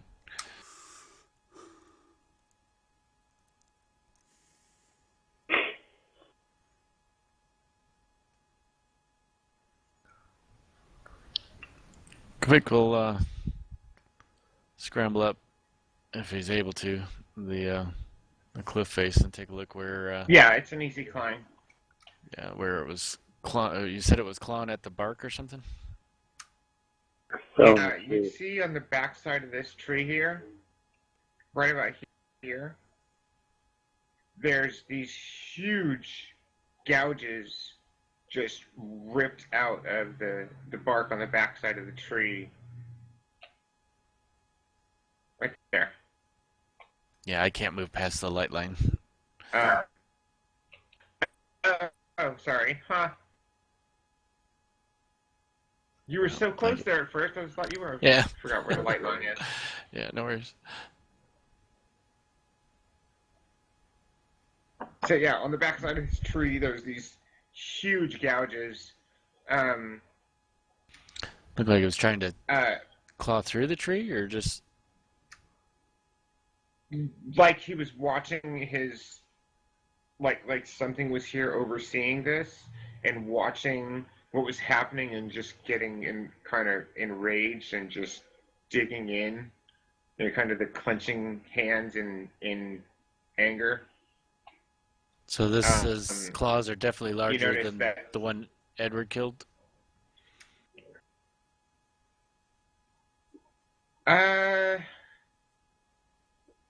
Yeah, the claw marks are about 6.5 feet up the trunk. From what you're seeing.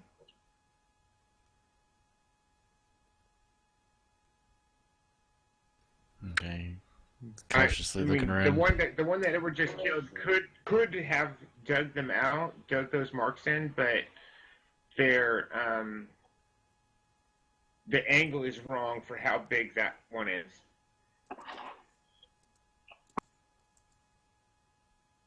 Right. Can I see how many tracks there are in the area?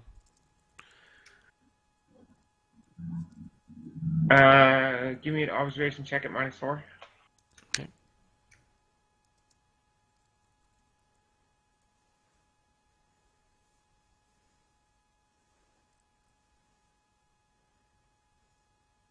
Okay.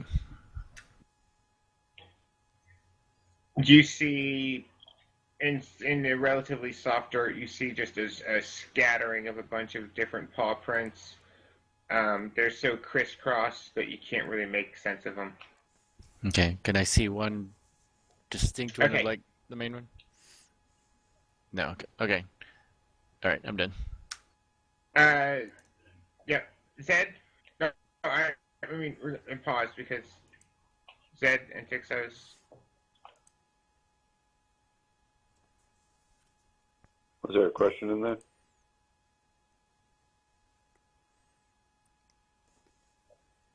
What are you doing? I'll drag this wolf that's behind the tents out by the fire.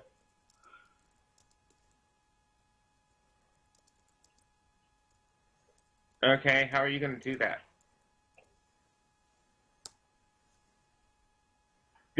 what wolf is as big as Murderface? Probably ask Edward for help,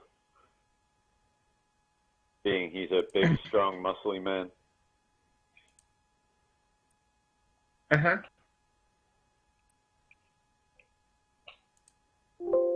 After he's done burying this stuff.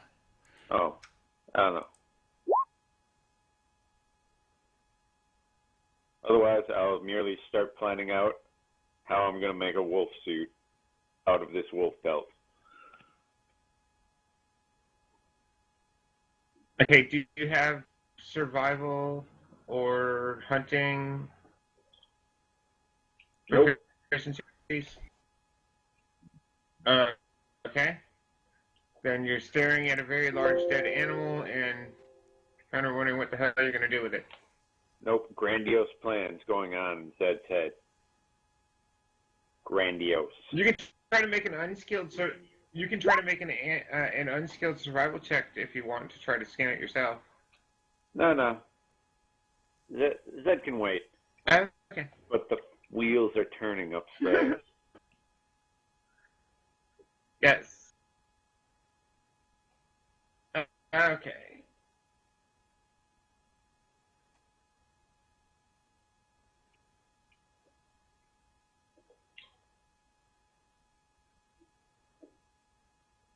Zephyr, you're back. Okay. And Tixos Yeah. is impatiently waiting for you to check on his wound. Yeah, Zilpha rides up and she's like, Antixos, let me see it. Let me see the wound. Oh, Let me look at bother. it. He got me in his jaws. Here's the wound. Yeah, I'm going to examine it. I'm going to use can I use my healing proficiency to see if I have any clue as to whether he might have been infected or not? Yes, you may.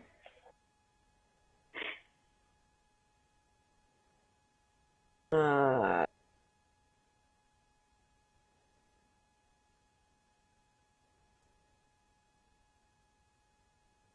oh, I rolled good.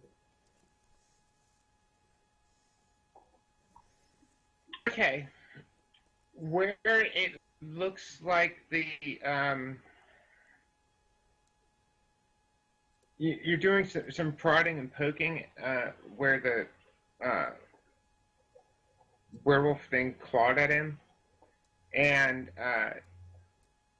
it looks like a really clean cut, and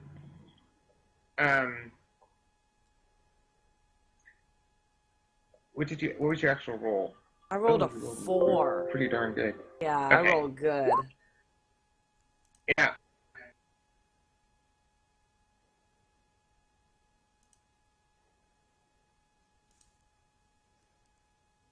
A Vorpal rabbit, Yeah. Zed? Sorry, Zed. I only do. Yeah, I only do. The only types of lycanthropes that I use are the predators or active scavengers. No were-rabbits.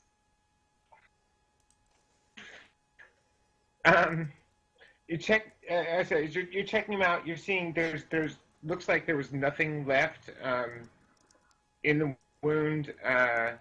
It's very clean.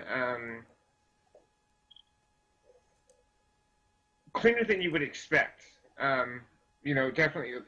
There's no. It bled a little bit. It's nice and clean. It's by now starting to scab up a little bit. It's a relatively light scratch overall. I'm going to get all up in Antixos' personal space. I'm going to sniff him out. I'm going to sniff his wound. I'm going to sniff up in his throat and his underarms and his belly. I'm like, do I smell any hint? Oh, that tickles. Any Your hint? nose is cold. Antixos, this is serious.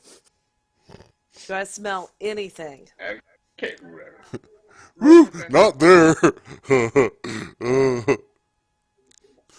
That's my no-no square.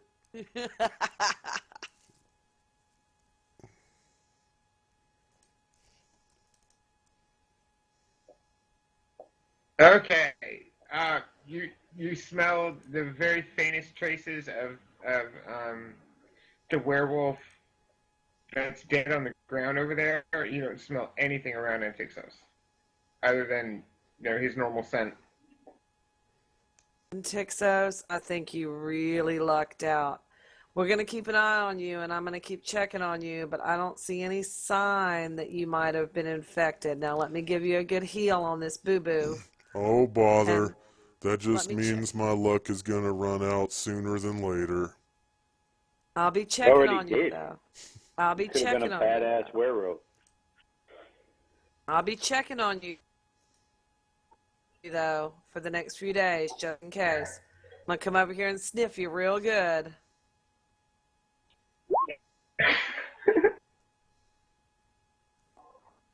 But I think you're probably in All the right. clear. That's actually Perfect cast. He was down 3. Yeah.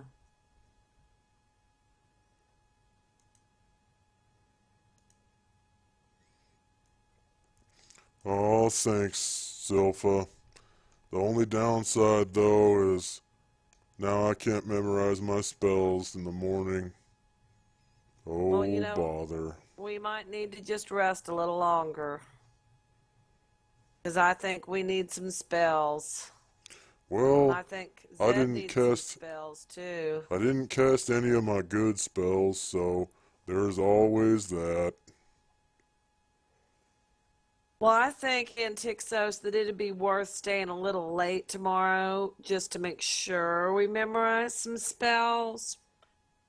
I think it'd be worth it. And so Zelfa goes over to Kavik kind of privately and mentions that if we can stay a little later. Yeah. Zilpha. I read your Zilpha, message. read the message I just sent you. That's why Okay. she's going over to Kavik. She's going to go over to Kavik and, because you allow me to convert another spell, don't you? Yeah. I was going to memorize that spell tomorrow, which is why I was saying let's memorize the spells tomorrow. But you let me convert another spell, Or right? you could ask one of the wizards to do it. Dad, Yes, you know Detect Magic right now? I could. Yeah, If- he can do it whenever, as long as Okay. he's got a spell memorized. Well, that's why I asked, because he casts spells during the combat, so I don't know. I'm not saying anything to Antixos yet. Like, do you think you could, kind of quietly talking to Zed, you think you could cast Detect Magic on Antixos and let me know if you see anything unusual in his aura? Okay. Don't tell him you're doing it, just come back and tell me. Okay. If he asks why you're doing it, just tell him you're practicing. Sure. I will go over to Antixos and get behind him and try that out. Okay, he just went to lay down in his tent. Perfect. He's seeping. Go do it now. I'll go do it.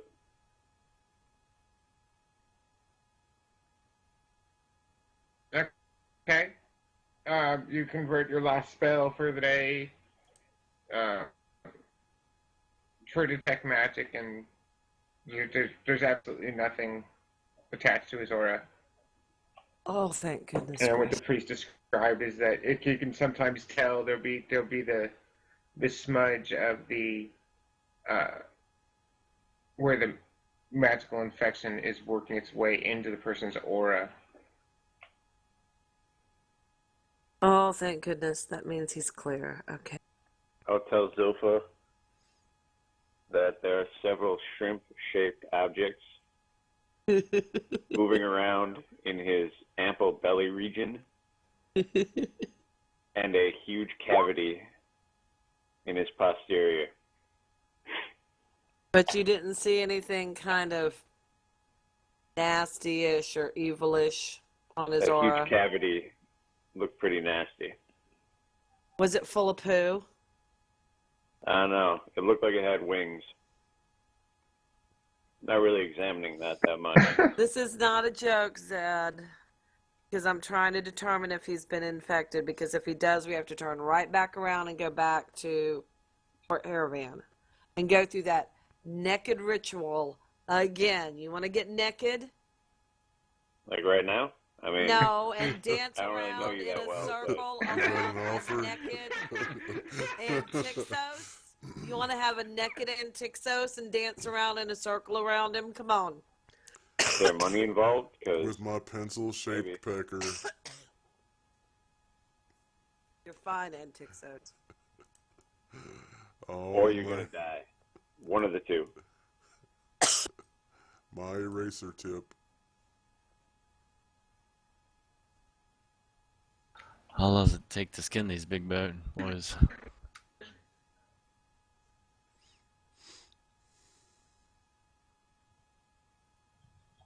Okay.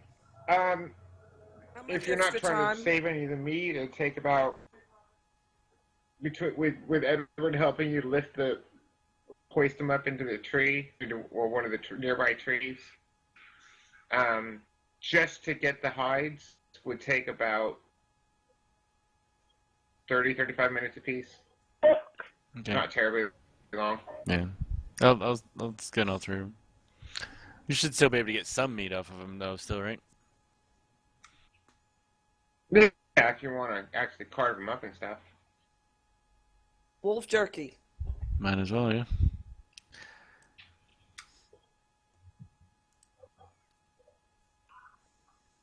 I'll go over to Kavik and say, it might be, while he's skinning this, and I'll say, it might be worth delaying our start tomorrow for our magic casters to be able to get their spells. Yeah. They were very valuable today. And he nods to get closer while he's working. Yeah, Arundel will help you with the skinning. Okay. Between your leatherworking and his hunting proficiencies, give me a leatherworking check at +2 for his assistance. Alrighty. He knows what he's about there.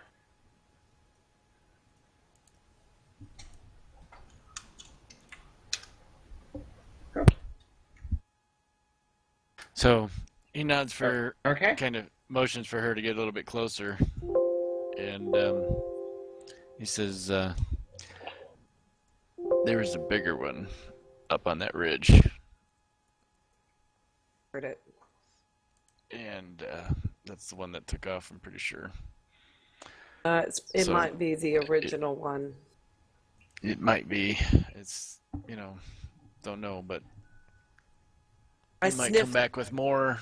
Who knows? But I know we need to probably rest a little bit longer, but we're gonna have to be wary. That's why we need the spells. I'm going to lift my head up into the air and I'm going to sniff real good, turn around in every direction. Do I smell anything besides the dead animals immediately in our area? Any additional were creatures? No, you do not. I think we're in the clear for right now. We can probably get a little rest. But yeah, we need to keep the watch for sure. But Arundel Zed, has supplies for salting the hides so they can be dried out and turned to at least raw hide for transport. Those hides weigh 12 pounds a piece. So if you're going to be 12 carrying them pounds? while Wow. they're wet Okay. still, they'll lighten up to 6 pounds. While they're still wet, yeah. Okay. After a couple of days, they'll weigh half as much once they dry out. Okay. They're being laid across well, right now they're hanging out until we get ready to move, but they'll be on nubs. I have plenty of carrying capacity on Okay. on George too. Yeah. And Well, remember, nubs we is can pretty available, so as we travel out, they can be draped over. same So, with George, not in the way of and anything. and with light and load, it's going to make it a lot easier for everything. Right. So we'll have it spread out. It's all good. We got it taken care of. And how much meat did we get? Yeah, I mean, these are as big and as thick as a cow's hide, so they're Right, it's a that's pretty right. It's hefty that big. thing. Right. Yeah, I can't And the forget fur is how big they thicker. are.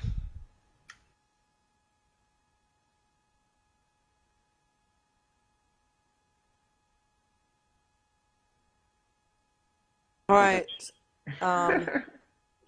So how much more sleep, Elena, will the spellcasters need to be able to memorize their spells?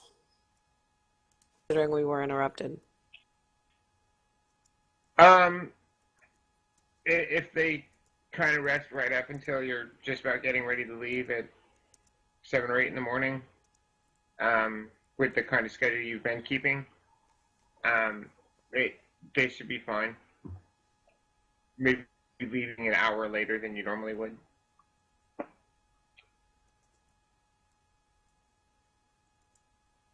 Well, then I'm going to go to sleep. I'm going to crawl back in the tent with Antix. Yeah, Edward and can kind of pull a little extra shift if need be to make sure they get more rest. Yep, no problem.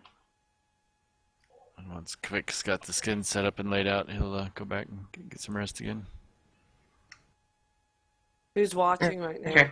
Arendelle takes Edward and the Arendelle. rest of the remains and he carves a few good-sized chunks and lays them on a little stick rack over the campfire, and then just drags the rest. Gets Edward to help him drag the rest of the bodies and dumps them off the cliff to the west there. Okay. Just lets We'll them do come that. on down just so they're not in the campsite. Right, we'll do that with the body that's left over. He buried the head and hands and feet, but the body will do that too of the thing. Okay. Okay, so let me get your counter speed.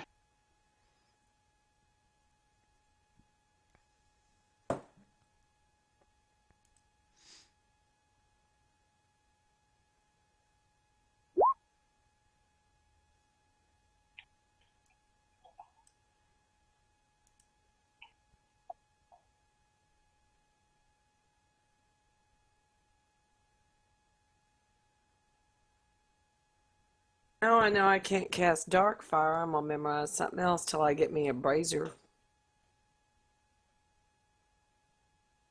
I seriously did that wrong?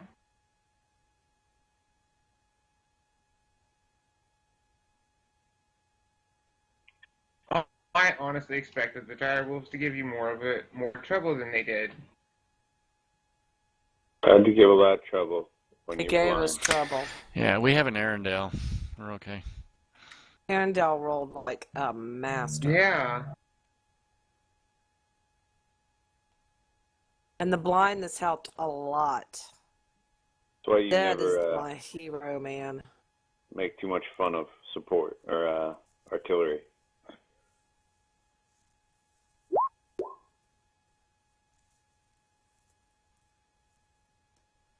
Another second level Dark Fire.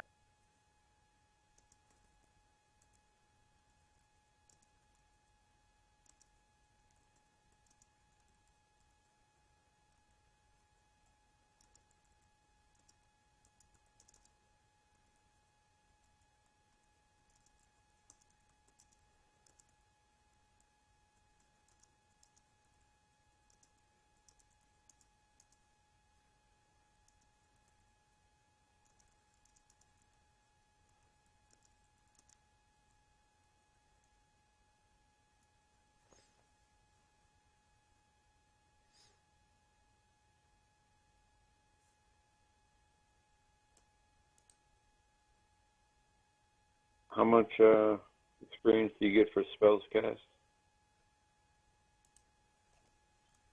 50 per spell level. Oh yeah.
So, if I get another proficiency slot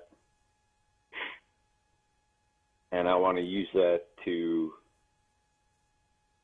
learn the language of another spell school,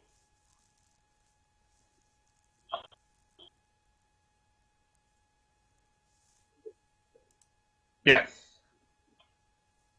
how does that work? What are the mechanics of that in this game? Okay. The spell school languages is more a matter of attuning yourself to that type of magic. So when it's a proficiency gained through leveling, not one that you have saved, Yes. the idea is that you're working on focusing and attuning yourself to that school of magic as you're leveling, so you can take that immediately. If it's a slot that you had saved because you had extra intelligence slots when you're at character creation, then you would have to have someone teach you that language.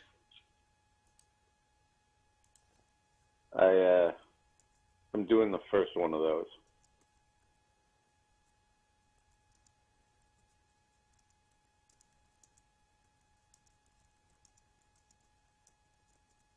If that's all right.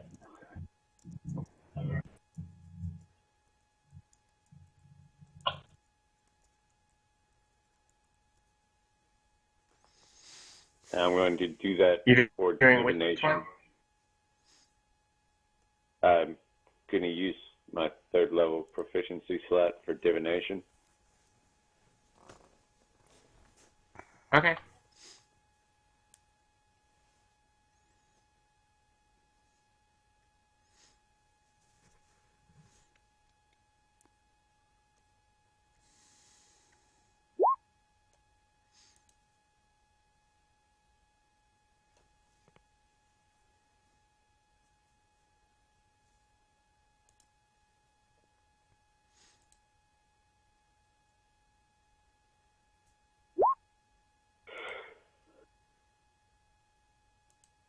Me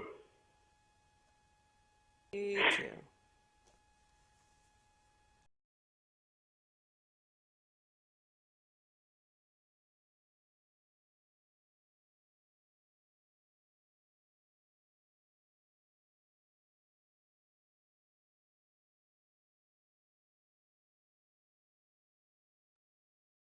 Okay.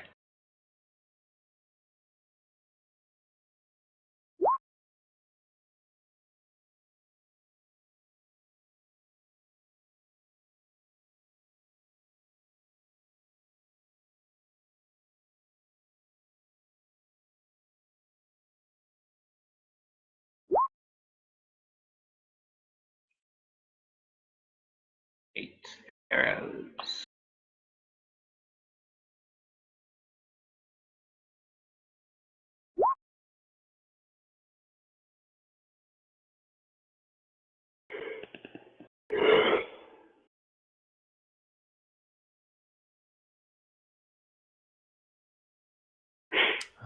Yes, thank you.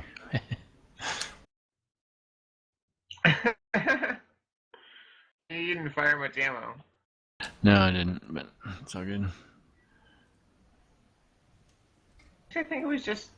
No, you fired a couple shots at that, didn't you? Yeah, I find him. Yeah, you're good at that. So does Arendelle. Okay.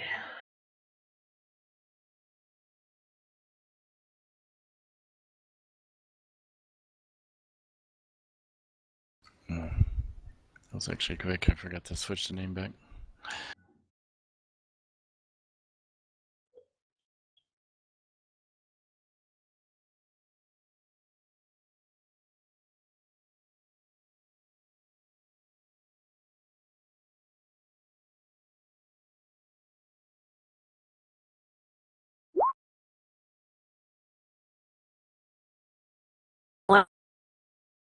Anna, can I memorize Aid as a spell? It's a necromantic spell, right? Second level. For what spell? Aid, I have minor access to necromantic spells, so aid should be fine since I don't have the dark fire. Yes. Trying to pick another spell, okay. Oh yeah.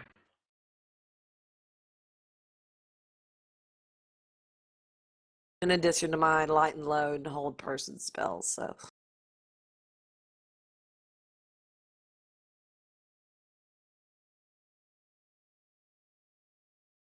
Still no cure moderate wounds, even though I'm higher level now, or no? Nope. That's not one that your ethos gives you access to without some special help. No problem, just checking. I was hoping maybe leveling would have made help, but I need to find that some other way to access that spell. No problem.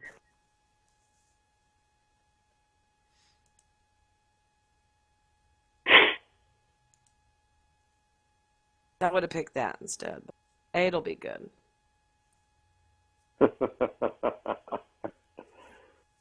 So the economy here is adjusted. What would the spell Fool's Gold?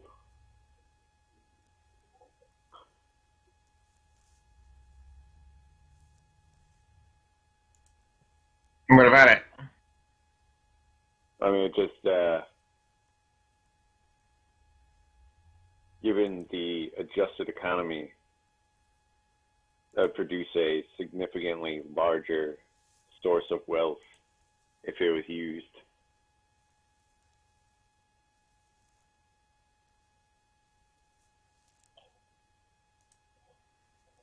Let's see, that's what, Wizard level 2? Yes, ma'am.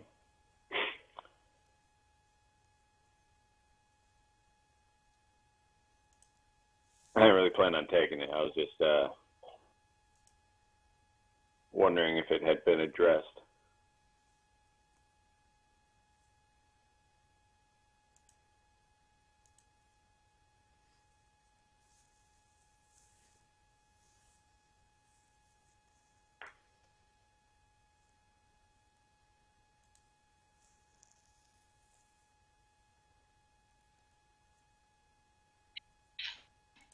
It would certainly make it appear so, wouldn't it?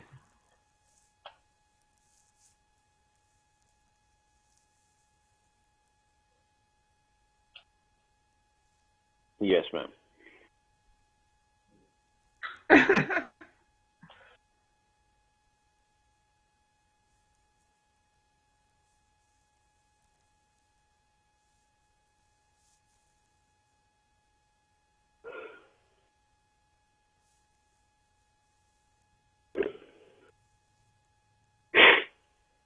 Yeah, one of the fun things about spells like that is they might seem to be more beneficial in the short term, but the long term of people realizing how much more badly they've been cheated. So That'll keep take that in mind if hours. you want that.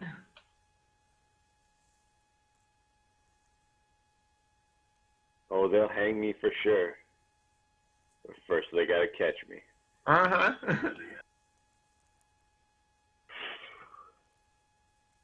I am ready.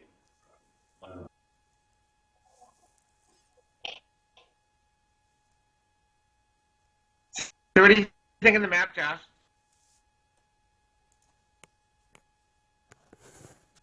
Oh, this one for the camp?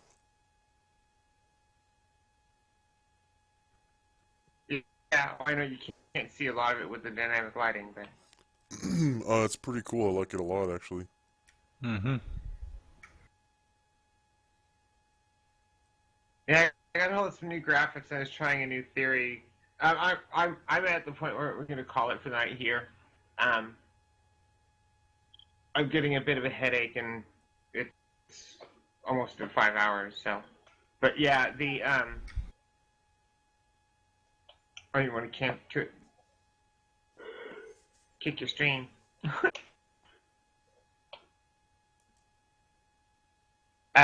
Yeah, I got some new graphics and stuff, and I was trying to importing them in and using them in rollable tables to get a bunch of different random things in for trees and bushes and things like that.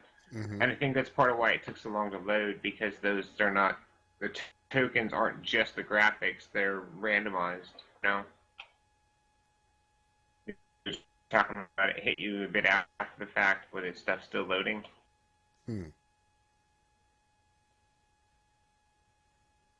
So it's a random map based on a rollable table? Well, well, no, I made rollable tables with a bunch of different like trees and rocks and bushes and stuff like that. Uh-huh. And then just scattered a bunch of however many around on the map, and then just selected everything and you know roll roll for the what graphic to use, and then just tweak things a little bit, added a few terrain feature type things. Oh, okay, But I like this think rock here? because they're multi-thing tokens. Yeah, like that rock is like off of a rollable table token rather than just a single graphic token. User So I'm thinking that disconnected might from be your part of why channel. it's loading so much more slowly, Yeah.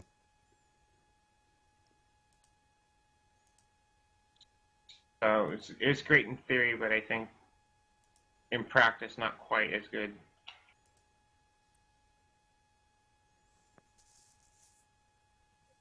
I mean, it did great for especially for the clutter type items, like the bushes and the rocks. Um, but I think it's just too much loading weight when Yeah. it's all said and done. It wasn't bad. I didn't notice any lag really, but I'm really patient, so maybe somebody else. Yeah, well, I mean, you made a comment kind of a while after I moved everyone to the page that you had a bunch of stuff still loading. A bunch of stuff you actually render on the map, kind of after the fact. So. Huh, weird. I don't remember saying that. I'll have to Well, check the video. when the initiative was rolled or whatever, I think the So it comment was about about to go a down. bunch of counters going down due to some lag, but that was the only thing. I think that's what she's referring to. Counters? Or whenever. Oh, I know. Okay. I misunderstood your comment then, because I thought you were talking about you still had stuff finishing loading on the map, not that you were saying that I was dropping a bunch of tokens for the encounter. Oh, that. No, that's that was already all set up. yeah, that was like there was a little bit of lag when I was like trying to move my token or something, and I thought it was because you were like copying and pasting some monsters down. So I thought maybe it was a big group of monster tokens or something that you were copying and pasting. Okay.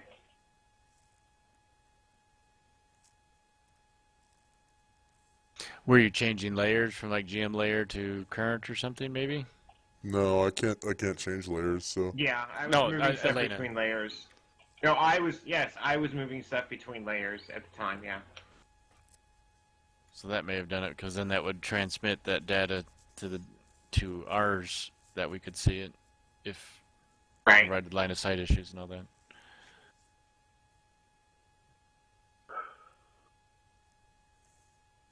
Cool, fun session. Thank you. yeah, thanks. Thanks for So, DMing. Arendelle owes me 200 XP for the sneak I didn't get. Huh? Arendelle owes me 200 XP for the sneak I didn't get in that wolf by the tent. Well, if you look at Because you killed it before you got around the corner. Yeah. characters are worth about 65 experience points per level. Wait till he hits third level, you can get that 200 points back. Yeah, but only once. And the thing also, so.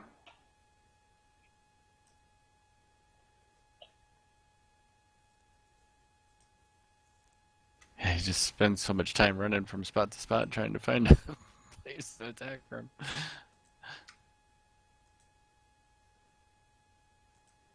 Really, really dreading the.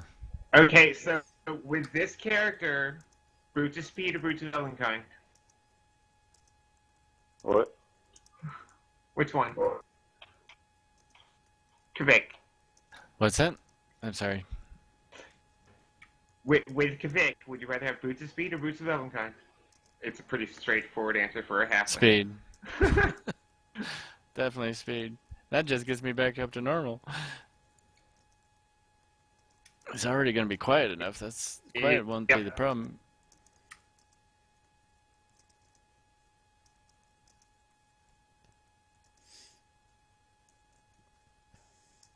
Oh, I just forgot how bad this half speed bit really is. It's like, So everything's ranged.